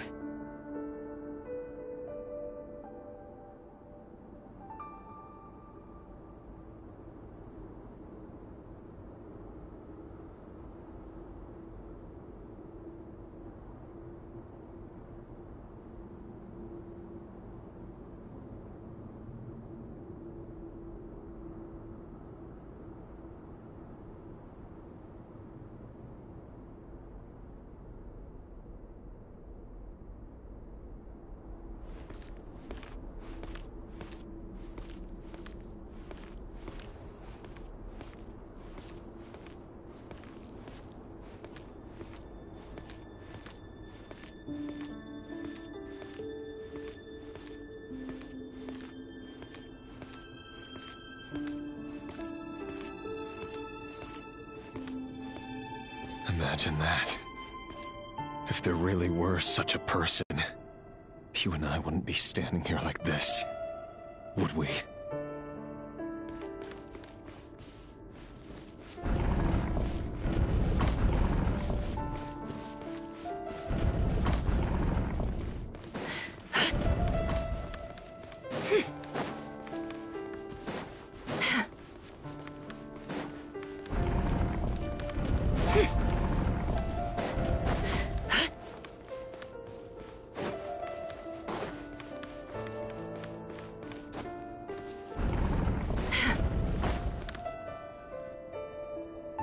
Today's files are in.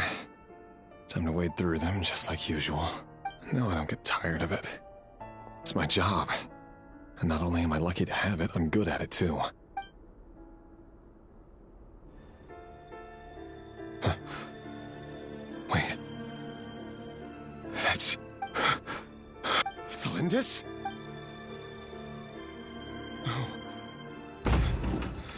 No. No! Why?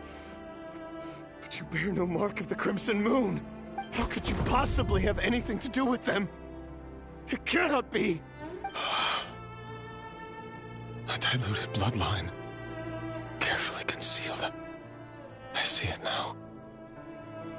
You've been living in the shadows just like me. What a fool I've been. Numbing myself with talk of justice.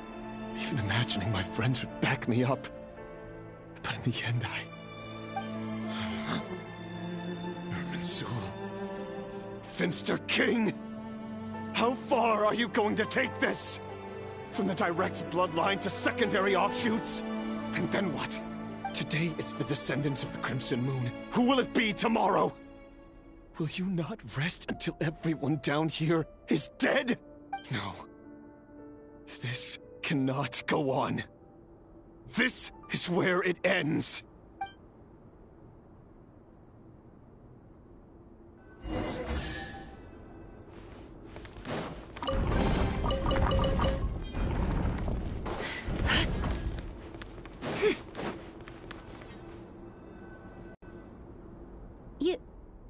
You're really letting me go? I am. As long as you can guarantee that no one will find you.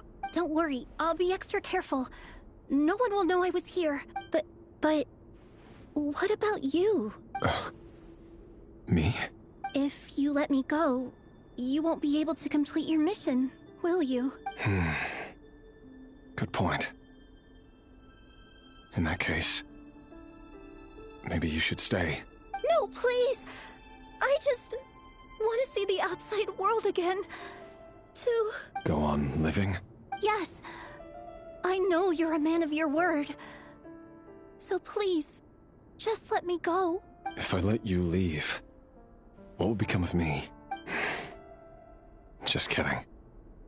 Go, now, But remember, don't let anyone know you were caught. We'll be seeing each other again very soon if you do. Even shadows in the dark must live by a code. But you can't save everyone. You've been whispering in my ear for days now, Vedifalnir. What are you trying to do? Break me down?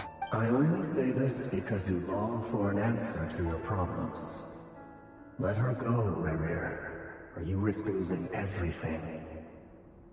I will not abandon Thelindis. Then you'll need a little more vigilance and a lot more power. The world is changing, Rerir.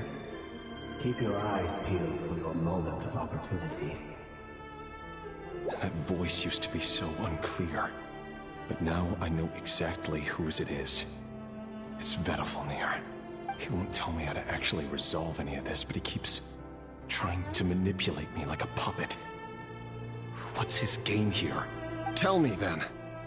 What will this moment of opportunity look like?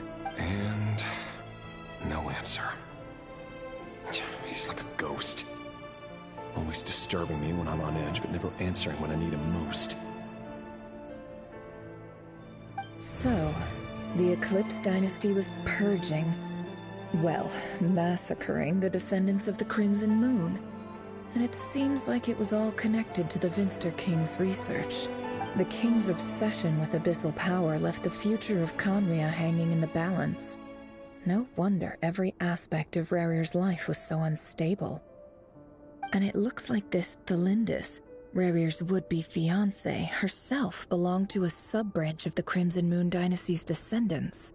It almost defies belief that a couple like them could hide the truth from each other for so long. If the Vinster King hadn't intervened in such a drastic way, they might have gone on deceiving each other for the rest of their lives. And why does Vedifalnir, Daneslif's older brother, keep talking in Rerir's head? This guy kept more secrets than I ever imagined. The human mind is like a vast desert of shifting sands. When you follow the flow of someone's memories, you only ever see the parts they're willing to let surface. Time for something a bit more creative. We've been inside Rerir's mind this whole time, building up a picture of his psyche. There's already enough clues on the board to start reading between the lines and mapping out the rest. Now, we can finally begin to put the pieces together. Sure, it'll only be a reconstruction, part simulation, part reasoning, but it's usually pretty accurate. Once we've built up a cognitive profile, we just need to cross-check the logic behind his actions. And then we'll be able to take a sneak peek at whatever it is that Rerir has really been hiding.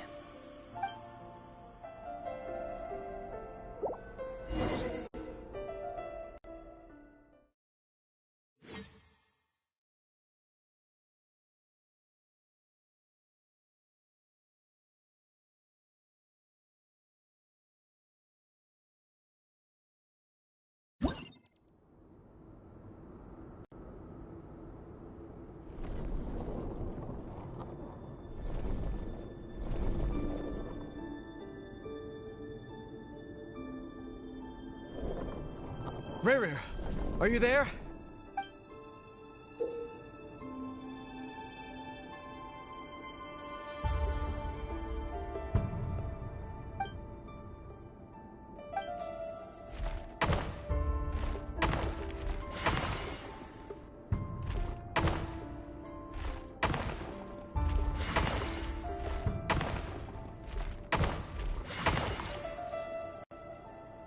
Hey, Rerir!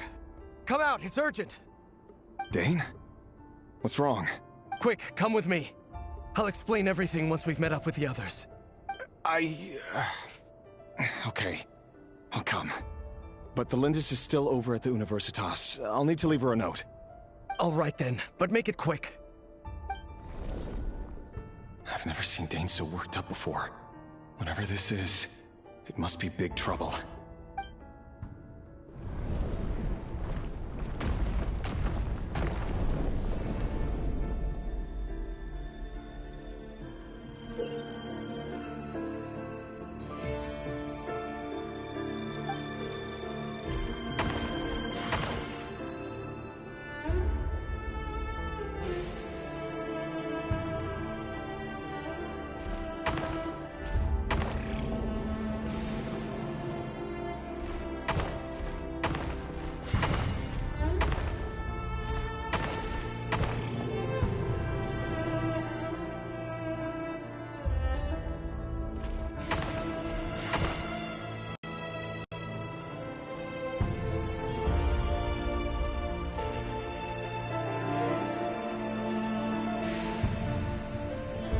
Well, this is a nice change, meeting you all at this hour.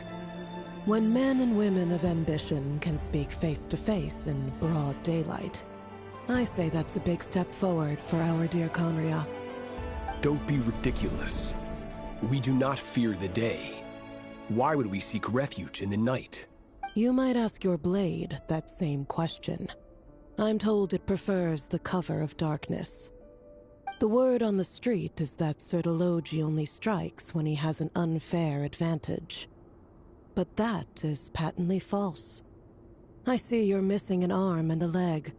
Surely only a fair fight could explain that. If this is your way of offering me replacement limbs, believe me, I'll take them. Oh, we can certainly discuss that.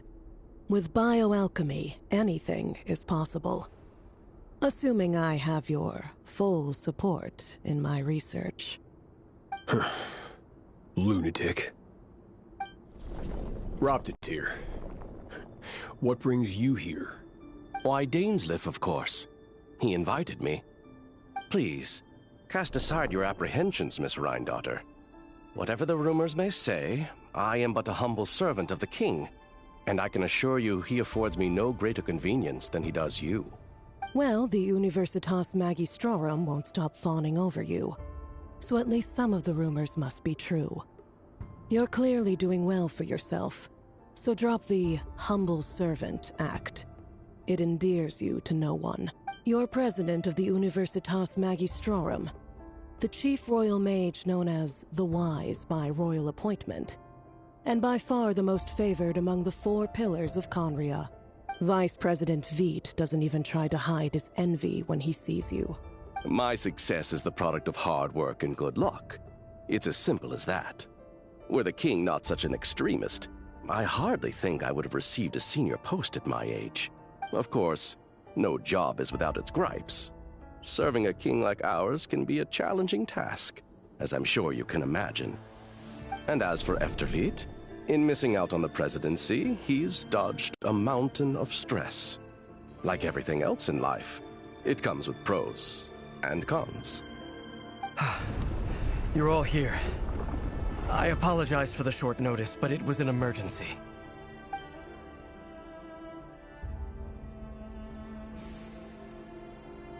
You must be Rerir. Mr. Sertologi. Yes, I handled your case file during your sentencing. Nothing personal, of course. I'm pleasantly surprised that you remember me. You're clearly a person of substance if you've been invited here. But Dainsleif, you'd better have a very good reason for convening this little gathering. It's my brother, Vedofenir. After he spoke at the court this morning, the king was so infuriated by his words that he had him blinded in both eyes and thrown in prison. Vedofenir in prison? Strange. I thought the king trusted him and Horoptatir more than anyone else in the world. Does this mean the king's circle of trust just got even smaller? It has nothing to do with trust. It's about what the king wants, which is as clear as day to anyone paying attention. I simply appease him, because it's in the best interests of the Universitas Magistrorum. And also because you're slimy. Vedofenir, perhaps less so. But still, a visionless visionary? It rather inclines me to think that qualifications are not what get you ahead in Conria. Do you honestly think this is an important discussion to be having right now? Dane, what are you planning to do? Rescue Vedofenir, I assume. Correct. It will mean storming the palace by force. Tonight. I need all of you on my side. That's far too dangerous. And don't forget, Dainsleif, you're captain of the Royal Guard. You swore an oath to the throne. Hmm? You've been planning this for a while, haven't you? I have no desire to commit treason. But whatever critique the king may have of Vedofenir, disfiguring your most loyal subject for putting the best interests of his court and nation first, this is not the conduct of a wise ruler. My blade will force the king to see the error of his ways. So, Vedalfnir's prophecy enraged the king. I'm sure it wasn't what he wanted to hear, but if he won't take counsel even from the visionary, that is deeply troubling news. The extent of His Majesty's madness is now all too clear. The question is, how does a man like me get out of this situation unscathed? You have noble ambitions, Dane, but I'm afraid they don't do much for a guy like me. I'm not interested in saving the world. All I want is a letter of pardon. A letter of pardon? For whom? Thelindis? The chances of the Vinster King issuing a pardon for anyone connected to the Crimson Moon seem vanishingly slim.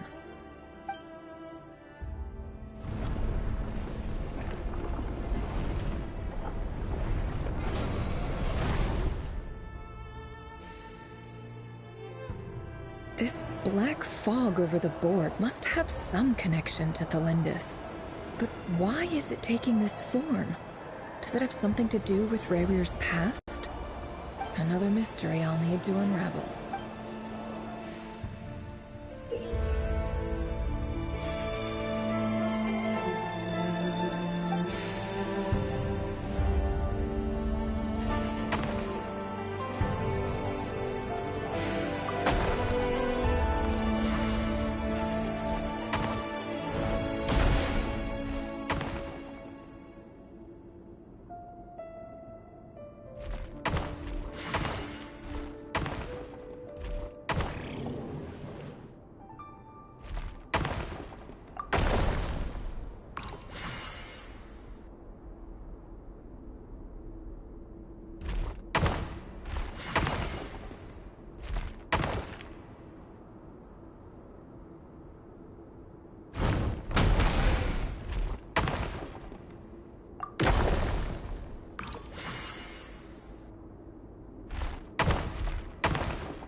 Author Thelindis. Over the course of this week, the research object was subjected to interference for a total of 60 hours for experimental purposes. The results are as follows. Research dating back to the Crimson Moon Dynasty has established 2 points regarding moon marrow. Firstly, its origins have something to do with a god's power. Secondly, it serves as a portal to an as-yet indeterminate location. Moon marrow can thus be defined as a spatial gateway. However, there are a number of hurdles to overcome before we can answer the question of where it leads to. To start with, opening the gateway requires a specific power source, which the relevant literature indicates. An enormous amount of power is then required to keep the gate open. Currently, the total power output of our instruments remains in the single digits. To make matters worse, I am now the only staff member remaining in the Moon Marrow lab. The Universitas Magistrorum recently decided to move most of its personnel into abyssal energy research, which has stymied all Crimson Moon-related projects. This is not a wise move. I have always maintained that placing all our hopes in a single source of power is risky, especially one as poorly understood as this. As well as making ourselves overly reliant on a single resource, we are neglecting other promising technologies. I apologize if this comes across as disrespectful. But as a Moon Marrow researcher, I desperately want to see the world beyond the gateway. If we really made it there one day, what would we find? And how would we go about taming the unknown? My imagination is endlessly fueled by questions such as these.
This is for you. I heard you're gonna leave the city with your parents. Delindis, did you hear about what happened? I've heard nothing. Rerir got back very late last Friday, and he was acting a little unusual, but he slept pretty well, so I'm guessing whatever he did was a good deed. You never saw him, and I don't know what he did. And this conversation never happened. You understand? What if he finds out that you pried into his secret? Don't be silly. I don't know what secrets he does or doesn't have. All I know is he's just a normal guy who happens to run some errands for the king. Are you scared of him? I don't know. The Rerir I know doesn't match the person you all describe. Logically, I should be scared of him. And yet, I don't want to lose him. But enough about that. You should get going, and be careful with the package I gave you. Keep it secret. Keep it safe. What's in it? A piece of the moon. All you need to know is that as long as you keep it safe, then in the future, everyone will be able to see a red moon. A red moon? You mean our moon? That's right. Our moon. Promise me you'll look after it. I promise, Delindis. The Crimson Moon bloodline will never die out. Its light, the color of blood, will become like a fire that flows in our veins, no matter how long it takes.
Hurry, everyone, and stick to the plan. Sir Dainsleif, what are you? Is this treason? You know what happens to those who betray the throne. Please, don't do this! It is the king himself who has betrayed the throne. He has betrayed all of Conria. If you have any love left for justice in your heart, you should join me. It's showtime. Dane and his group will handle the troops in the palace. Then Hraptatir and Rhindaughter will disarm the security measures. My job is to enter the prison and rescue Vedifalnir. Stay safe. Wish me luck. Look after my brother. Draw your blade. It is time for justice to prevail.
The smell is abominable.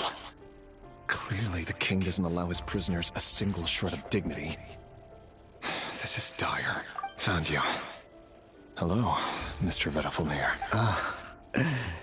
It's you. Surprised? Oh, wait. I guess surprise isn't an emotion that prophets feel very often. I certainly felt some surprise in the moment when I was blinded. Surprise at the king's sheer ignorance. Surprise at just how unfairly this world responds to words of earnest remonstration. I'm curious. What did you prophesize this time? It wasn't a prophecy. It was a word of warning. Someone had to say it. The king has forsaken all reason in pursuit of his obsessions. I simply told him that if he continues on this path, Conria will surely fall. But he didn't listen. Worse still, he stabbed you in both eyes and locked you away. Dane asked for my help. The court is in complete chaos now, but I'm sure you predicted that. Everything is transpiring as I foresaw. Yet I am powerless to change it. Fate is an immutable force.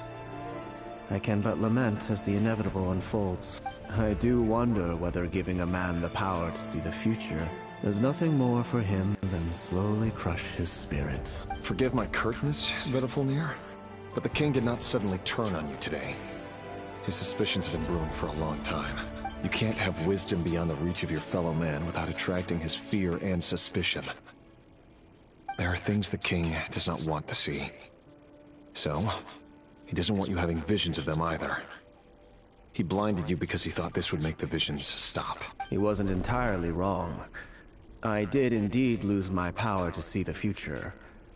Right up until... Until what? Just now. I believe I saw something new. Well, tonight could go a lot of different ways. 5 of us banded together to storm the palace, also we could rescue you. This will go down as the most tumultuous day in Conrian history. I sense hatred in you.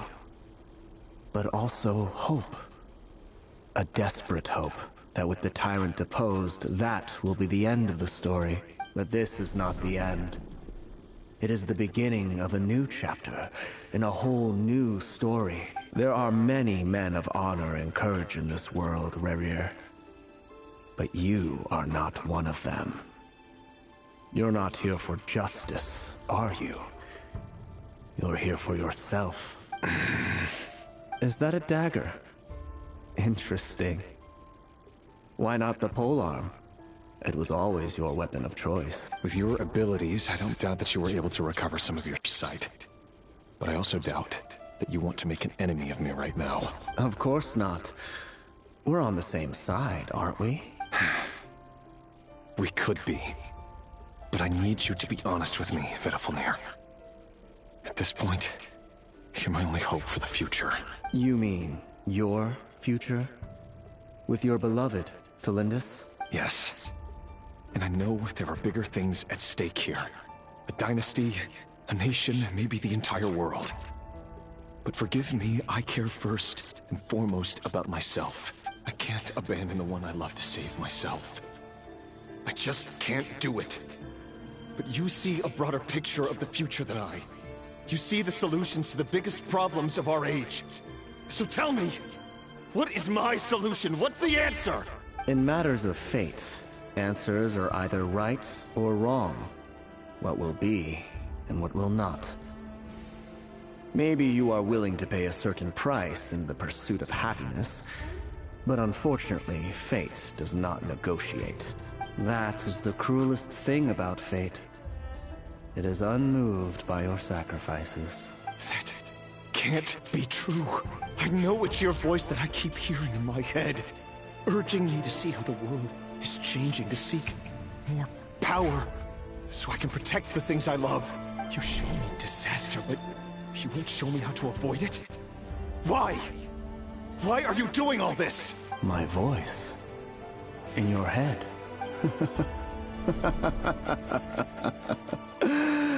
So, you hear it too? The voice that steals your mind, gains your trust, and drives you crazy. It turns out that we are not so different, you and I. Vedifalnir just broke into the strangest smile I've ever seen in my life. As if he'd discovered some monumental secret. But then he suddenly switched to looking extremely weary.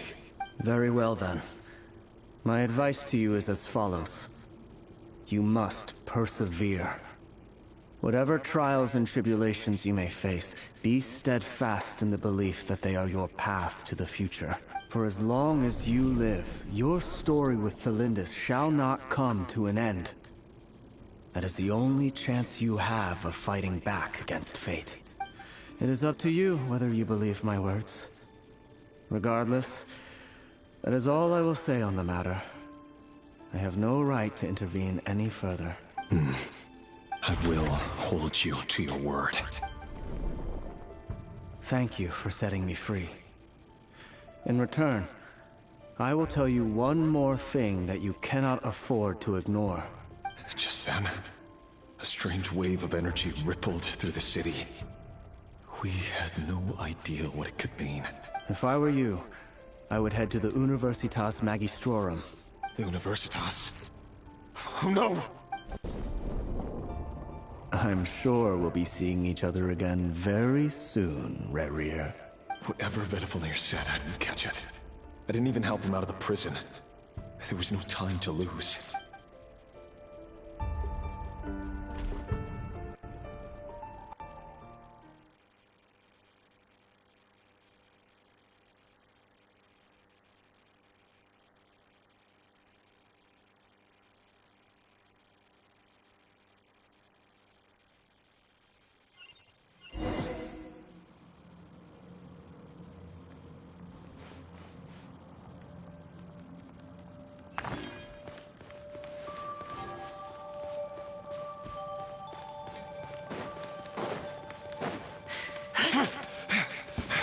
Monsters?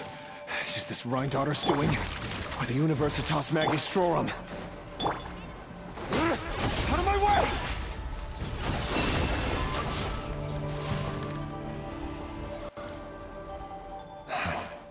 The Universitas. That reminds me of a rumor I once heard. Allegedly, the king installed secret mechanisms in the palace and around the city. No one knows where they are or what kind of power they hold. But if they were ever gonna activate, it would probably be on a night like tonight. Help! Help! Hold on! Don't let them anywhere near you! Save me! I can't! Ah! That sounded like an explosion. So, the rumor is true? The king really went through with it. What other means does the king have at his disposal? They must run on power from the Abyss. And given it's a major center of Abyss research, anyone over at the Universitas will be in grave danger. I have to hurry!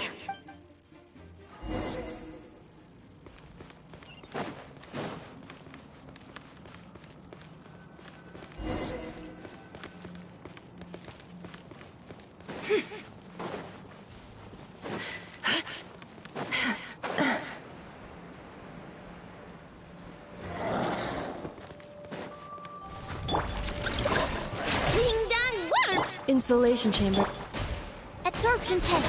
Swirl. Mark 2. Can't hide the truth. Chew on this. The deception ends here. It all adds up. Let's see what you're made of. No more lies.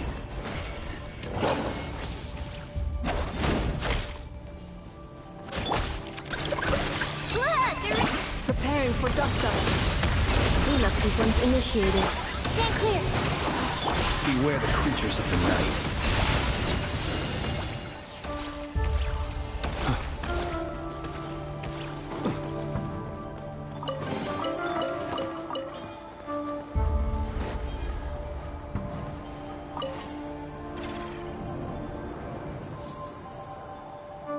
Monsters! At the Universitas Magistrorum? Why now? Oh no! They're coming! It's no use. The table won't hold out much longer. The weapons. Where are the weapons? Of course. All the lab equipment was upgraded after the inspection last week, But the new weapons haven't been allocated yet. I'm done for. Is anyone there? I need help! Ah! Stay back! Please stay back! Please!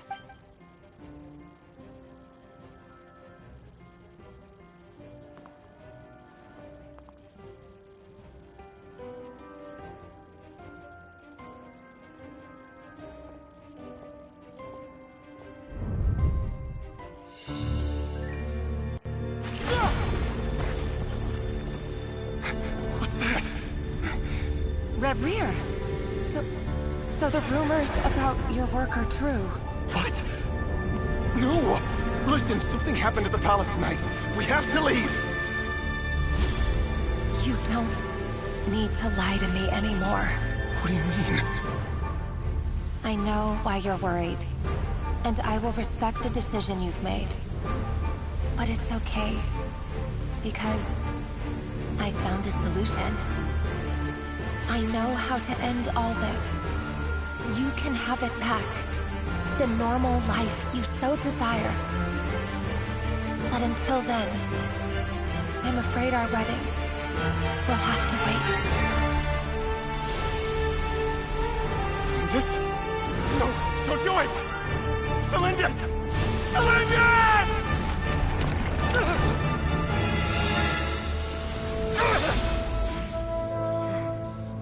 I told you, Reverie. Let her go. You will find someone better. No! No, I won't do it! I have to save her! By what means exactly? A lowly pawn. You lack the power and the strength of will. Do you know a way? Tell me! Come to the palace. Join us.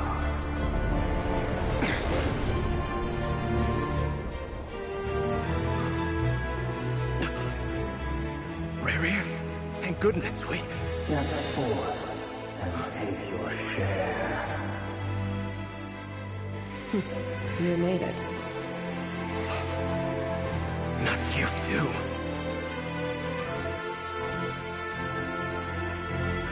Hatred or grief, despair, desire. We all have our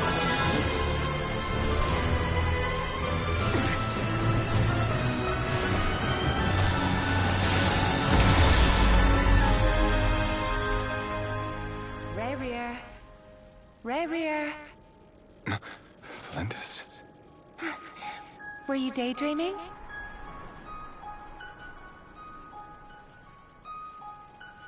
You still remember, Reverie? That question you asked me a couple of weeks ago? Oh. You mean the proposal? Yeah. I'm wondering, where do you think would be a good place to discuss it? Maybe in the garden? Or were you thinking a fancy restaurant? It's your choice.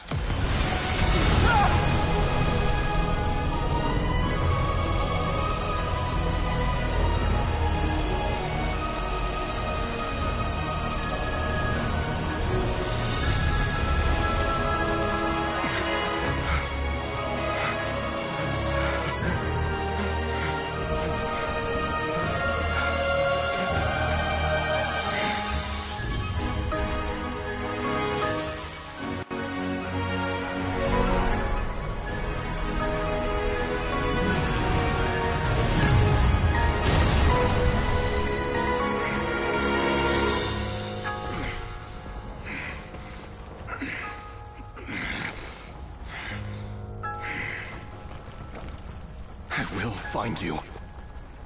And then... you can give me your answer.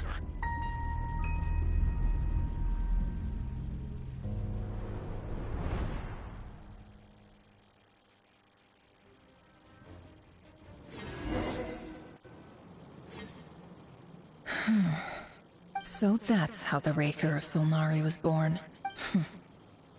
A monster created by circumstance is a monster all the same. Viewing other people's thoughts for too long can get uncomfortable. Right now, I'm feeling a strong sense of loathing. In a nutshell, the story of Conria is what happens when the truth falls by the wayside. Everyone tells little white lies, and before long, you have a huge pack of lies that destroys everything. Phew. Time to get back. His past is filled with sorrow, but the tale of any fallen civilization is one of endless tragedy. Cruel as it may be, that was Conria's fate.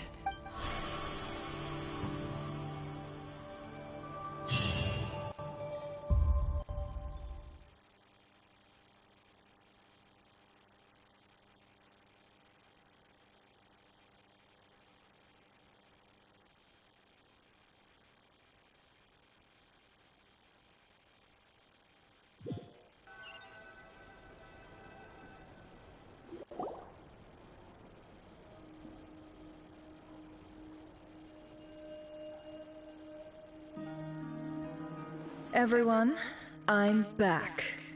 Can I get a standing ovation? Never! How are you holding up? Feeling okay? She's fine. Boss is a pro. Yes, I'm fine. You will have seen the events of Rerir's life through my thoughts. It's now clear that he is just a regular nobody, driven by personal tragedy, as he said himself. I mostly agree. There's only so much we can know about him from his memories alone, but they did give us a clear glimpse into his life in Conria. However, I would not consider Rerir to be a nobody. He was deeply involved in the events of that era. Yet, when the catastrophe of a generation strikes, nobody is safe. Sounds to me like you're speaking in riddles again.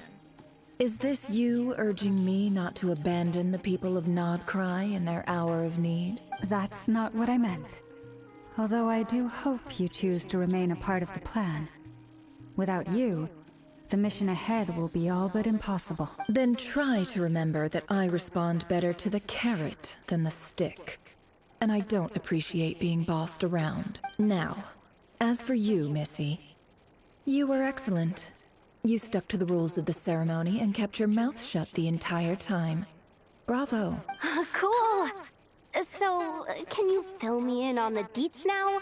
Most of what I saw went right over my head. Patience. You'll hear the whole story, don't you worry. But let's meet up with the others first. It will save me narrating it twice. Yehoda? Yes, boss! Let me get that door for ya. That's more like it. For a moment there, I was worried you'd forgotten about the first clause of your employment contract. Forgive my curiosity, but what does the first clause say? It says I gotta do the annoying stuff that boss is too lazy to do for herself. Like opening the door, pouring the tea, yada yada. Is that right? If something is in the contract, it's because she willingly agreed to it. Rest assured that the Curatorium abides by the very strictest of labor policies. You don't seriously think I'm cruel enough to treat her like my slave? In any case, I've hardly shied away from my share of the work today. Hope I don't catch Flintz and Varka lounging about in their chairs, enjoying a leisurely cup of tea. There's nothing I dislike more than other people enjoying themselves while I'm hard at work.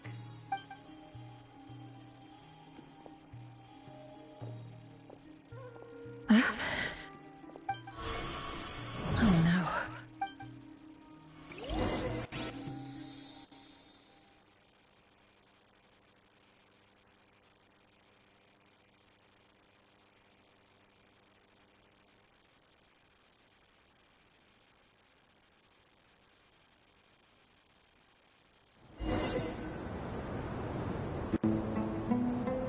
Sorry to disturb you, but we seem to have run into some trouble. Evidently so. Don't worry, I'm not about to leave you to fend for yourselves. I'm not that kind of boss. And it would go against the Curatorium's labor policy. I'm sorry. What did you hear me say? I wasn't talking about labor policy. Wait. How long have I been standing here? Not long. You just appeared by the door a moment ago.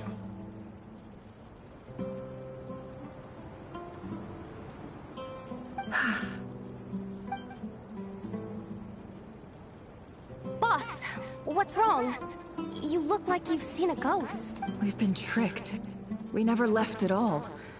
Somehow I hallucinated that whole scene back inside the office. Hallucinated? But how? How indeed. This place should heed my will alone. All thoughts and actions that occur in here are just a result of pawns moving across the chessboard in a carefully calculated manner. And nobody has access to this chess set but me. So you control everything in here? More or less. But yes, it's a special technique of mine. Has anything like this ever happened before? Only once.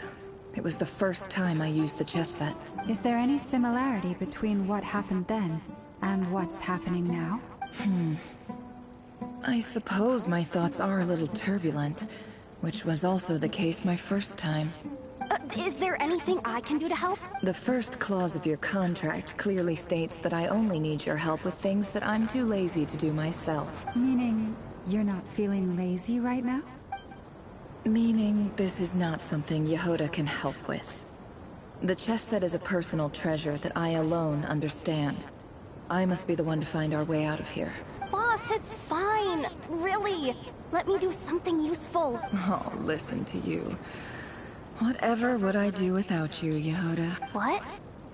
Really? Yes, really.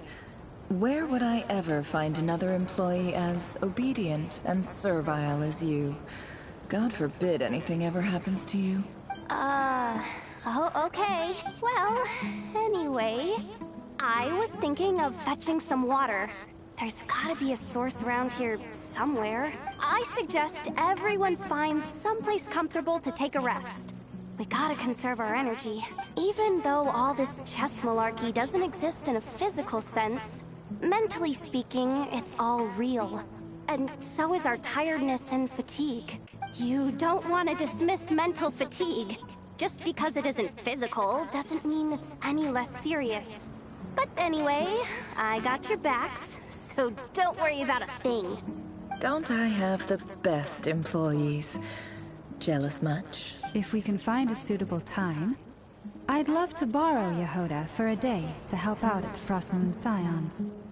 Would you be amenable to that, but...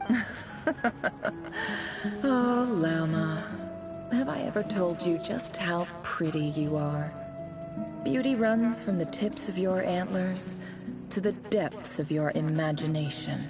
Time to rally, everyone. Follow me. As we continue our journey, the same rules will apply. That means stay focused and no talking no matter what we encounter. And don't disturb the chess pieces. You have my word that I will get us all out of here.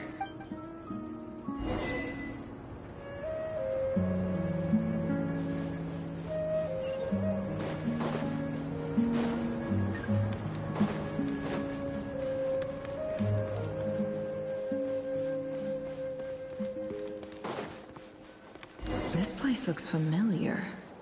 That's not a good sign. There's someone up ahead. Time for a little chat.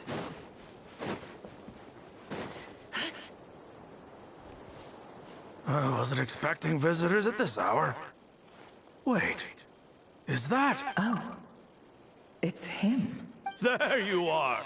Sinue's been looking for you all day. I think he has some news for you. Oh yeah? What were you doing just now, Uncle Retinue? Hiding away some more loose change?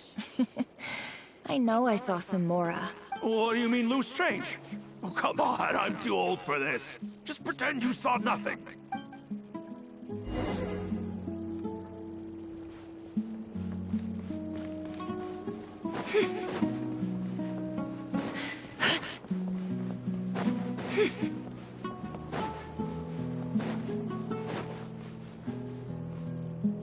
Hey, kid. Mind telling me what Sinuhe's been up to recently? I'm trying to get in his good books and I need a way in. Get in his good books? Why? What do you want with my dad, Uncle Apepi? I've written a new song. I was hoping to showcase it at the next festival, but I'll need his approval. A new song, huh? I'd love to stay and listen, but unfortunately, Uncle Retinue says my dad's looking for me. Well, there's plenty of time and I'm not going anywhere. See that pile of stones? I'll be sitting there warming up my vocal cords. Come find me when you're done. Pile of stones. Got it.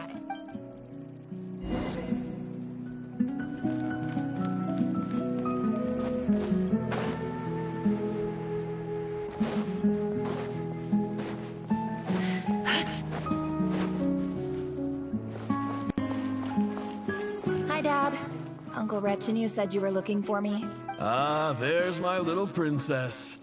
If you'd gotten back just a little sooner, you could have shared the spoils of war with me. Spoils of war? Who were you fighting against, Dad? It was just a figure of speech. The aftermath of a sandstorm is no time to be waging war. I was talking about our war against thirst. I went out to fix our water supply problem, and now I'm back. Which means... We have a well again! That's right. I found a new one and brought back as much water as I could carry. It should last us for a good while. If it wasn't for these blasted sandstorms, our wells wouldn't be caving in. You wouldn't be spending all your time out searching for new water sources. As the chief of our tribe, I'm supposed to be leading us out of hardship and poverty. Onto better things. You know how prosperous our ancestors were. I've told you all the stories. And look at us now. Squeezed into these hovels. No one would choose this, if it wasn't for the endless wars over the years. But things are looking up. I started working with some folks from the academia a few months back. They gave me some contacts in return for my assistance in the desert. So you're the academia's helper now? Special ambassador, they call it. Think of it as a partnership. It's nothing bad, okay? We've been isolated here in the desert for too long. Seeking opportunities elsewhere is the best thing for us, and the fastest way to progress. So, do you get anything good out of being a special ambassador? Of course. My luck's improving all the time. One day, I swear I'm gonna lead us out of this place. We'll find somewhere new. Somewhere better.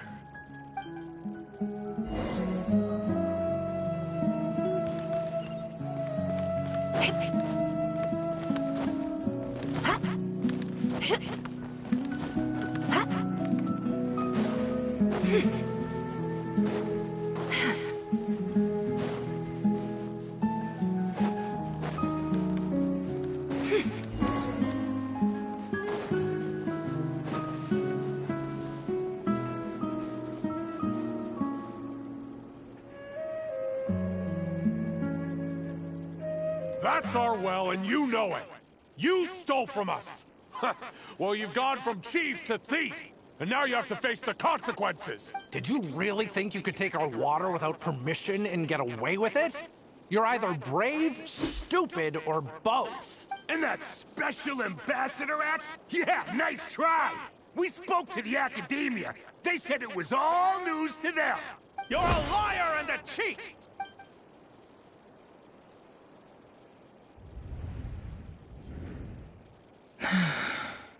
I heard Yehuda gasp, but I don't blame her. Most people are terrified by the sight of blood. Corpses strewn across the ground. The wounds are clearly from scimitars and daggers. The desert dwellers' weapons of choice.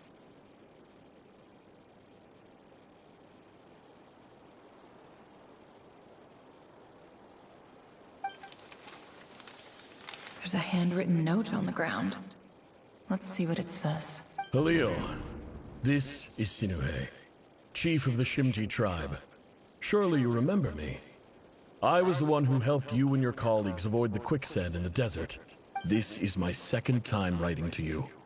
I assume my last letter must have gotten lost in the mail, as I didn't receive a reply. I hope this one makes it to you safely. I'm writing to you because I need some help. That sandstorm the other day completely blocked up our well, forcing me to look for another water source in Iab and Unut territory. It was a matter of survival. Praise the gods. The well of the Eob tribe was intact. It was my last resort. I drew what water I could and left, but not without being spotted. I fear they will retaliate. You told me to write to you if I ever needed help. You said you'd be my ally in the academia. I urgently need you to formally recognize my title of Special Ambassador and send some of your people to assist me for a few days. It's the only way I can convince them that this was the academia's decision and prevent them from retaliating. This is an emergency. Please send help as soon as possible. Looks like this letter never got sent. The writer died a grisly death, and the letter was trampled into the ground. It's badly defaced. Some parts are barely legible. What a ridiculous lie the surviving Shimti tell. Their whole village was butchered over a sip of water.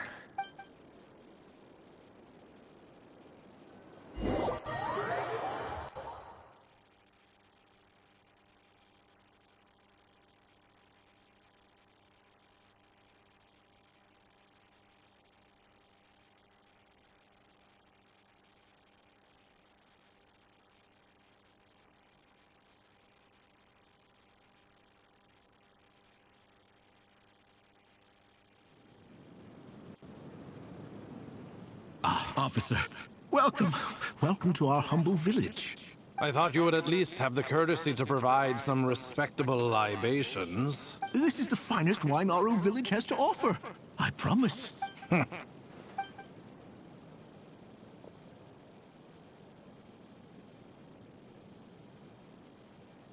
The Academia has agreed to reserve a single space for a candidate from your village. But I remain skeptical of this entire endeavor. I highly doubt anyone in this desert possesses serious academic potential. Please, have faith. If not in us, then in our god. The child we found shows great promise. I beg you, take her away from this place. Give her a chance. Don't let her talent go to waste. I don't recognize her. New arrival? She showed up here a few days ago and we took her in. She's a really bright kid. Please help. I'm begging you. So, where are you from? Nowhere special. Just a sand dune. What about the rest of your family? How many of you are there? Just the one. It's only you? Correct. So, no brothers, no sisters, no mother or father? Any who have slept on a bed of sand, I call my brothers and my sisters. Apart from that, I have no family. All right. Get over here. Sign your name on the form.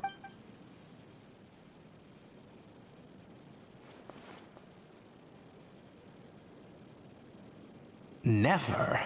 You're rather fair-skinned for a desert dweller.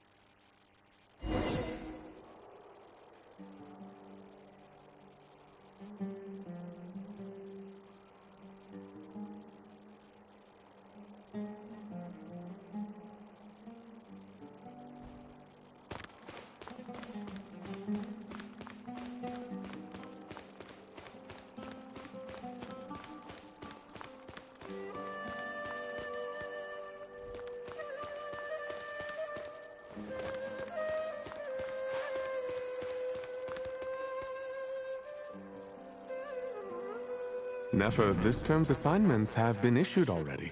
Please read through the materials thoroughly, conduct your own additional research, and then write an essay on the topic.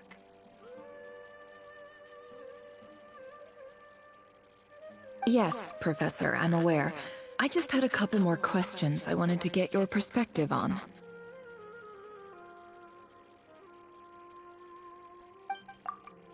Oh? Please, ask away. Well, I saw the other students' problem sheets, and I couldn't help but notice that my assignment is much easier than theirs. Do you really think I'm a weak student? A weak student? Goodness, no. Quite the opposite. You have a sharp mind. Almost too sharp. I think what you're saying is, a weak student wouldn't have noticed the discrepancy. And if they did, they certainly wouldn't complain about the lighter workload. You see, sharp as they come. You see things the way they are. And I'm sure you know why they're like that. Because of where I come from. Because I'm different. I'm sorry, Nefer. I don't like it any more than you do. It's just... Anyway, you said you had a couple of questions. What's the other one? I wanted to check. If someone sent me a letter to the academia, where do I go to collect it? Ah, your family wrote to you. Well, as long as they put your name on the envelope, someone should hand it right to you. Not exactly. It's not even a recent letter. I was just curious where the mail would end up if no one collects it. The House of Dana, I expect. I know there's a box for unclaimed mail somewhere in there, probably sitting on a shelf. Whatever you're looking for, that'd be the place to start. Okay, got it. Thank you, Professor. Oh, don't mention it. Honestly, I feel like I failed you. I'm supposed to be your teacher, but I haven't taught you anything. Hey, don't say that. You're a great teacher, and you do your best for all your students. But the rules are the rules. You're not allowed to teach students like me. It's not just the academia either. The whole world bends over backwards for the successful. Oh, my dear child. Don't tell me you've given up on life already.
I haven't.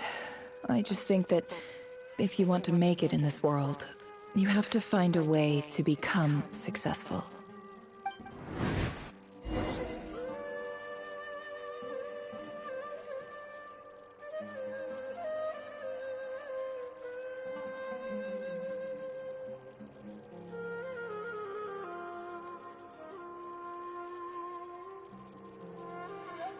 Don't trust your eyes uncritically. People only see what they want to, so don't be your own fool.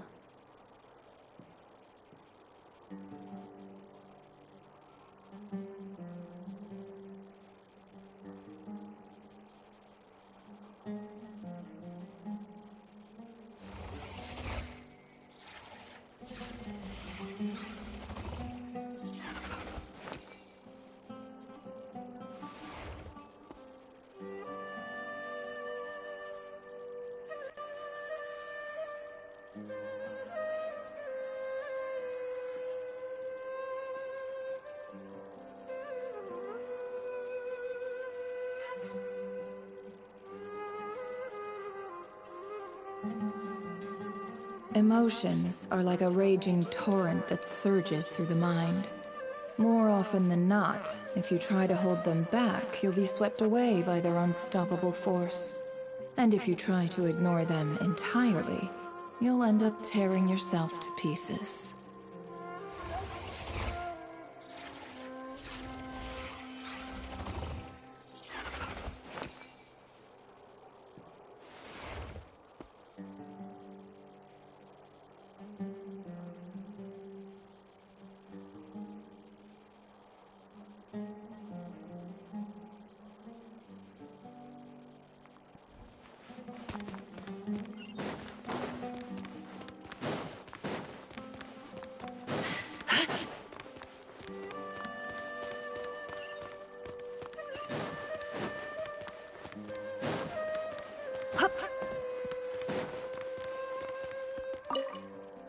This must be it. A big cardboard box full of unclaimed mail. And probably some letters that ended up here by mistake, too. Let's take a look.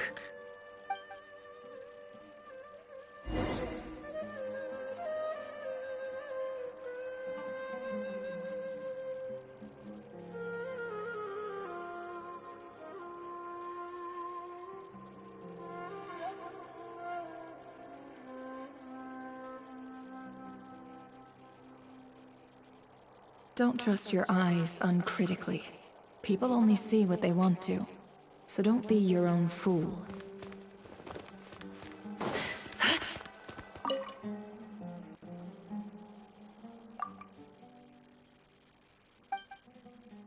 A dilapidation survey from Port Ormos. Looks like it's from a Core of 30 representative. What a strange thought. A bunch of mercs losing sleep over rundown buildings. This one was never even opened. I guess the recipient didn't care what the Core of 30 had to say about anything. Who was it addressed to? I don't recognize the name, but it must have been a Kasharawar professor. This one is addressed to the Immorta Sage. The title is Changes Observed in Satyavada Life Symptoms. Why do all these letters read like full-blown dissertations? Guided by the incense, we became lost somewhere in the forest. All the barriers between levels of consciousness disappeared as our minds soared around in circles, looking for a branch to seek refuge on. In clinical terms, these symptoms fit the description of incense poisoning. The Immorta Darshan strictly prohibits the use of hallucinogenic substances, but I believe there are still people getting away with it. For example, my neighbor, who always breaks out into song and dance after using incense,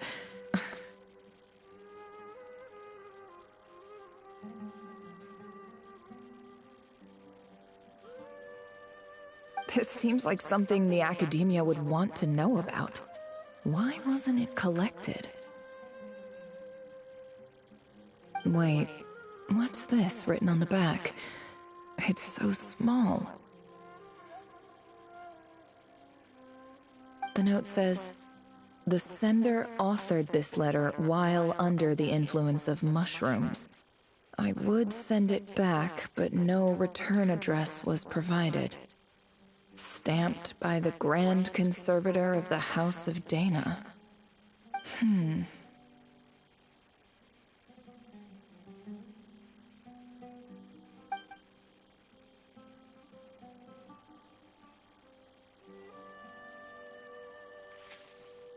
This next one is addressed to Grand Sage Azar. A few words of protest regarding recent changes in Sumeru's educational policy. In recent years, the academia has taken on a small number of students from the desert region, as per the policy to this effect. However, it appears to me that these students have not, in fact, been provided with educational opportunities that are, in any meaningful sense, equal to those enjoyed by their peers. As well as receiving dumbed-down assignments and perfunctory tutoring, they do not even have full access to the Akasha system. Education is the fundamental purpose of this institution, which should go without saying in a nation whose founding virtues are knowledge and wisdom. I ask you, is the lip service we pay to the policy of education for desert students truly the standard of pedagogy to which the academia aspires? As Grand Sage, policy decisions are your prerogative, but do not forget your roots. You and I were once students too, as was everyone else in this institution. I do hope you will give some serious attention to this matter. I encourage you to discuss issues like this with myself and others, and listen to some alternative opinions. Great letter. Shame it didn't get to where it needed to go. And the sender is... Huh? Sage Cyrus of Spontamod. I didn't realize anyone else even knew how bad students like me have it in this place. So this is where letters from the Sage of Spontamod end up? Nice one, Grand Sage. Really enlightened leadership. Whatever. This isn't what I came here for. Moving on. I'm not exactly holding out hope that a letter sent from the desert would even make it here. But if it did, where else would it end up if not in this box? I can't believe how much discarded mail there is. Must have been years since someone last went through it all. And this is just one box. The whole House of Dana is boxes on shelves. I don't believe for 1 second that any human being has sat down and read through all the documents in this place. Who has that much free time on their hands? Wait, could this be it?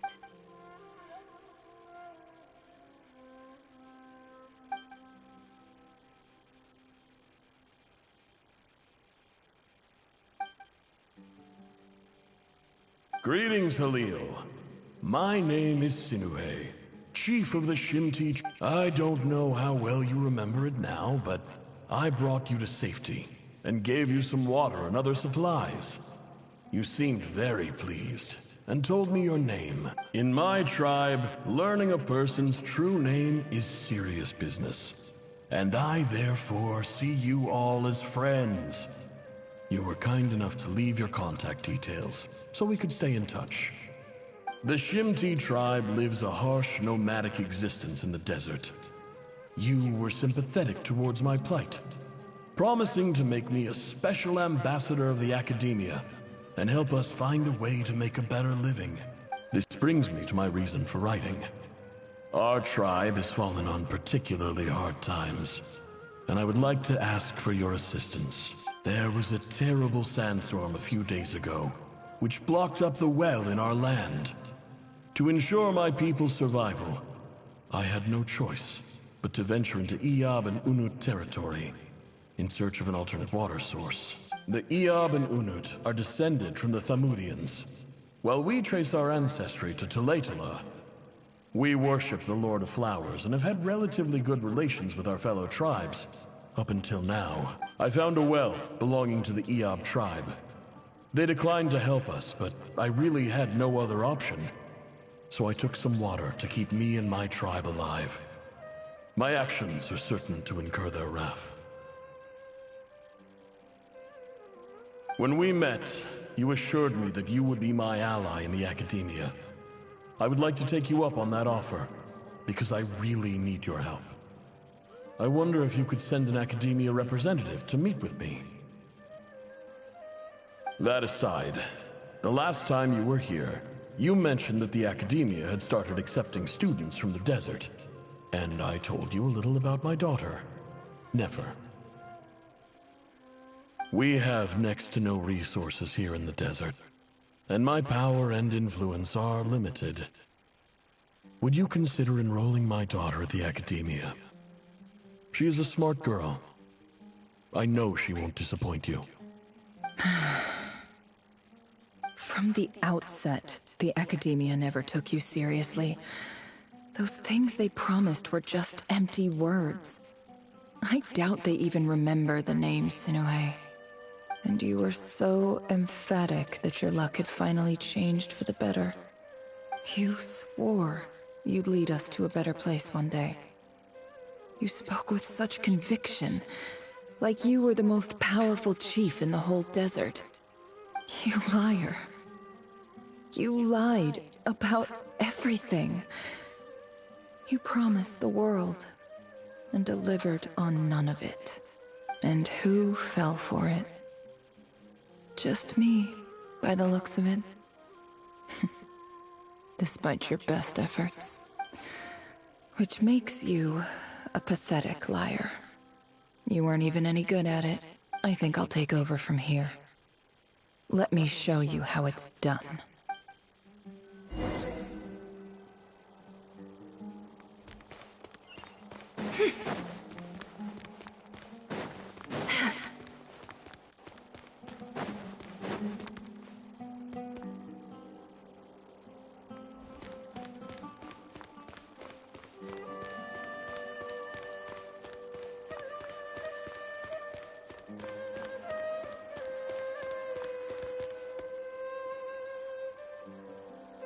I just came to say goodbye. Thanks for everything you've done for me in my time here. Nefer? You packed your bags. Where are you going? I'm quitting. Something's come up in my hometown. Gonna head back and deal with it. Huh? But this was a hard-won opportunity for you. You know that better than I do. It was. But it doesn't matter. I have more important things to deal with, and they can't wait. Oh, and I didn't want to overfill my bags, so I left some incense on your desk.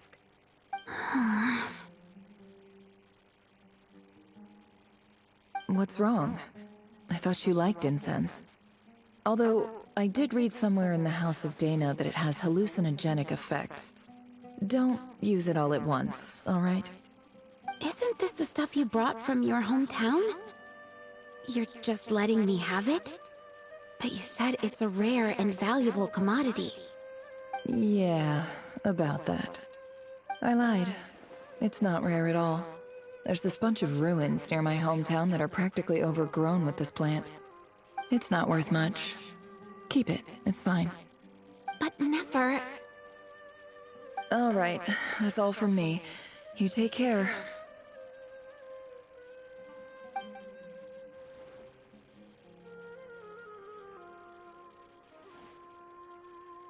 Don't forget me, okay? I mean, we're more than just classmates, right? We're friends. Yeah, I'll remember you. I lied again.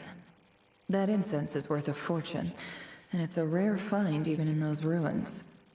And as for remembering her, I have far too much to do when I get back. No time to reminisce.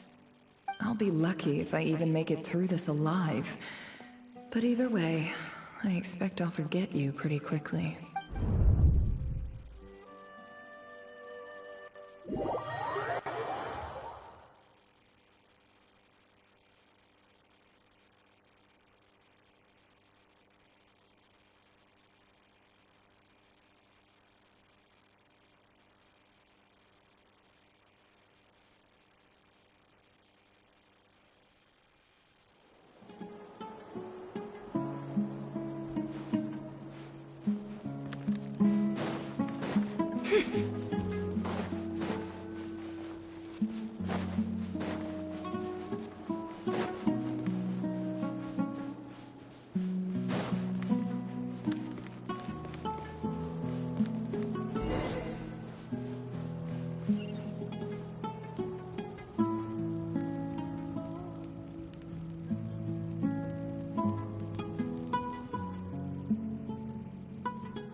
It's a pleasure to meet you, Mr. Arif. So, What does the Academia want? Since they've sent their special ambassador, I assume there's a big business deal to be made. If not, I'd be very disappointed. Please, sir, lower your blade. You're lucky I'm the one they sent. Not all special ambassadors share my admiration for the Eab people. The ever-shifting balance of power in the desert reduced the once great civilizations of this region to rubble and sand. But the story of the Eab has a very different trajectory. Others grew weak, but you grew strong, beginning in obscurity and moving to prosperity. You're the only ones who defied the trend. Huh. So, you do know who you're dealing with?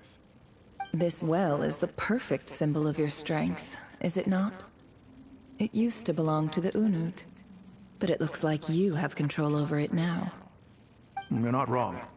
But I'm sure you didn't come all this way just to flatter us. Of course not. I came to bring you some very good news. Some information that recently came to light, which might just be your ticket to freedom. Records uncovered by the Vahumana Darshan show that a certain well currently under Eab control is built on top of some ancient ruins. These ruins are of great archaeological interest to the Academia. I checked the map carefully on my way over here, and I'm confident that this is the well in question. The Academia is offering 50 million mora in return for excavation rights. 50 million? No, wait.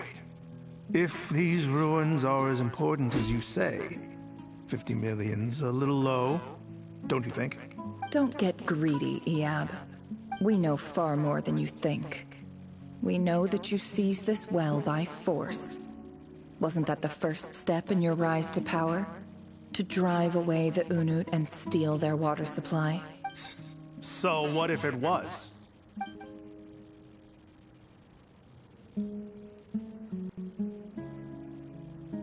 Don't worry. As unscrupulous as it was, it's something we're willing to overlook. The Academia is only interested in dealing with the de facto power holders in the region. I hope I am making myself clear. And I hope your words are the truth. If I find out the Academia is trying to play me, I'll hunt down every one of your people and make you watch as I cut their heads off one by one. I assure you, Chief, that would not be in your long-term interests. You don't want to make an enemy of the Academia. You see how I'm dressed, don't you? I appreciate that you've never been to the rainforest, but surely even you recognize an ambassador's attire when you see it. And what does a barbarian like you have to lose anyway? You really think the Sumeru Academia would bother to come all this way just to lie to you? We have more important things to worry about. All right, I take your point. The Academia is the highest authority in the land. I'm sure you're trustworthy people. In that case, we have a deal. We will sell you the excavation rights. I'd like to thank you, Ambassador. This is good news indeed. Excellent news. In fact, it calls for a celebration. Would you do us the honor of staying a while and enjoying some Eab hospitality? Gladly. I am partial to wine myself, and I trust you are as well. So let's indulge in a few drinks together, in celebration of this momentous occasion.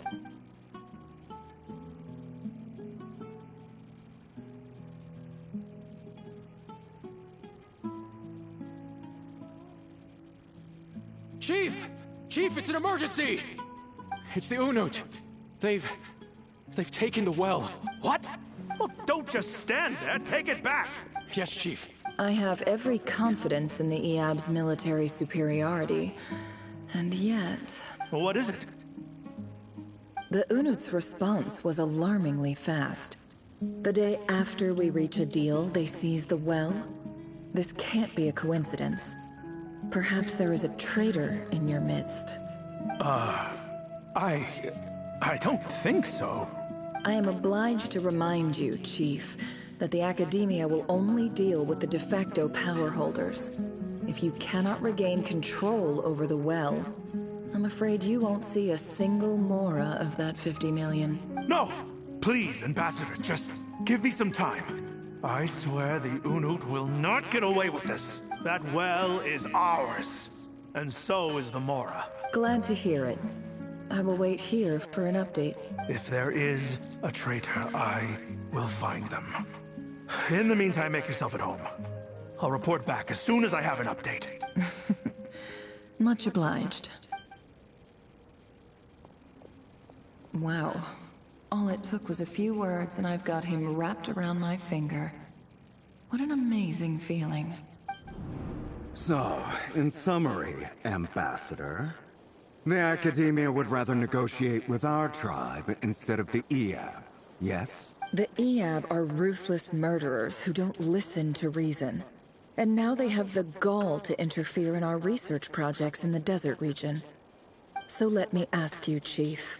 If you were the Academia, what would you do? Kill them all, of course. Precisely. The Academia does not tolerate those who stand in our way. The Eab have held back our academic pursuits for too long, and our patience is wearing thin. At the same time, there is simply no way that the Academia can be seen to be intervening in desert affairs. I'm sure you understand where I'm coming from. We have our own rules out here. If the rainforest dwellers raised arms against a desert tribe, you'd start a bloody war. Right. We can't confront them ourselves, but we can support their enemies. The Unut have always had strained relations with the Eab, which makes you our natural allies. Natural allies. Weren't the Eab your allies once? You were quick to send them after us to protect your interests back when we stole that water. And now look at you. You're at each other's throats. Let me be clear. The Academia wishes to collaborate with the legally recognized rulers of the desert in this matter. We are asking for excavation rights to that well, and our offer is 50 million mora. Say no more. I believe we have an understanding. Good. Then I suggest you get to work. Get us access to that well, and the mora's yours. You see, Dad? Lying is easy when you know how. People will believe anything.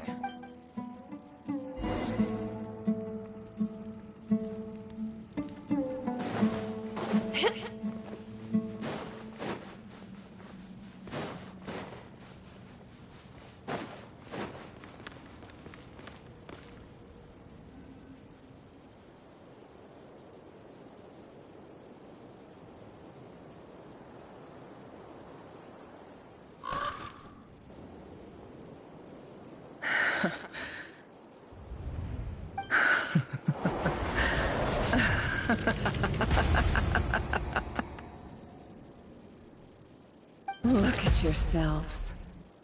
You may be vile, savage monsters, but your butchered bodies bleed like any others. You're no different. You're nothing special at all. The monsters who destroyed my home, they're just ordinary, petty human beings. What a joke. I think we're even now. Maybe I've even done the desert a favor. It's a better place without all these people around. Oh, Sinuhe, my gullible fool of a father.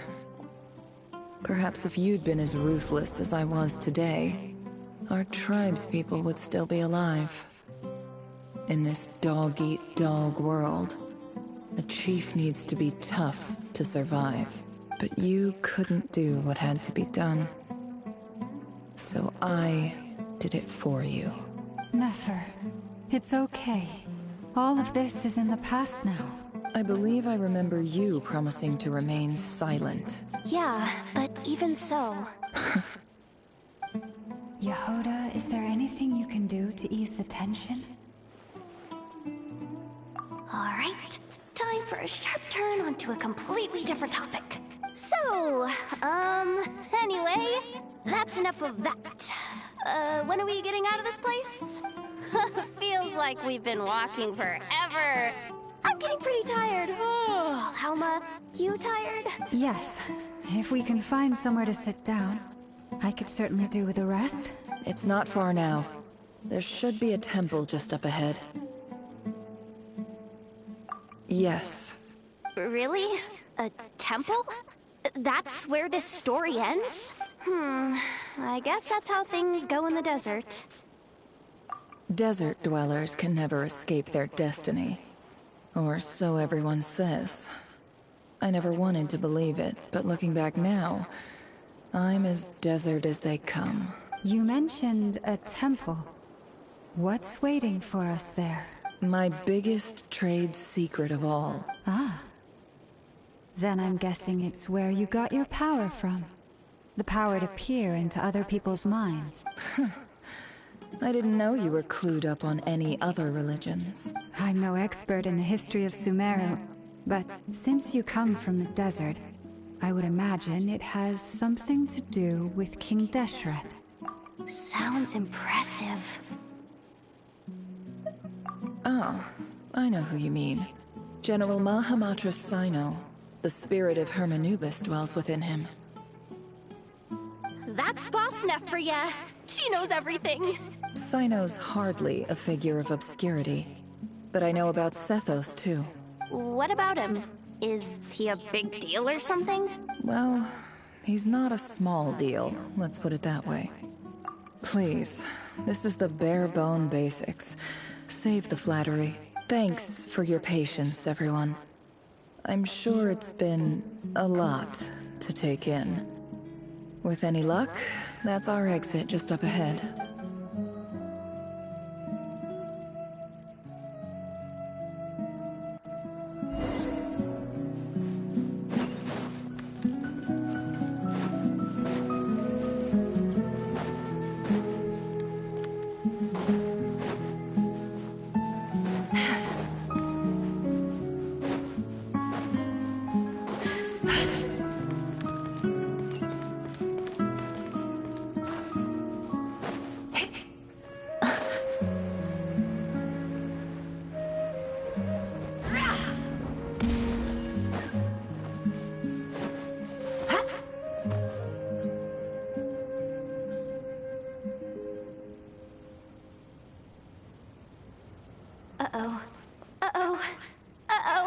I'm totally out of my depth here. I don't have anything to add about any of this stuff. Like, look at that statue, for instance. I want to do the whole name-dropping, this girl knows her stuff thing too, but I've never seen anything like it before. A statue with the head of a bird. That's Thoth, the Ibis King. One of the 7 pillars of King Deshret. The legends say that he, the Crocodile King, and the Goat King were the 3 retainers of King Deshret. Let's take a look.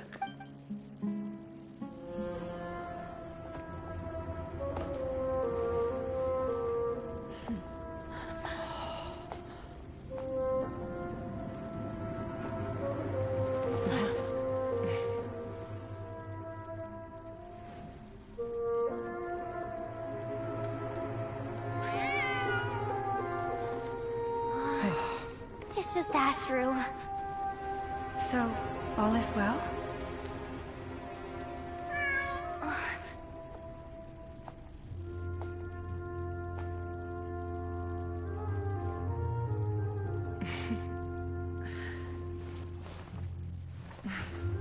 Typically speaking, at this point, the world disintegrates. Then we find ourselves back in the outside world. Besides, these are my memories. There's nothing to fear. You're sure? Of course. It's almost over.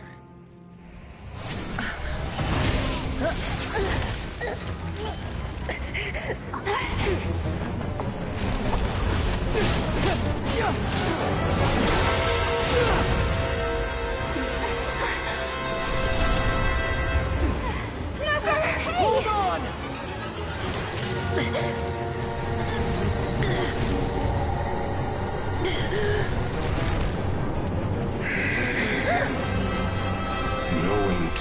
touch is always a death sentence.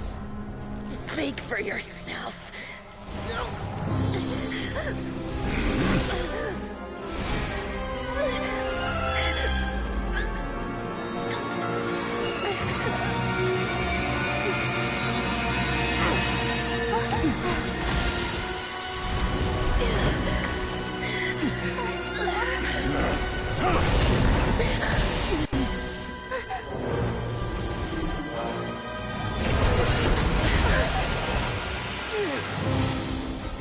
How repulsive.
Timed that pretty well, didn't I? It's okay. I'm just glad no one was hurt. Paimon noticed you doing something too, Dainsleif. Were you helping get them out? Of course. When I asked Nefer to conduct this investigation, I was not naive to the dangers involved. I had a duty to ensure your safety. Good to know your sense of justice is still intact after all these years. I take that to mean that you saw the truth. That comes as a great relief. I certainly did. And thanks to your help, I also managed to trap Rerir inside the chess set. Whoa, really? How'd you manage that? Well, to be honest, I sensed that something was wrong long before we made it to the temple. By using this fragment to probe into Rerir's past. Well, the monster formerly known as Rerir. It seems I alerted him. I was tracking him, then he caught on and started tracking me too. Can't say I'm surprised. But how did he track you through your thoughts alone? That shouldn't be possible. Rerir was a secret agent who reported directly to the Vinster King. He is an expert at finding a trail and hunting down his pursuers.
No wonder. He infiltrated the chess set, read my thoughts, and built a new virtual chess set inside of it. That's why we weren't able to leave at first. Speaking of your chess set, it's quite a remarkable item. Would I be right in thinking you have some connection to King Deshret? You overestimate me. I only have a connection with one of his underlings, the Ibis King. You all saw how this came to be. A long time ago, the Eab massacred my tribe, the Shimti, in our home village. A few years later, I enrolled in the academia where some new information came to light. The Unut and the Eab fought a bitter battle over the rights to a well, all for the sake of a non-existent 50 million Mora. The Eab ultimately won that confrontation, but their victory came at the cost of almost every warrior in the tribe. The final blow to the Eab came at the victory feast, when an Unut assassin beheaded their chief right before my eyes. The remaining Eab fled and have been scattered to the winds ever since. Having gotten my revenge, I returned to my hometown, where to my surprise, the nearby temple was still standing. There it was, seemingly immune to the relentless hostility of the desert, while my tribal home lay in ruins. As I stood there gazing at the temple, I noticed a cat just outside. This cat, as it turned out, was home to the spirit of the Ibis King. He led me to a gate deep inside the temple, and there he made a deal with me. This chess set is my gift from the Ibis King. The chessboard within is made to the same specifications as the one in the mausoleum of King Deshret, and represents his power of piercing analysis. With this chessboard in its container, I gained a certain ability to perceive hidden secrets. Now, you could conclude that the Ibis King simply wanted to give the people of this world the power to seek the truth, but I don't believe that's the full story. Every god plays favorites. Their hearts are as fickle as any human's, full of secrets, perversions, egotistical tendencies. But precious few gods are willing to admit this. It is the same with all powerful forces, including fate itself. Their gaze falls preferentially upon a select few. As you rightly point out, this is an act of favoritism. If you're alluding to the Abyss, then yes, I agree. Gather the others. It's time to share everything I've learned.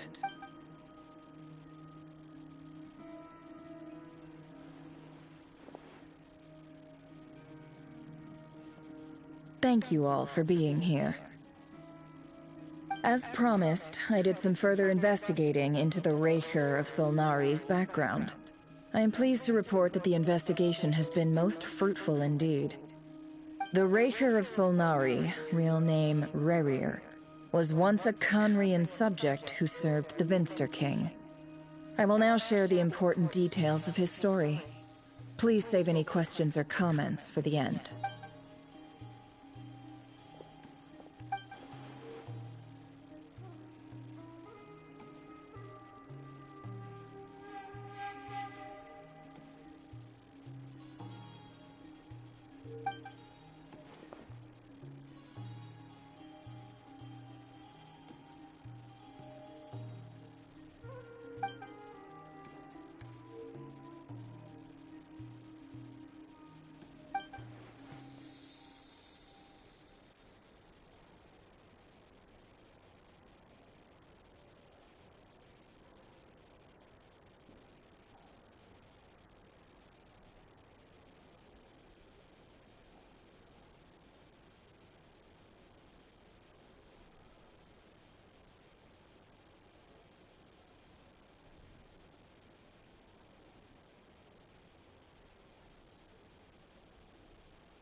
So that's why he's so obsessed with the moon.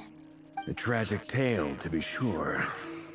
But it does not excuse his many transgressions. No matter how much Rerir suffered in the past, the fact remains that he is what we know today as the Wild Hunt, wreaking havoc upon innocent lives in Nodcry. He becomes more dangerous with each passing day. If left unchecked, it is simply a matter of time before all of Tevat suffers the consequences. This is a threat that the Knights of Favonius cannot ignore. A question for Miss Columbina. Forgive me if this is presumptuous, but have you ever seen the spatial gateway that appeared in Rerir's memory? Never. But I have heard stories of something called the Moon Gate. And this seems to fit the description. Miss Lama, any thoughts on this? In the lore of the Frost Moon Scions, the moon is believed to hold many secrets. Some sources speak of ancient knowledge, others of a gateway to the unknown. The term Moon Gate is one I have heard before. But as is the case with all of our legends, there are no records of any first-hand witnesses. We cannot know whether it truly exists. Then back to Miss Columbina. As a moon goddess yourself, do you have some idea of where the Moon Gate leads to? Not at this stage, sorry. I do hold the power of the Frost Moon, and my strength is recovering well. I can sense that the gate would open at my command, but... But there's more to the power of the Frost Moon than that? Yes. A moon goddess has the right to open the Moon Gate, since it is a path to the moon. But as Nefer mentioned, holding open a spatial gateway takes a huge amount of power.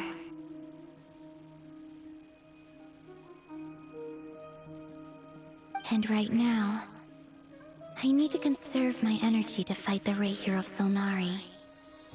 I'm afraid this is one mystery we may have to leave unsolved for now. I agree.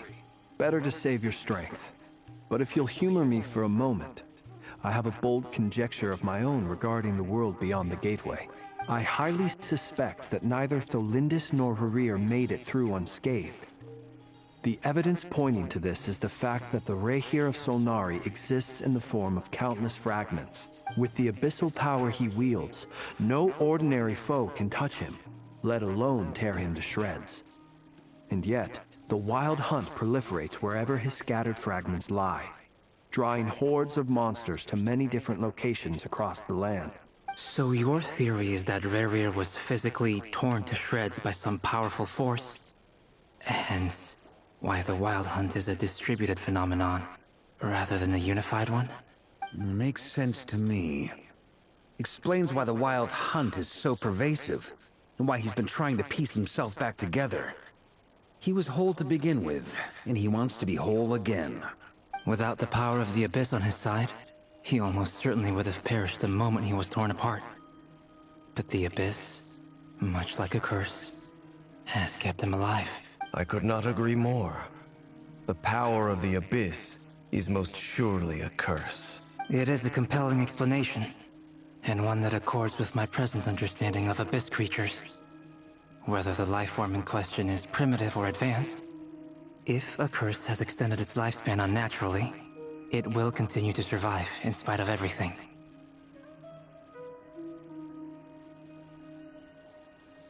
This raises some interesting questions. I will run some experiments and see if there is any validity to my suspicions.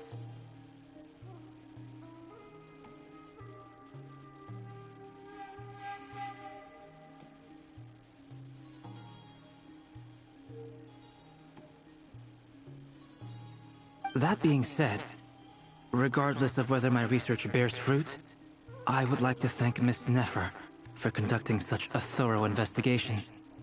Already, it has greatly enriched my understanding of the entity we face. My pleasure, Mr. Albedo.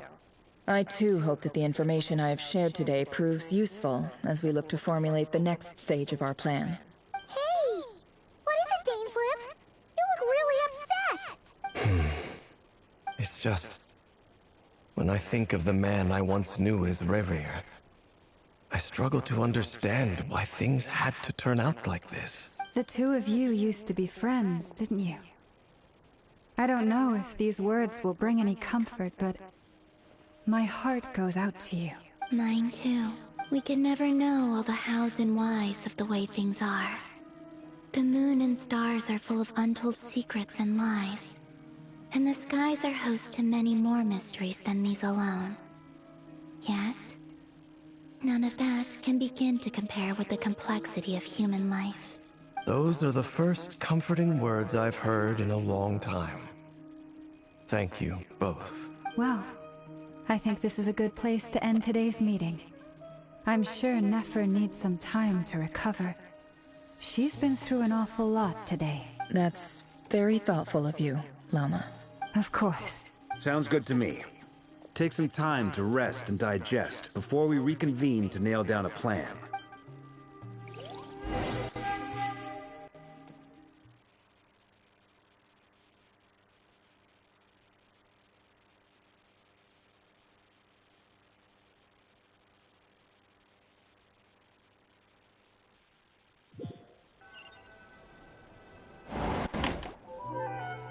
Hey, is this a bad time? Hope I didn't kill the conversation. No need. Come on, let's talk outside.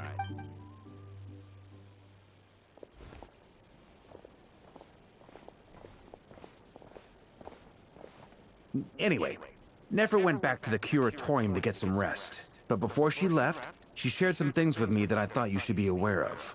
Firstly, although she managed to trap the Raker of Solnari inside her chess set, there's no guarantee that the power of the Ibis King is any match for one of the 5 sinners. Their powers are beyond our comprehension.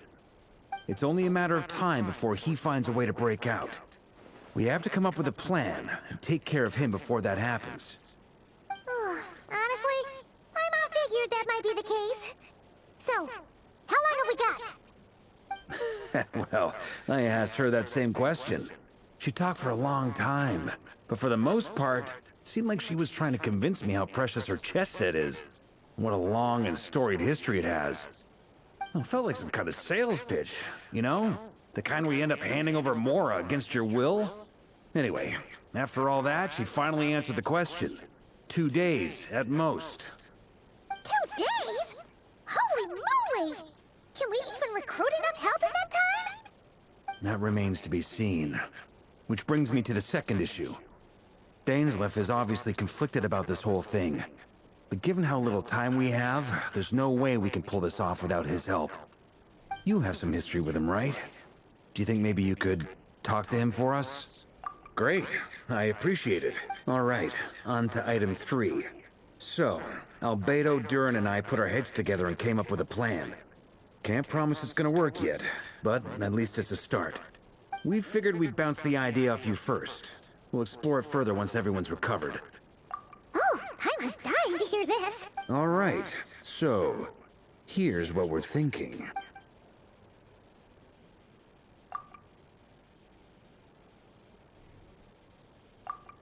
We felt a little uneasy about roping you into this. I mean, firstly, you're not locals, and secondly, none of us are your boss. You're well within your rights to refuse if you so choose. Roping us in? Why would you even say that? We know the stakes here. It's all of us against the Raher of Solnari, or none of us stand a chance. I choose my words very intentionally, I'll have you know.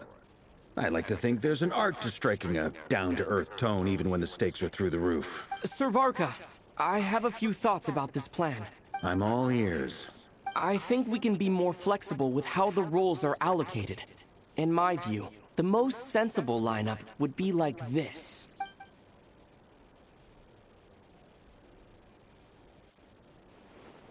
I see your point, yeah. But if that's how we're going to approach this, you'd better make sure you're ready. To be clear, I don't doubt your abilities. Far from it. I just want to make sure. Are you really willing to take all this on? I want to do everything within my power. The Raher of Solnari is a truly fearsome opponent, and if I do my part, it'll greatly reduce the risk for everyone else involved. Well, that tracks with what I've heard. Jean's mentioned in her letters that you're so diligent it's almost abnormal. As in, most people weigh up the risks and rewards in situations like this. But you seem to just march towards danger without a moment's hesitation. Of course, everyone appreciates a fearless pioneer. But all that aside, I'm the Grand Master of the Knights of Favonius, and you're our honorary knight. I want to make sure your courage doesn't come at the expense of your safety. Thank you, Sir Varka. I should be the one thanking you. It means a lot to have you on board. I'll give some serious thought to your suggestions.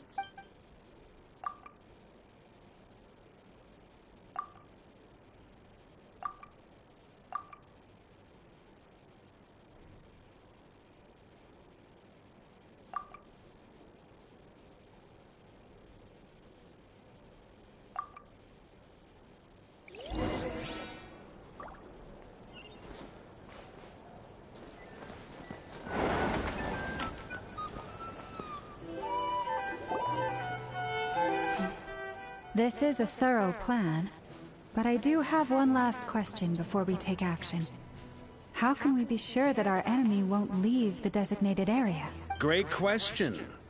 Albeido's been hard at work analyzing Rarer and the Wild Hunt's behavioral patterns. His conclusions are as follows. Firstly, from the earliest known confrontation until now, Rarer has never displayed any ability to manipulate the dimension of space. So it's unlikely he has any power in that domain. Secondly, he seems to have a particularly strong vendetta against our group. If we put him in a fight-or-flight situation, he'll choose to fight every time. Thirdly, finally, and most importantly, he is consumed by hatred, both for the moon and for his enemies. Turns out, we tick both of those boxes. We have a reincarnated moon in our ranks, and a spy who accessed his private memories without permission. He'll be baying for blood, not looking to escape. As someone who's had their fair share of interactions with the Wild Hunt, those all seem like valid observations to me. Understood. Then I will defer to the verdict of the group. Well, everyone, that's the plan in full detail. Albeido and Durin are carrying out their part as we speak. Plan approved. Scheduling. Okay, any firepower you need, I got you covered. Let's light this baby up. The Frost Moon Scions are behind you as well. And the rest of you? No objections? All right, then it's settled. This is the plan we're going with. Next up, an old tradition of mine. Anyone who wants to back out, now's your chance. Wait, we can still back out of this? Everyone says things they regret, right? I don't want anyone feeling trapped because their mouth said yes before their brain had time to think things through. A very people-first approach. I hear that's common practice in the Knights of Favonius. Who'd you hear it from? D-Luke? Shh. We don't use people's real names at work. This contact will be known only as Owl, please and thank you. This plan can only work if everyone does their part. Flint's and I will absolutely support it. We shall indeed. You'll be glad you accepted our help. Also, you are the last person I expected to see here, Miss Dory.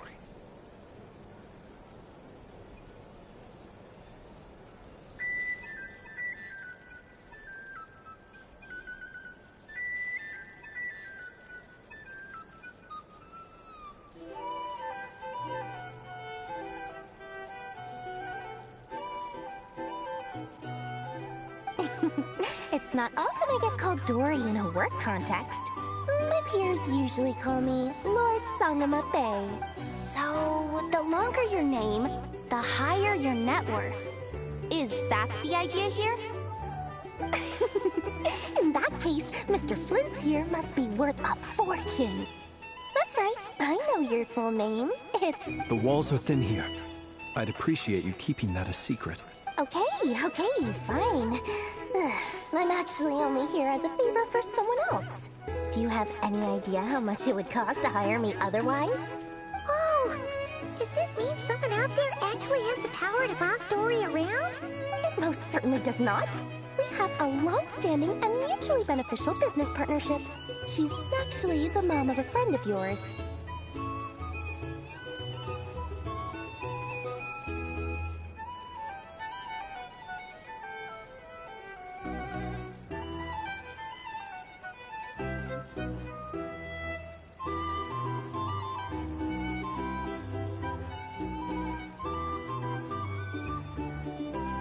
Said mom supplied me with a great little trinket, but now that lady's ruined everything.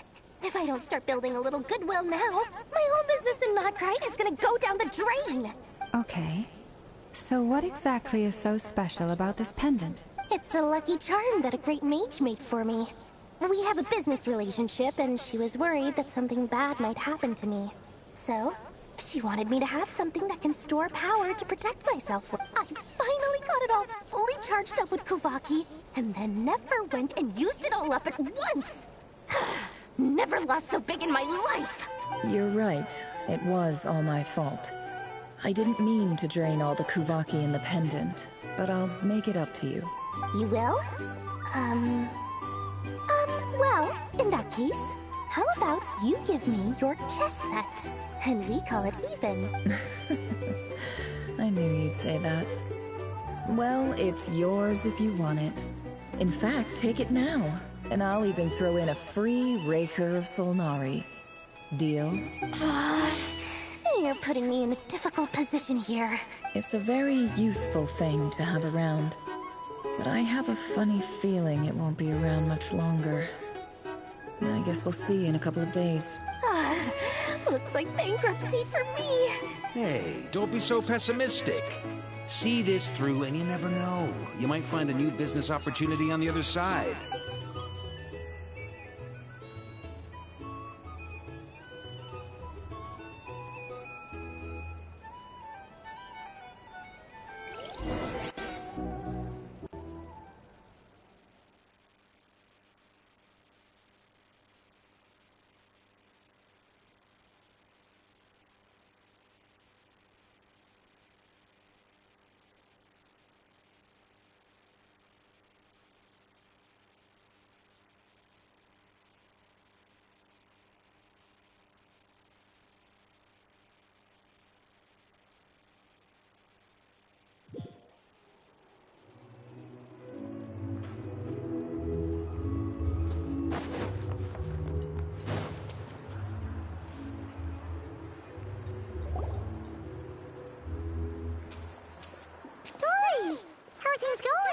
Feeling ready?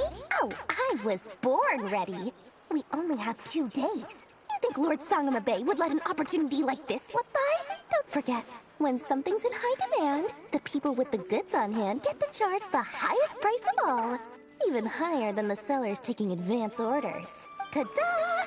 See? It's right here!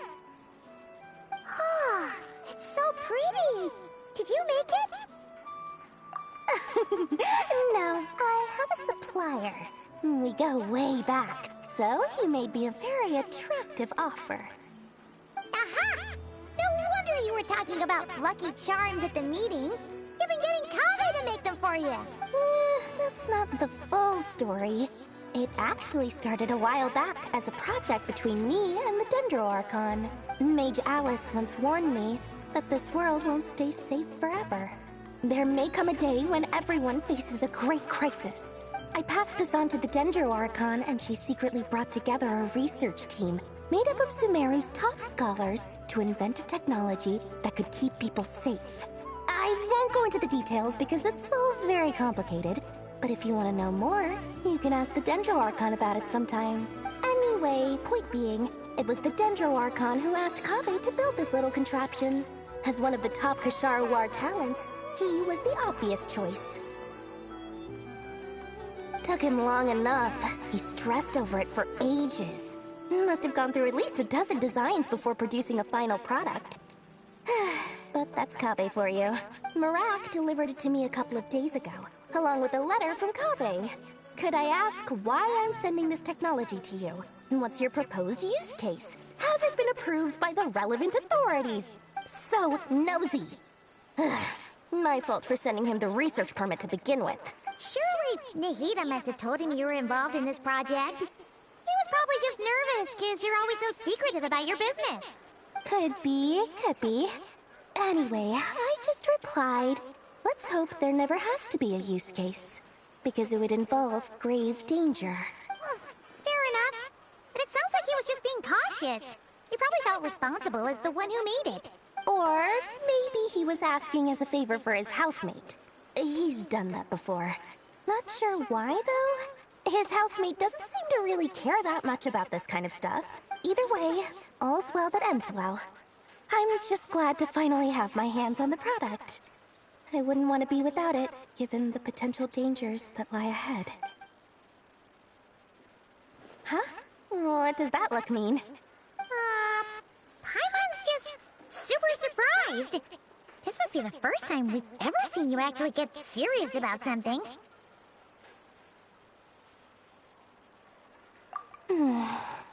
Well, a long time ago, I made a promise to myself. I promised that I was gonna live every day of my life with a big beaming smile. Obviously, Mora plays a big part in that. But there are always gonna be times in life when you have to give something back. That could mean paying back a debt, returning a favor, or showing some kindness. Alice has been a huge help to me over the years. She was the first investor I ever had. And I want my investors to know that Lord Sangamabe is the best in the business. And more than that, no one knows what the future will bring. Whatever happens, I want to make sure the Dendro Archon and all of Sumeru is prepared to face whatever comes. Oh, that? I was just making sure Nefer and I are square.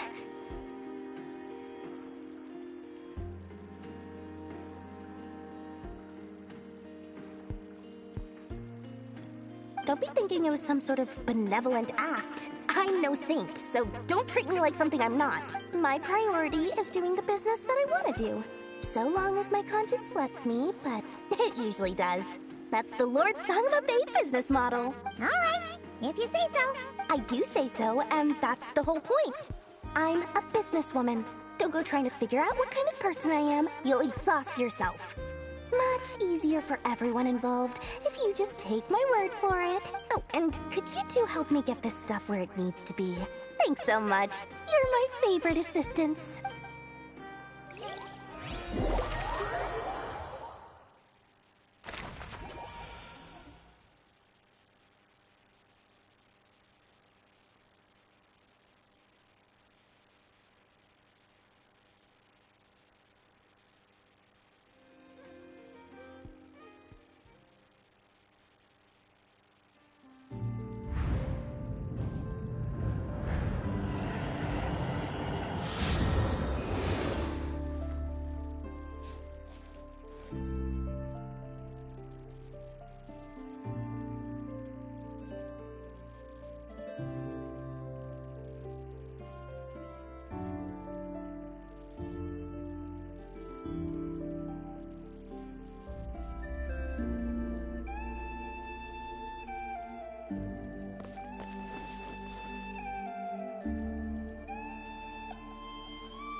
Traveler, Paimon, it's good to see you.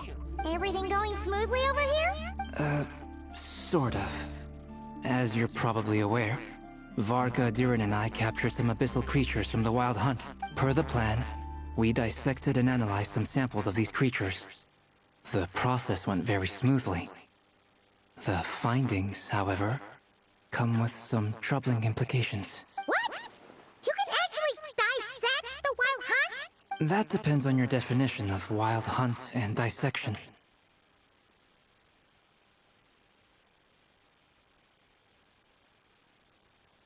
Harmless, lifeless. These words are accurate descriptions. The Wild Hunt is an interesting phenomenon. In and of itself, it doesn't seem to possess anything akin to a human personality. But taken as a collective, the medium through which the Wild Hunt is summoned does appear to have a soul. Master griped a lot about the wise Horoptatir, and seemed somewhat fascinated with the foul Certology. But she barely mentioned Rerir at all. I don't think that was because of his lower social standing, though. Anyway, it's a pity. I should like to hear her thoughts on the nature of the lifeform he has become today. It's a strange mix. The furious energy of an abyssal being channeled through a fractured physical existence. A consequence of being torn apart by an unknown power. Perhaps the only explanation for his survival in this state is that he sacrificed a degree of individuality in exchange for a continued existence. Oh, sorry. Once I get talking about interesting research, I have a tendency to go on indefinitely. Back to our research findings. Essentially, they confirm my hypothesis. Rerir's corpse is completely contaminated by the Abyss, and the effects are irreversible. You could think of this as Rerir in mutated form. But in my view, even that would be inaccurate. In reality, his whole being has been consumed by the Abyss. In other words, He is now nothing more than a manifestation of abyssal power. Unfortunately, at present, we have no means of completely eradicating abyssal power. Hence, we cannot fundamentally destroy the Rahier of Solnari either. Oh, that's terrible news! So, that's it? We can't defeat him? Not even if we get the power of the Three Moons? Miss Columbina's situation is a difficult one. She can never achieve wholeness when the world does not accept her presence. It's as if her creator banished her to a place she can never be accepted. It means she spends most of her energy just on her own survival. Given the circumstances, it's only natural to despair. But we must see this plan through to the end. Time to kick off the backup plan. Oh, Paimon almost forgot! This is for you. Dory asked us to bring it. Ah, how wonderful. Well, thank you for making the trip. Durin and I will be heading off shortly. I'm sorry I won't be there to protect you in person this time. Please be careful. All right then. Stay safe.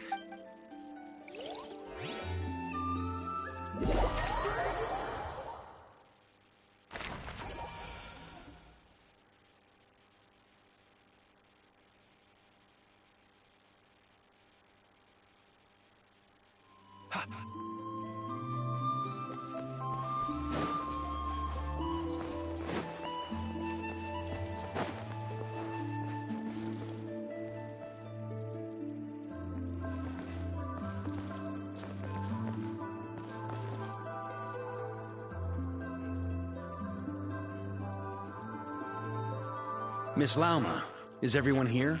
Yes. The fate of my flock is in your hands, Grandmaster Varka. Please keep them safe. My lady, what are you saying? Within the next 24 hours, we will face the biggest crisis the world has ever seen. This is not a burden that we deserve to bear. But I believe that we reap what we sow in this life. So I intend to act.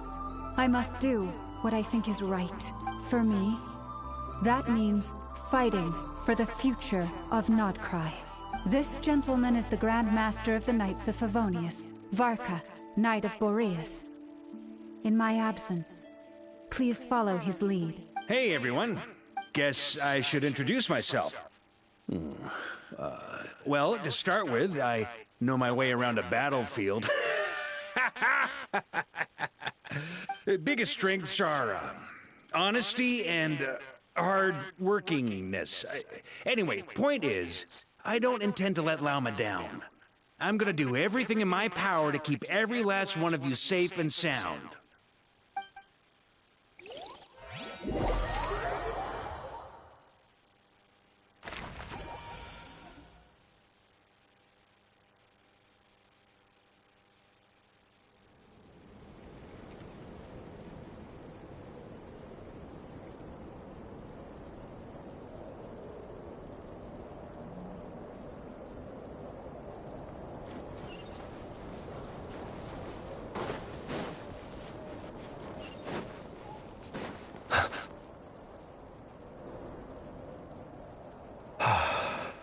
Something on your mind?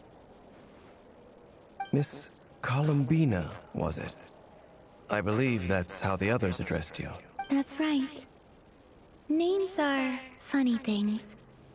Have you always been called Dainsleif? Yes. I take it your own name has a more complicated history. I have a different relationship with names than other people. To be honest, I'm not even sure that Columbina is my name. At least, not in the same way that Dainsleif is yours. But it's what everyone calls me, and I go along with it. A lot of my life has been that way. I get so used to things that I forget to question why they are so. I never used to think much about where names come from, or what they mean to people. Maybe something's wrong with me. You're different from other people. I sensed it the first time we met. You're more perceptive than most. I'm sure your long life and rich range of experience explains that. Do you ever find yourself missing Conria, Mr. Dainsleif? Difficult to answer. I have dreamed of the past many, many times. Sometimes I'm fighting tooth and nail. Other times I'm lying on the ground, defeated. I don't recall any happy moments from that time. It has been too long. Is that because hatred survives longer than love and affection? That would not be for me to say. I make no excuses for the grudges I bear. But whatever the reason, I remember little that was beautiful or sentimental. Thank you for your help with the Rerir situation. Without your efforts, I never could have learned the hidden truth of his story. You're welcome. I know he's your friend. Friend? He betrayed me. And I never really understood what he was going through in life. Some friendship, that is. Okay. So, do you plan to fight him with us? You see, you're torn. Now you know what really happened. You see the things he's done in a new light. I need some time. Of course. I completely understand. Anyone else in your position would feel conflicted too. Actually, I went through something similar myself recently. Something happened that changed my perspective on a situation. A situation I took for granted at the time, but now I feel very grateful for it. You mean the Harbingers who still support you, even though you've left the Fatui? Yes. I always thought they were only helping me because Harbingers are forced to work together. But then I abandoned them. A warrant was even put out for my arrest. And even now, they still support me. Which means I was wrong about them all along. Clearly, they view you as a friend. I feel a little guilty now. I regret not seeing her help for what it was, and not treasuring it. I see the guilt that you're feeling now, because I feel it too. Hopefully, talking about it will do us both some good. Have you noticed that the Traveler and Paimon are over there? I think they've been listening. Huh. Shall we say hello? Sure. Hello. Ah! They caught us!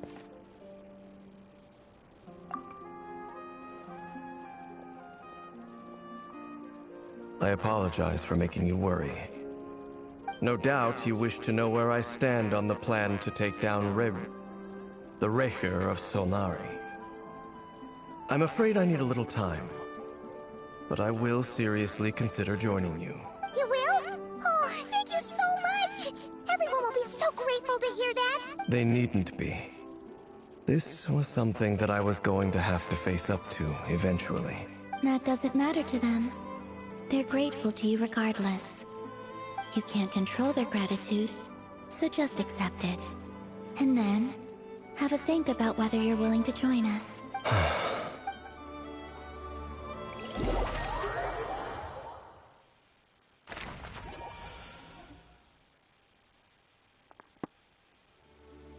It's nearly showtime! Let's go rendezvous with the others. You know the place.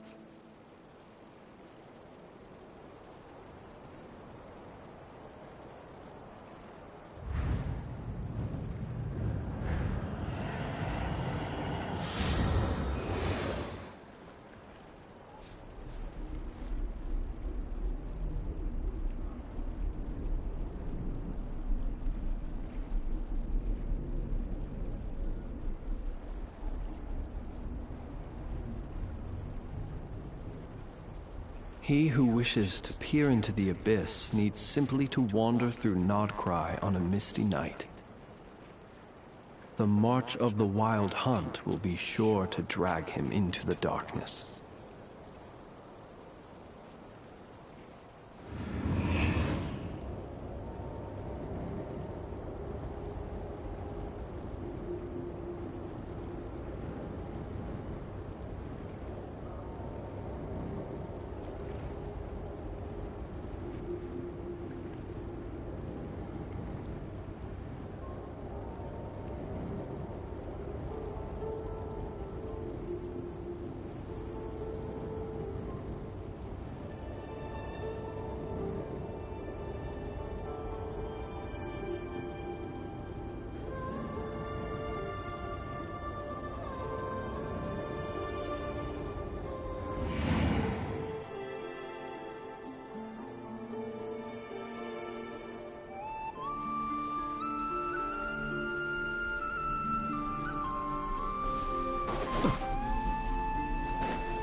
Ah, you're earlier than I expected. Hey, Blitz! Been waiting here long? Not too long. I came a little early so I'd have some time to think. Are you nervous about the battle? Quite the opposite. I'm reminiscing on my past battles. When I was awakened by the Radniki, I had not touched a weapon in many years. I felt like the battlefield was not where I belonged. But after waging war against the Wild Hunt for so long, I came to realize something. A life of absolute peace is simply not a possibility for me. My restless flame indicates that somewhere inside of me, there is a deep yearning to root out the evil in this world. Oh, that doesn't sound like such a bad thing. Well, in the past, when I was a Fae whose primary concern was hibernation, it was hardly ideal. But it certainly serves me well here in the present. And I am delighted to be able to join forces with you in this endeavor. Looks like I'm not the first to arrive. Ah, Miss Lauma. Did you sleep okay last night? I struggled to settle down at first, because of the nerves. But don't worry. I got enough sleep in the end. I'll be just fine. Please, I'm just doing my part. Never! Over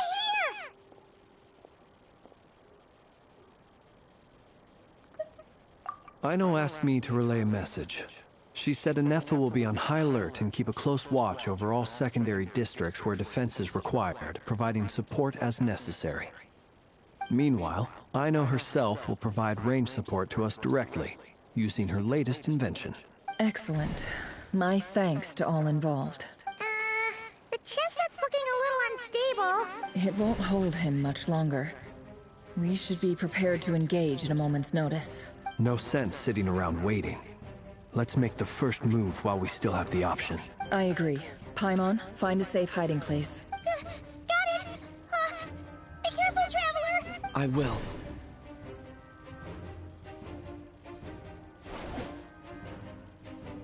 Everyone, take your positions as soon as the battle starts. Every ounce of strength we have in our bones, let us bring to this fight. Ready? Let's go. I've seen all your futile ploys before. You have become the authors of your own demise. I wouldn't be so sure about that.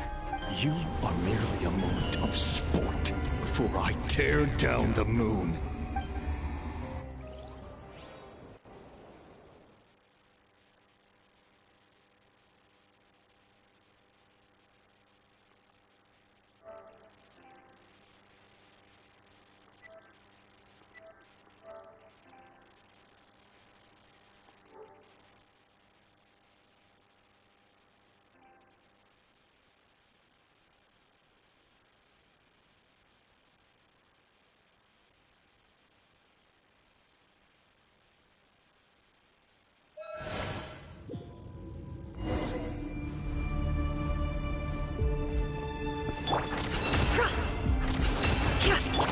Let me help you guys. Eat this! Dark, move! Be silent. Hunt him down! The moonlight It all adds up. betrays you.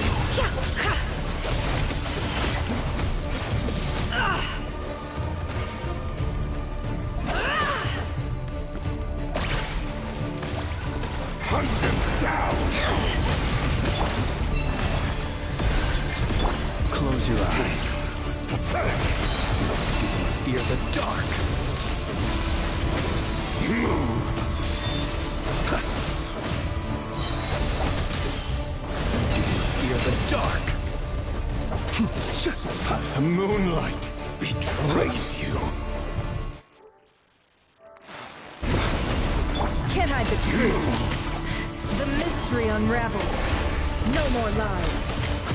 Let's see what you're made of. The moonlight betrays you. It all adds up. Forest, protect us. With one heart.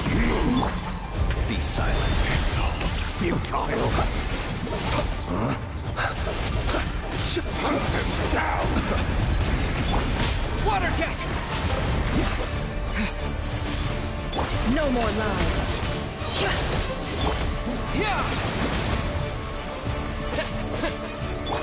within.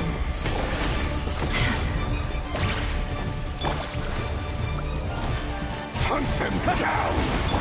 You poor last lamb. The moon... Close your eyes. Be silent. Began with the moon, and so shall it end. The moon will protect you.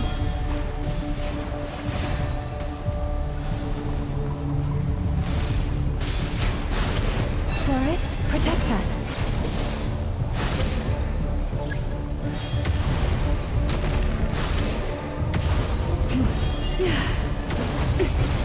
Stay your hand. Do you see now?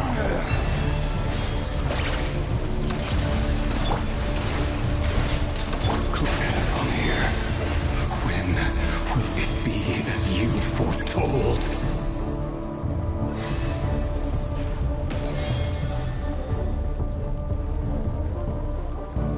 The moonlight betrays you. Are you quite finished? Your spirit is not welcome here.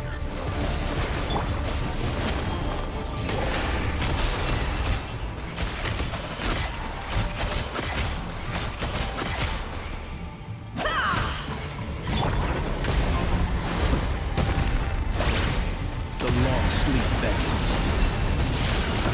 Steady now. Futile. Be silent.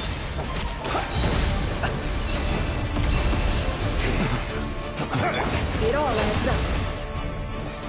You poor lost lamb. By the frost mine. Water jet! Futile. No more lies.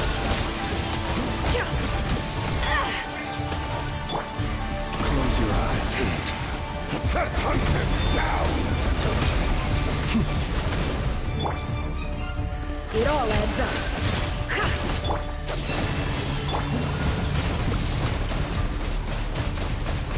It's all futile. Seek within. Can't hide the truth. Pathetic.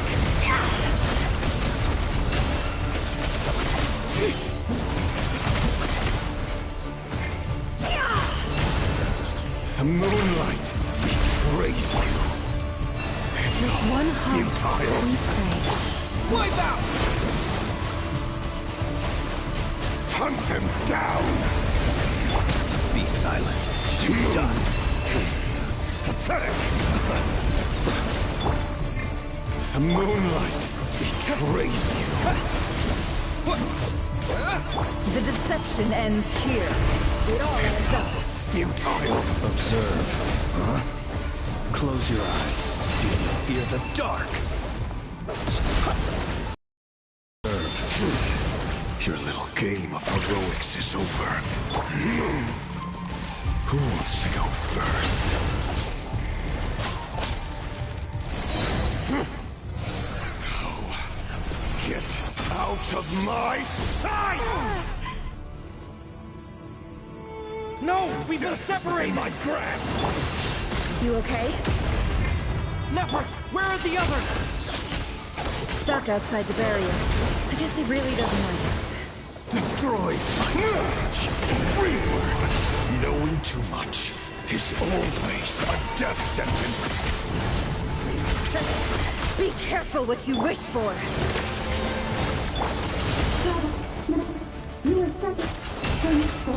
Roma! Can you hear me? Silence. The voices are gone. But at least I know they're still there. I need to focus. Stick to the plan. Remember my most important task. Just keep stalling. If I can stall him for long, the moment will come.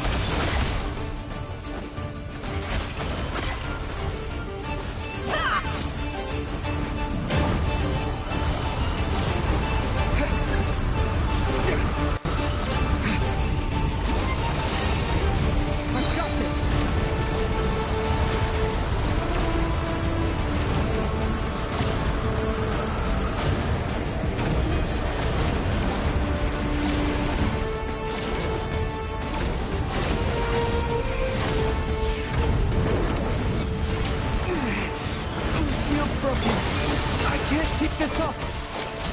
Don't push your luck. Your death is within my grasp! Can't hide the truth. Water jet!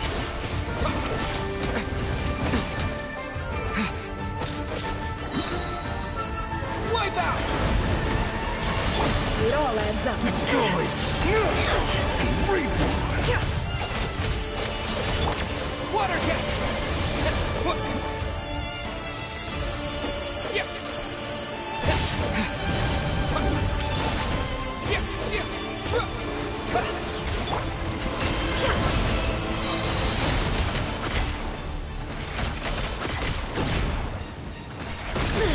How farcical.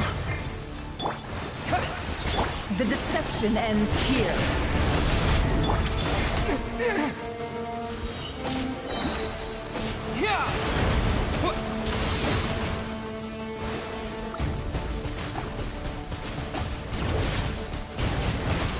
Water jet!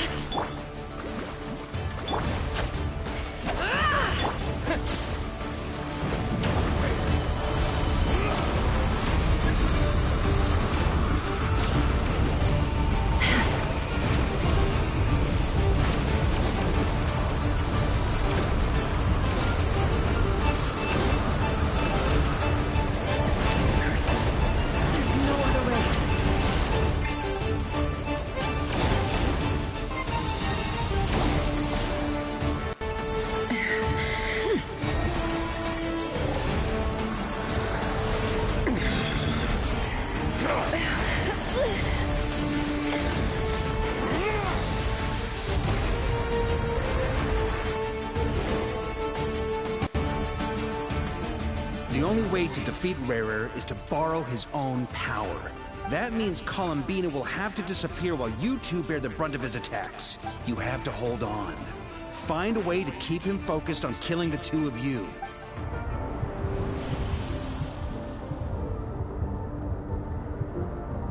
Never. Your eyes are bleeding.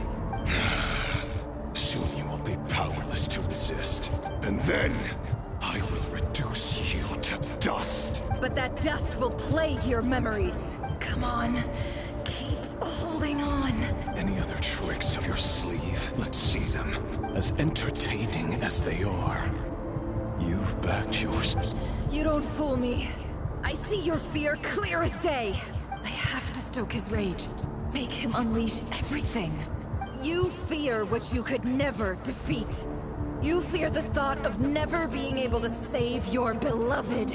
You cannot win the fight against fate, Rarir. Is that what you think? Well, now it's your turn to feel afraid! You fear the sound of your own name? Is it us you hate? Or is it what you've become? Let's see what becomes of you!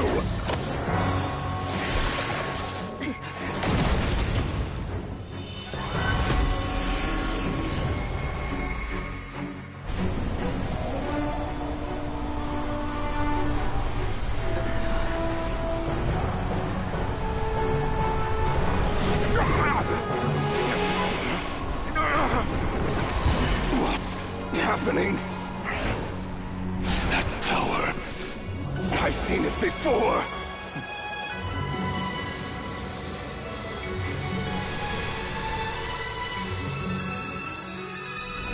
His power is on another level. We'll need to use an alchemical array to convert his power into a usable form. Then quickly channel it into Columbina, rendering her powerful enough to compete with him. I'll join you. I can help. If I release enough abyssal energy into a confined space, it'll create a potential difference, allowing us to extract a huge amount of elemental energy. Next, I'll synchronize with everyone's minds using Pyro, then give you temporary access to their abilities and fields of view. But it won't last long. Can you see? Well enough. So, we have a student of Gold Rhine-Daughter in our midst. How about that?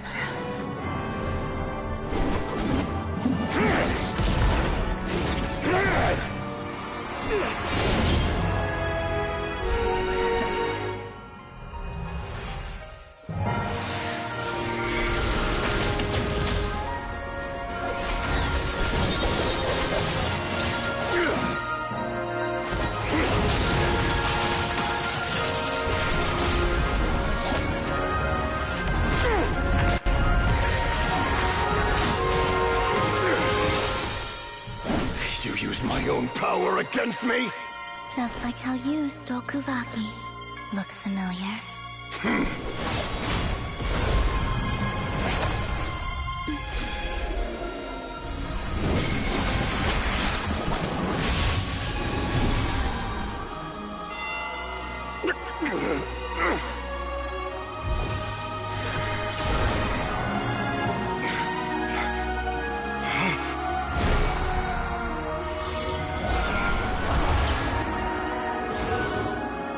Don't you realize?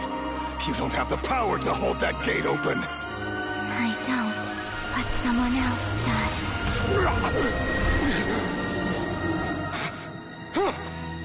Goodbye, Rerir.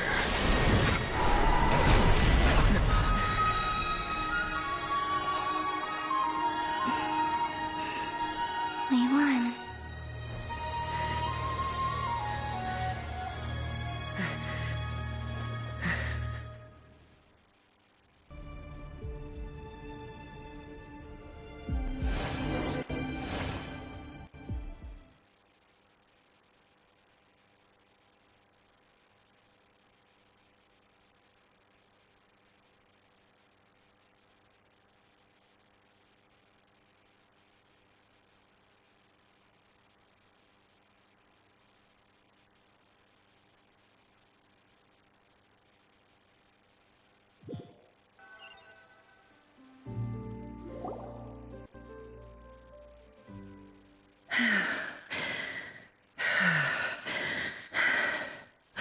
Nefer, how are your eyes?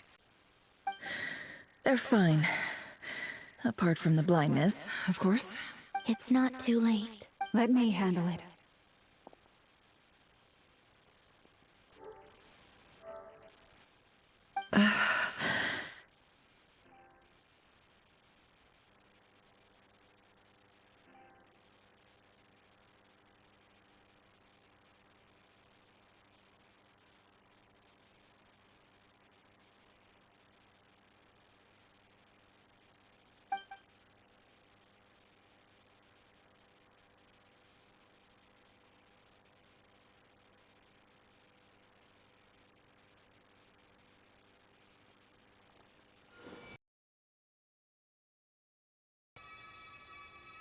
Miss Nefer, it's not like you to lose your composure. That was the most reckless thing I've ever seen you do. Reckless how? The situation was critical. Our lives were at stake. We had to do something. Even so. Okay. I guess you're right. Under the circumstances, it was a wise decision. You traded your eyes for an incredible victory. In business terms, I suppose that's a huge return on investment. I'd be hard-pressed to argue otherwise. Still, I don't like this outcome, and I don't want you to lose your sight for good. People suffer when they make sacrifices they shouldn't have to make. Whether that means faith, strength, or in this case, your ability to even see. I had hoped you could win without sacrificing so much as a single hair on your head. Thank you. Really. All done. Don't try and open your eyes just yet. We'll see how you're doing in a couple of days. Until then, please follow your recovery plan to the letter. I'll send full details through Yehoda. For now, just get yourself home, relax, and rest. My dear friends, we have fought bravely and achieved a spectacular victory. A dark cloud has been lifted from the skies of Nodcry. All in this land will be grateful for what you have done. The moon will remember this day. Thank you both.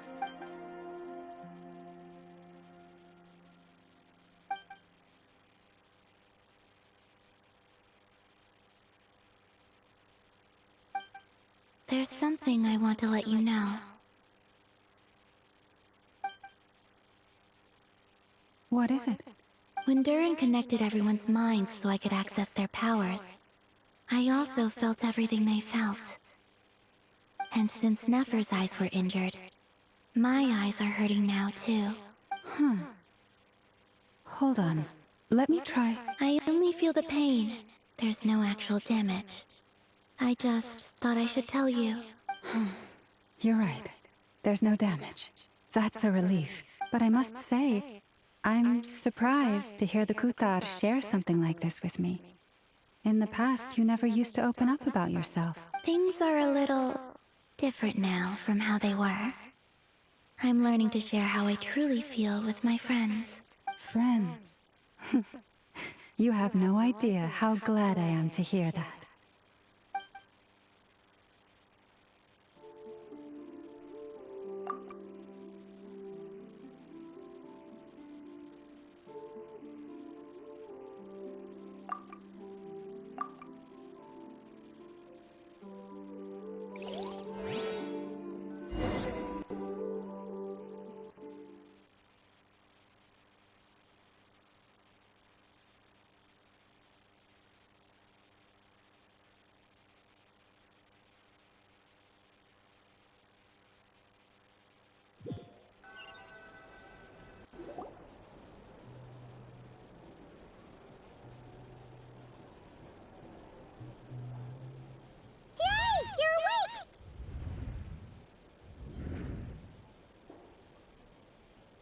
How are you feeling?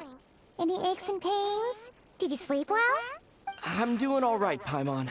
No need to worry about me. Phew! Well, that's good. Paimon's been sitting on the edge of the bed worrying about you for ages. You slept a whole day and night.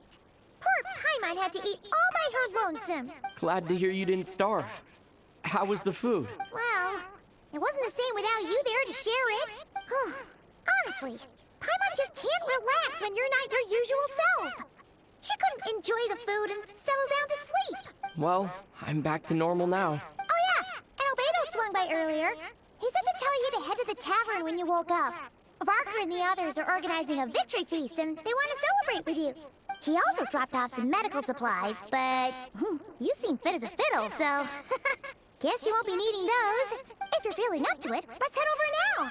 Wouldn't want to keep them waiting.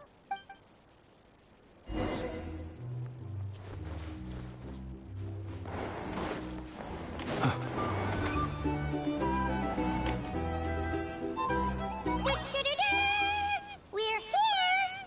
Oh, Traveler and Paimon! Perfect timing! We were literally just saying how there's no way we're holding this victory feast without you any longer, and we would have postponed it till tomorrow. How are you feeling today?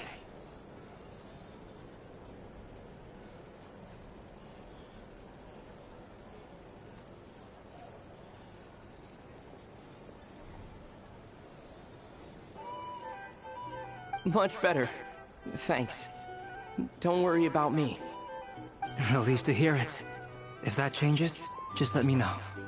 Happy to check you over at any time. Yep, we're here for you. Anything you need, just let us know. Oh wait, where's Nefer? How are her eyes doing? Nefer's right over there. I'm sure she'd love to catch up with you.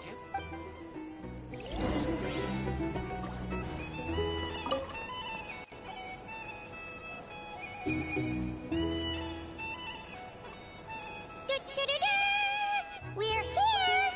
Oh, Traveler and Paimon! Perfect! How are you feeling today? Much better. Relieved to hear. Yep. Oh wait, where's Nefer? How are her eyes? Nefer's right over. I'm sure she'd love to.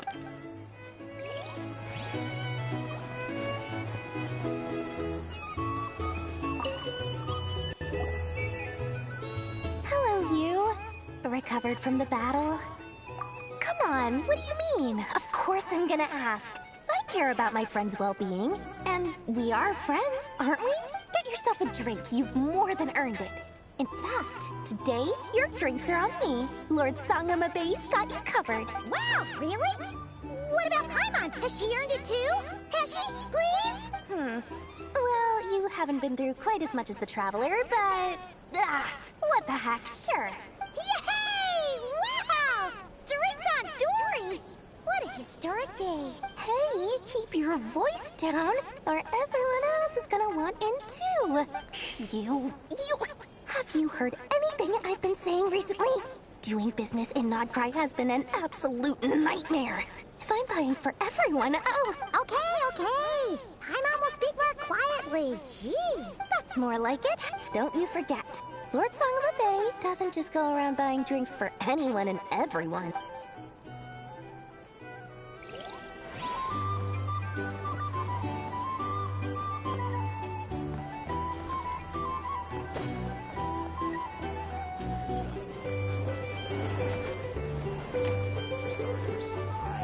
You drink less.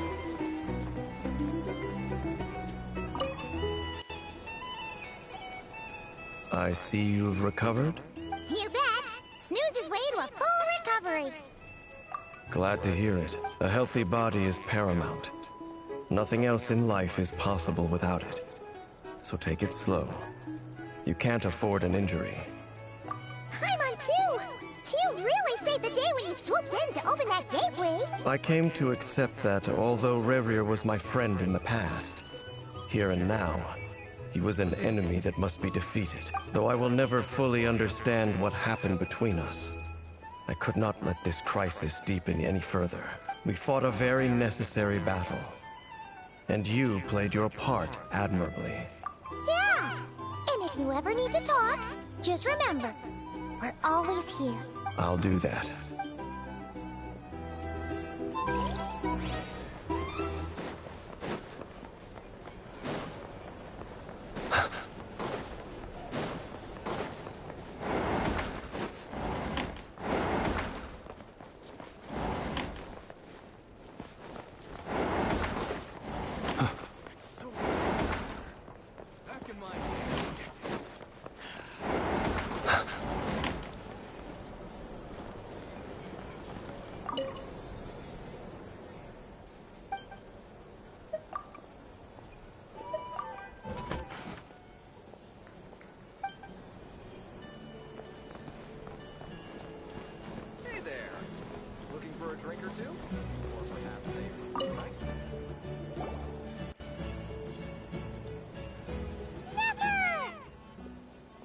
Traveler, Paimon, are you recovering well?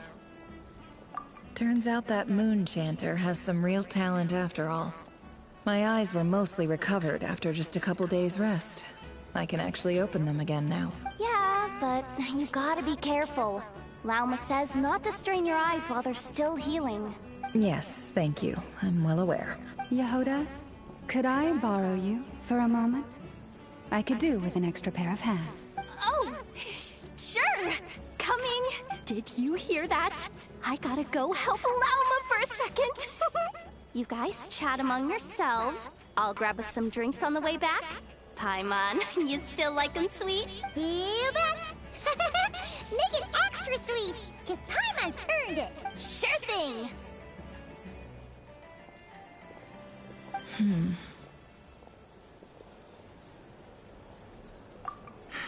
The Raker of Solnari. Kind of a snake, don't you think? No, definitely a snake. A poisonous one who spewed his venomous hatred everywhere.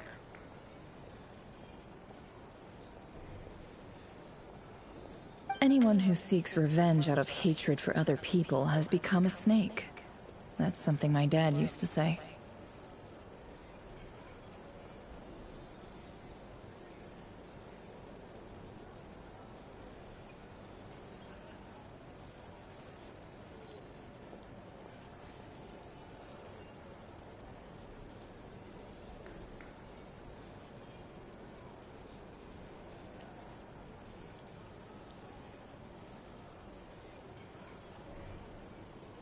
Perhaps. I'm sure it sounds like a very wise and open-hearted perspective to your ears. But me? I think hatred is a perfectly justifiable emotion. What else is left when everything you depended on in life gets stripped away? Something's gotta fuel that drive to keep on living. If you're worried about me, you can nip that in the bud. I'm not someone who gets stuck in the past. It's just... I suddenly feel like I was wrong to call my father a liar. He was just a fool.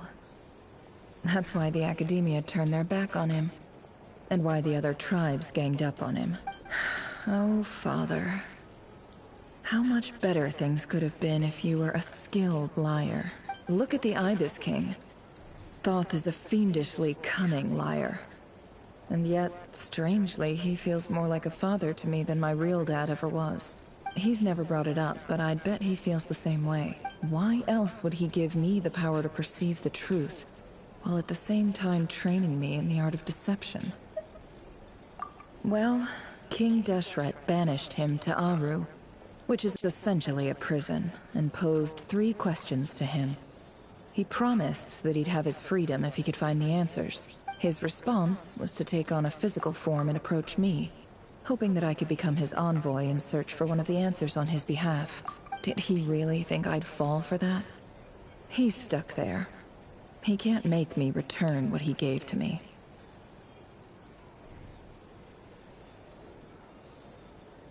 So that's enough for you to decide he's nice, is it? He's a prisoner, and he was scared. So he decided to perform some good deeds to win people's approval. He lives in fear because he's a deceiver. How is Rerir any different? You can't work as a spy your whole life and expect a happy ending. It's preposterous. Yet I can't say I don't understand it. Liars live in the darkness of their own making. But it's still human nature to want to go on living. They say that a liar's soul is the most worthless thing in the world. What do you think?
Good.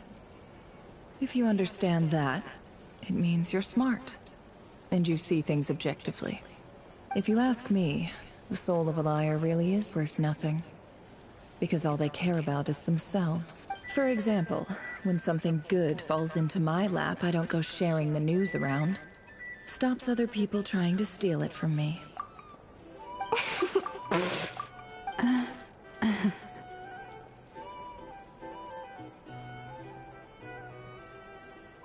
So be it.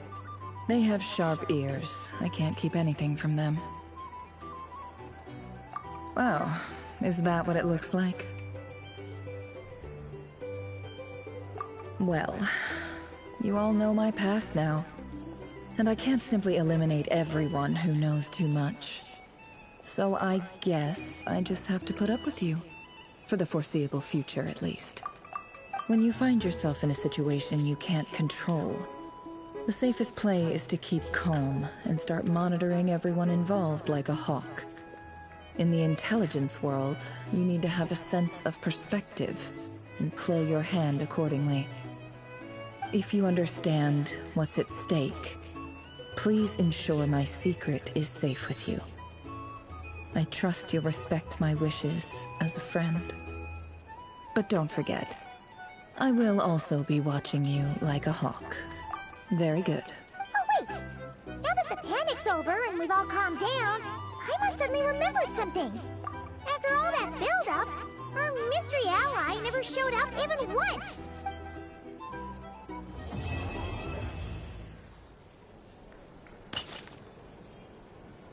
Huh? Am I imagining things?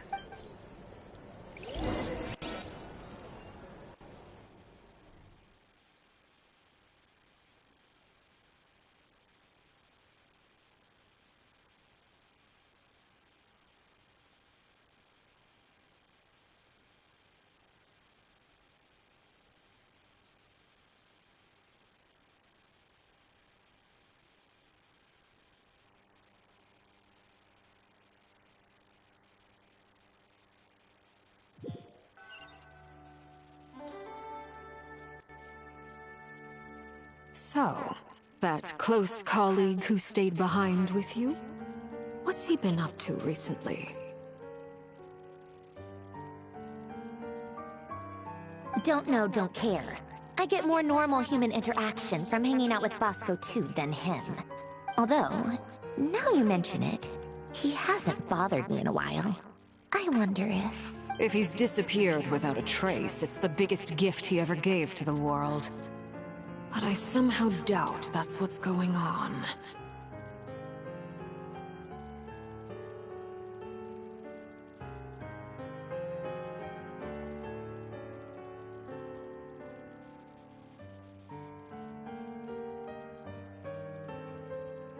He won't lie low forever, so we'd better stay on guard.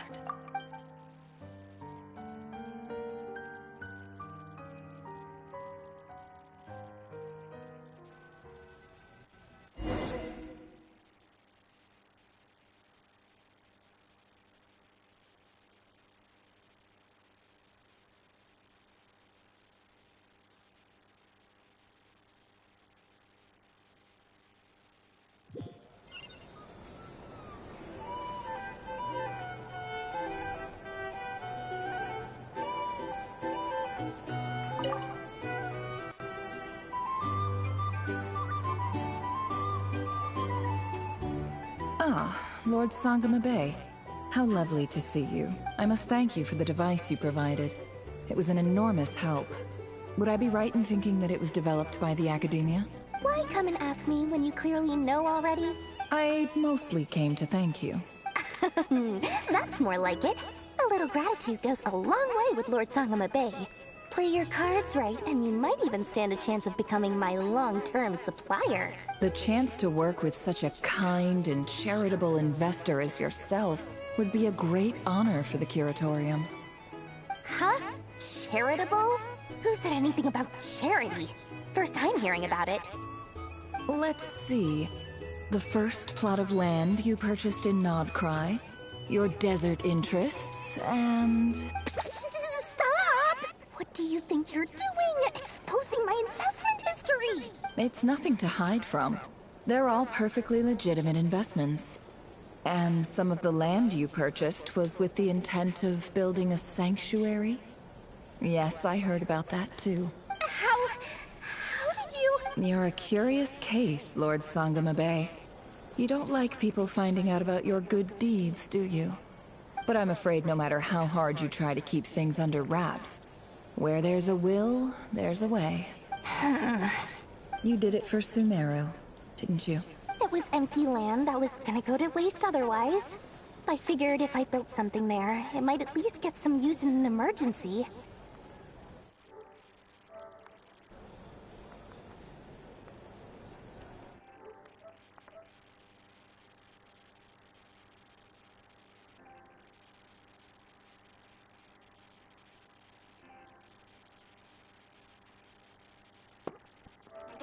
Need friends or business partners if I can help it.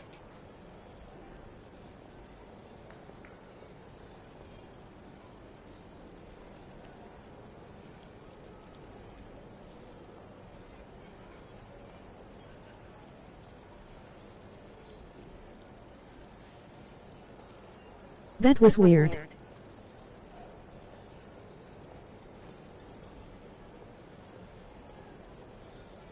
My elder sister used to dream of finding a sanctuary. Somewhere with plenty of food, water, and medicine. Where everyone could live happy lives.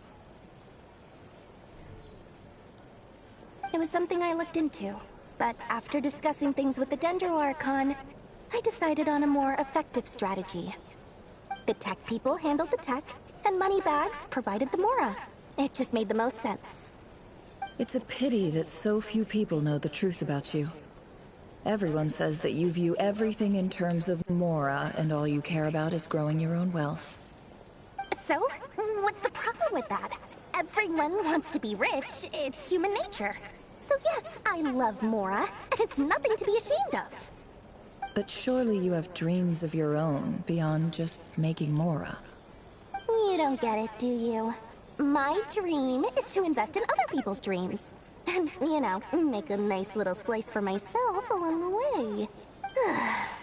Just thinking about it makes me happy. That sweet, sweet sound of Mora. Thank you. For the device? And the pendant. Oh, that.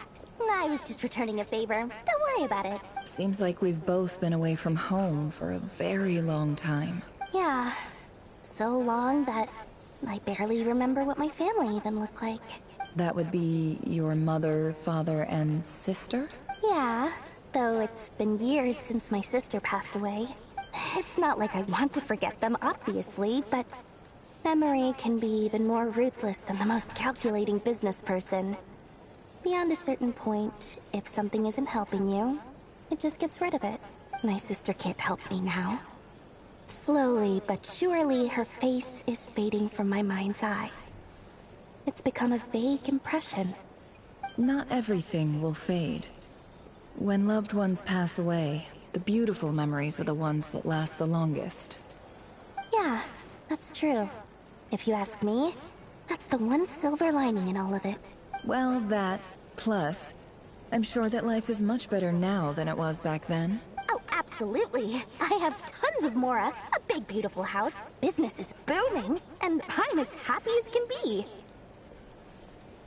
You've got a lot going for you too. Boss of the Curatorium of Secrets? I'm sure there's plenty of Mora to be made in that line of work. I appreciate the vote of confidence.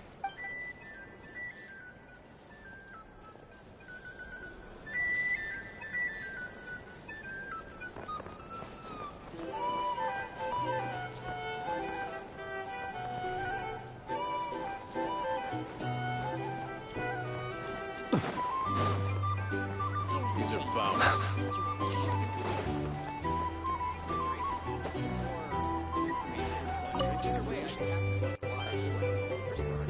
How have you been holding up? Any adverse reactions? If you start to take a turn for the worse, make sure you tell me right away. You don't need to worry about me, Grandmaster. I'm fine. I mean, I barely did anything, so... What? You're too humble, young man.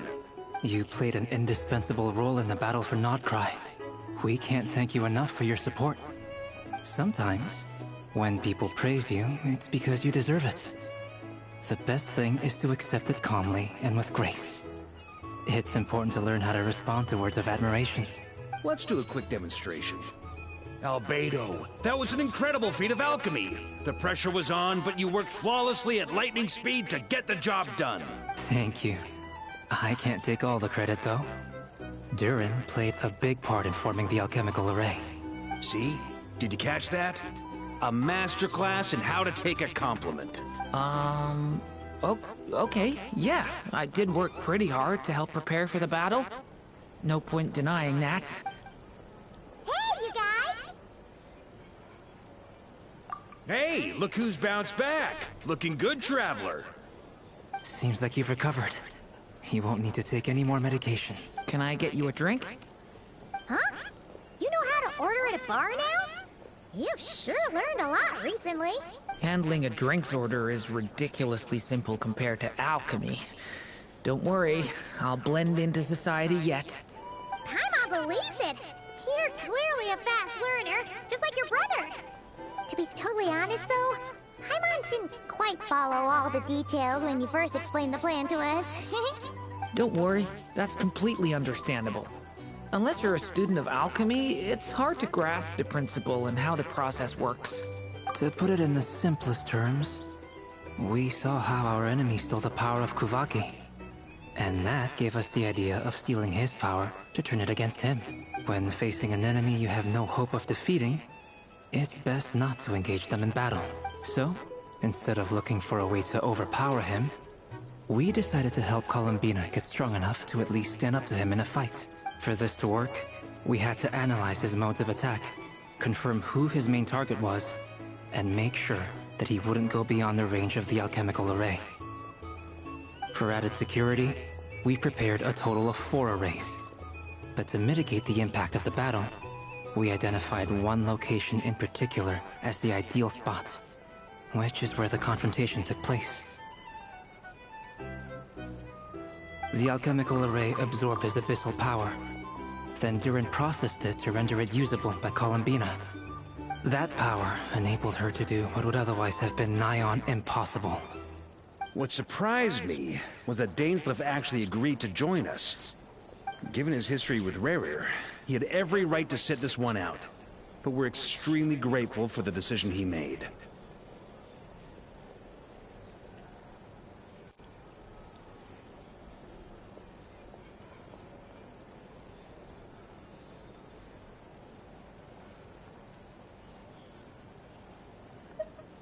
It must have been a painful choice to make.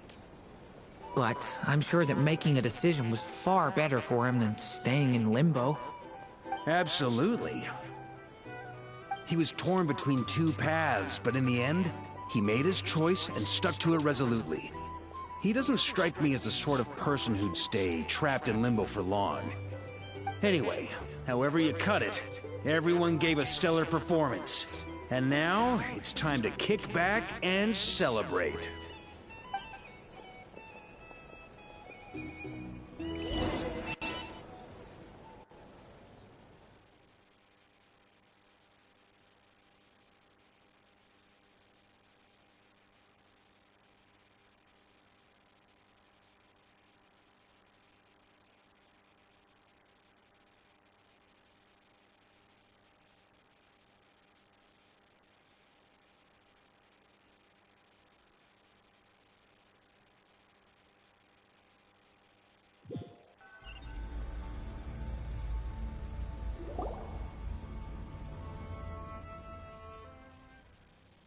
That's the only reason you're here.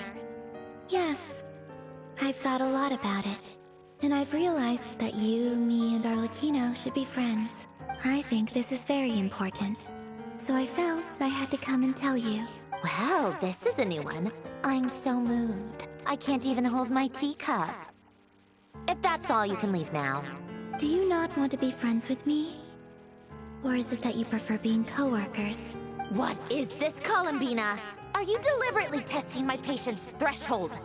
Right now, my politeness module is active. But if you say another word, I swear I'll shut it down. If your politeness module was active, wouldn't you say the word please at some point? Polonia, please. Please see Lady Columbina to the door. Will you still invite me to your next tea party? What? Yes, I think you will. Bye-bye, dear Sandrone.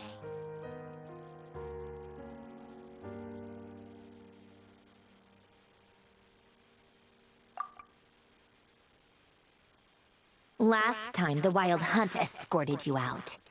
Would you rather I handled it myself this time?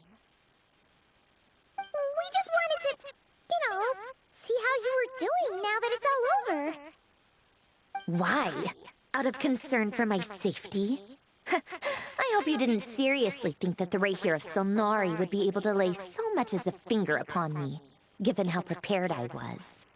Mostly because you kind of helped us out, so we just wanted to check you were okay. Looks like all your robots are fixed, huh? Oh, don't you worry about that. Tea time is already a write-off. The visitor before you managed to kill my appetite. If you're in the mood for tea, go ahead and help yourself. Otherwise, it's going to waste. My coasters are still missing in action, though. Use this notebook instead. Whoa! Pretty hefty notebook. Look at all those calculations. You can ignore those. They're just dumb scribblings. I doodle and write in my free time. Sometimes I remember the distant, dreamlike past. Sometimes I imagine the far-flung future. And other times, I grit my teeth and note down all the crazy nonsense going on in the present. Some people do the crosswords in the newspaper. This is my equivalent of that. Trying to predict the future is like daydreaming. And writing about the present just makes me furious. The past is my favorite. If nothing else, it's already set in stone, so I don't have to rack my brains trying to figure it all out. Huh. Although, having said that, the only vaguely interesting memory in my past is probably that guy they call Lord Artificer.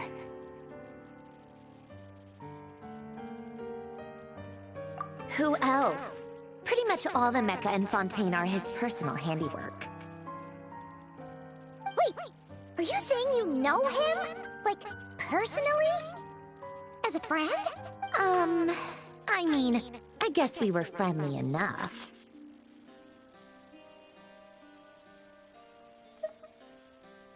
Yep. In fact, I'm probably the only normal person left who knew him at all. We used to chat occasionally back when he was still around. Before he passed away, he asked me to destroy all his manuscripts. I honored his request, but I did read through everything first before destroying them. I mean, I couldn't let the genius of Lord Artificer Alain Guillotin disappear like that. Would have been such a waste. So, that's where the formulas in your notebook are from? I just told you. Those are my equivalent of crossword puzzles. They're just dumb formulas that I solve for fun when I'm bored. Alain's work was like epic poetry. The formulas in my notebook are just silly little riddles in comparison. Not that there's anything bad about them. I mean, at least, solving those riddles isn't going to hurt anyone. Except me, 'cause I lose a few brain cells in the process. Anyway, while we're on the topic, I might as well tell you about what happened to him and his friends. Alain Guillotin had two close buddies, Renee and Jacob. They spent their childhood years together in the Nazissenkreuz Institute. They were all quite competitive, so there was some rivalry between them. But it was a friendly rivalry. But beneath the friendship and the rivalry ran something deeper, a sense of nostalgia for the past. Unfortunately, childhood would end. The prophecy would come true, the apocalypse would arrive, and the future would never be. A mad dream that would normally only capture the minds of lunatics begin to take root in their hearts. A dream of saving the world. And if Renee and Alain had been people of lesser wits, that dream would probably have ended up as something for them to joke about in their older years. But alas, they were some of the sharpest minds around. They nurtured that dream with the full power of their intellect, and it grew into something that ate away at their souls. The first of them to fall under its spell was Renee. Against Alain's wishes, he persisted in experimenting on a mutual friend of theirs to try and save their life. Alain did not approve and parted ways with Renee. It's complicated. Alain wanted to believe that Renee only did what he did for the sake of their friendship. But when he told me about what happened, I could tell he still had some suspicions about Renee's motives. Perhaps the seed that would grow into a nightmare had already sprouted in Renee's mind. Even then, the next time they met, Renee's soul had been completely engulfed by the dream of salvation. His futile attempt to change the tide of fate only resulted in a wave that swallowed up the world, even before the apocalypse came. And although that wave died down eventually, I hear that it just recently came back with a vengeance. As I understand, Renee wanted to live out his dream of salvation once more. But I'm told that the attempted resurgence finally died out for good. At long last, Renee awoke from his deluded dream. Though of course by then it was far too late. What do you think of Renee? Do you admire his transcendent genius?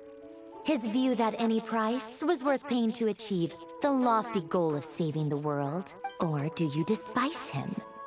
Dismiss him as an evil madman who wrought havoc on the lives of everyone around him as he pursued his delusional dream? Same difference, really. Just a matter of perspective.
Doesn't surprise me.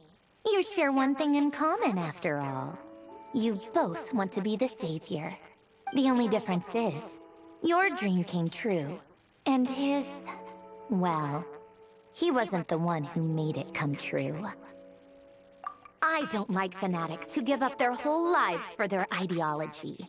Nor do I like fools who let their delusions take control. Maybe I could understand if Renee had just been an ordinary person. But he had a sage-like intellect.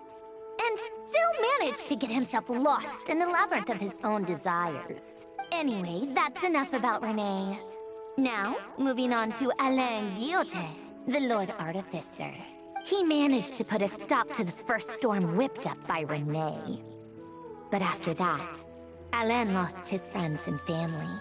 To his credit, I suppose, the loss of his family and friends was purely a tragic accident. It's not like Alain sacrificed them for his cause or anything. After that, the only thing supporting his work was the same dream that had dragged his closest friend down to the abyss. But although the desire to save Fontaine drove him to found the Fontaine Research Institute, Alain continued to reject any form of transcendental knowledge or power. He was suspicious and fearful of it, having seen the way it had affected his closest friend. I think that formulas and machines derived solely from human intellect were the only thing that gave him a sense of spiritual comfort. Yet Alain's intellect was simply too great.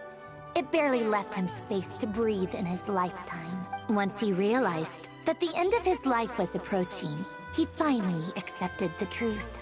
The Nazissenkreuz Institute needed someone, and a human being, to see its story through to the end. He quit working on his formulas, trading them in for the fairy tales that had played such a formative role in his childhood. but which he barely touched in his adult life. He told me that the director of the Nazissenkreuz Institute used to read those fairy tales to the children as bedtime stories. Apparently, they worked wonders at sending kids off to sleep. I think that all he wanted at that time in his life was to be able to sleep deeply without being plagued by depression. By that point, nothing else really mattered. At the very end, he laid down to rest in the ruins of the former Nazissenkreuz Institute orphanage, while the Fontaine Research Institute he had founded continued tirelessly with its work.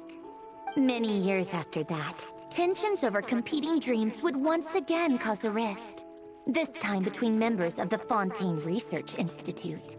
But the actions of those fools had nothing at all to do with Alain. And that is the story of two people from the Nazissenkreuz Institute who both wanted to save the world. One went all in on his fantasy of salvation without ever looking back, and ended up calmly sinking to the bottom of the deepest sea. The other sought desperately to burn bright in his life, even though he wasn't sure where he was going. I do sometimes wonder, why is it that people like them have such grand hopes of saving the world? Even the grandest tree starts as a tiny seed. So perhaps, for each of them, their mission to save the world began with a very simple desire: to save themselves. They were young children with friends and family who mattered to them, desires to explore the meaning of life, ambitions to have a successful career. They didn't want to see all of that taken away in one fell swoop. Or maybe they just wanted to find something to anchor themselves within the chaos, to stop them getting quietly swept away by the storms of life. But instead, the search for their own salvation took them down the rocky road laid out by fate. Do you think the desire to save oneself is enough of a justification to try and save the world?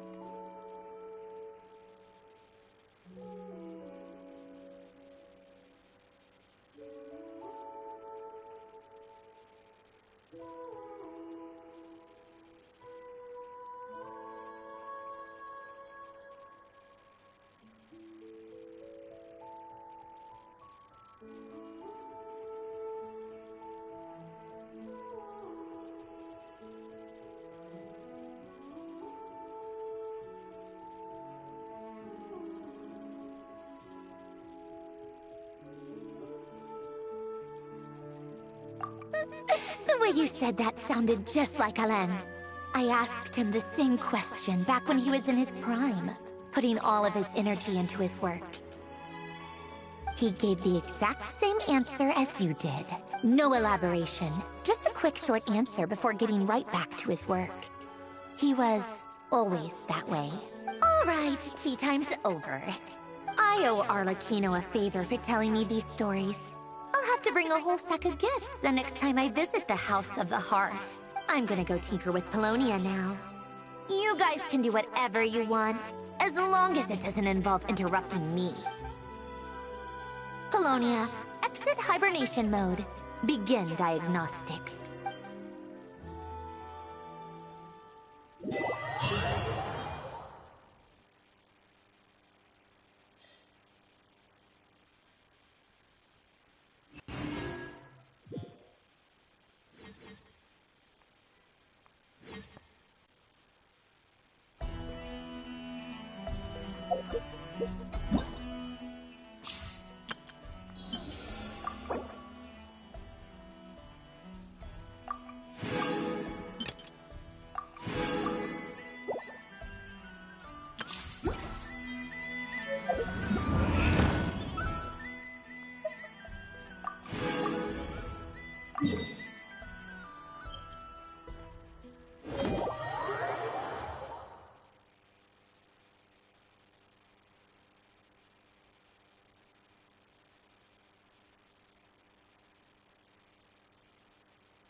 Thank you for...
If you ever...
People ought not be so frightened of ghosts. They are merely talking shadows, chattering away endlessly about their past affairs.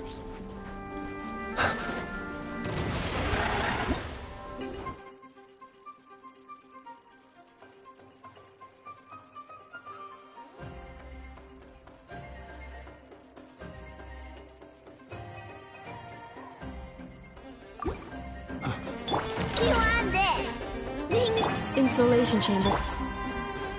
Stand clear. Be silent. Observe. To dust. Be silent. Night falls.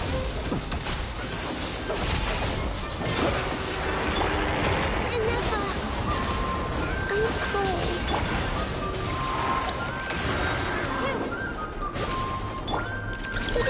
Go claw! Defensive mode engaged. Observe. Do you fear the dark?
Don't worry. I put Anetha in charge of all my work for today, so we can go play with Knuckle Duckle.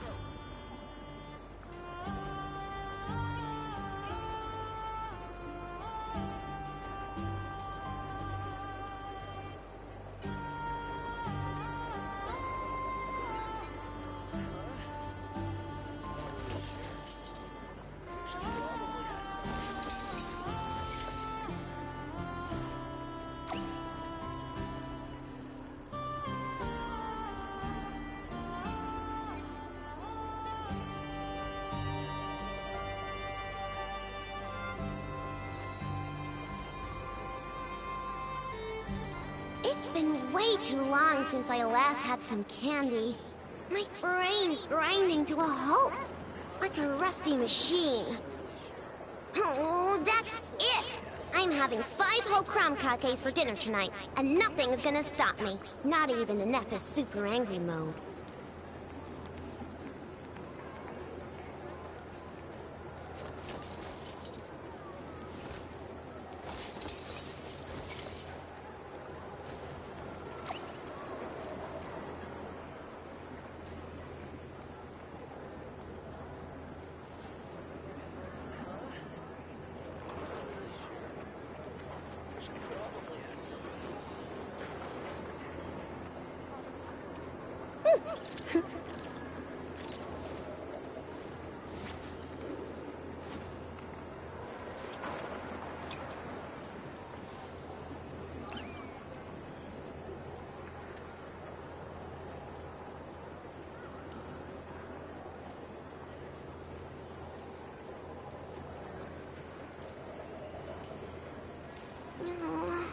I just got a really bad toothache.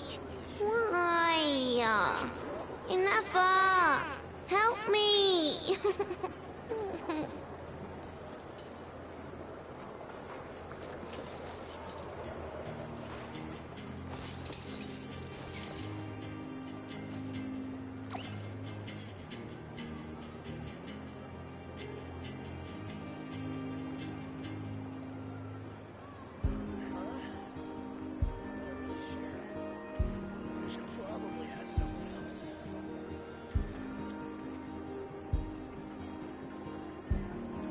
Don't worry. I put Anessa in charge of all my work for today, so we can go play with Knuckle Duckle.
At this point I'm just trying to get a no to friendship 6.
Cleanup sequence in... Be silent.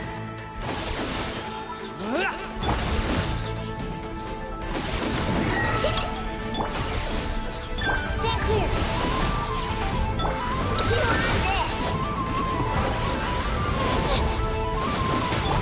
Close your eyes.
Insulation check. Absorption test. Be silent. Close your eyes. To dust. Be silent. Do you fear the dark?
Annihilation mode. Enhanced animal module 75. Stand clear. Absorption test. Close your eyes. To dust.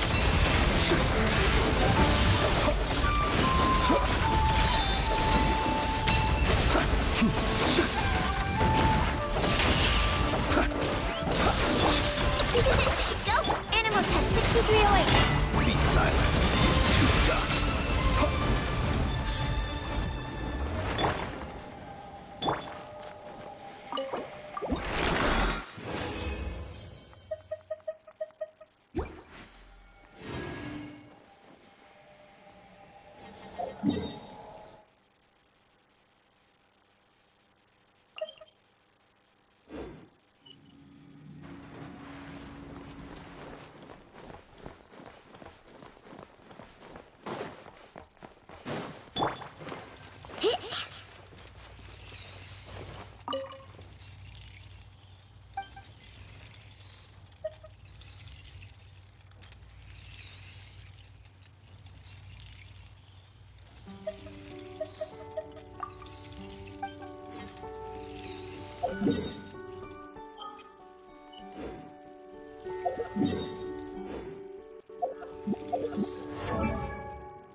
Alright!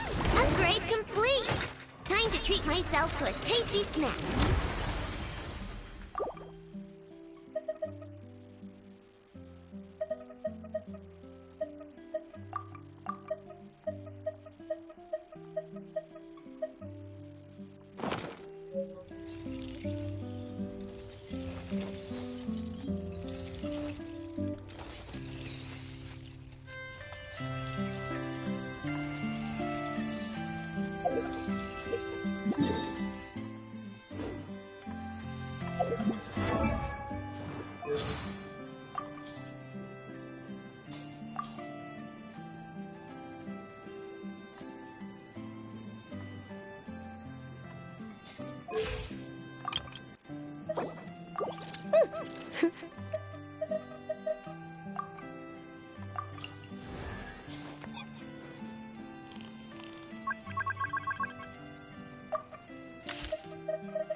I think I'll do a full character showcase soon.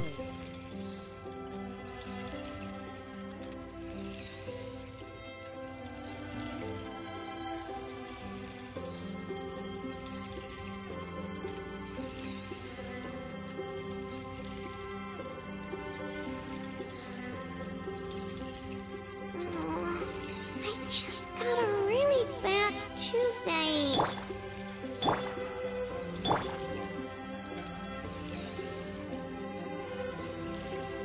For now, I'm going to bed. Thank you all for joining my stream. Stay sharp, comrades.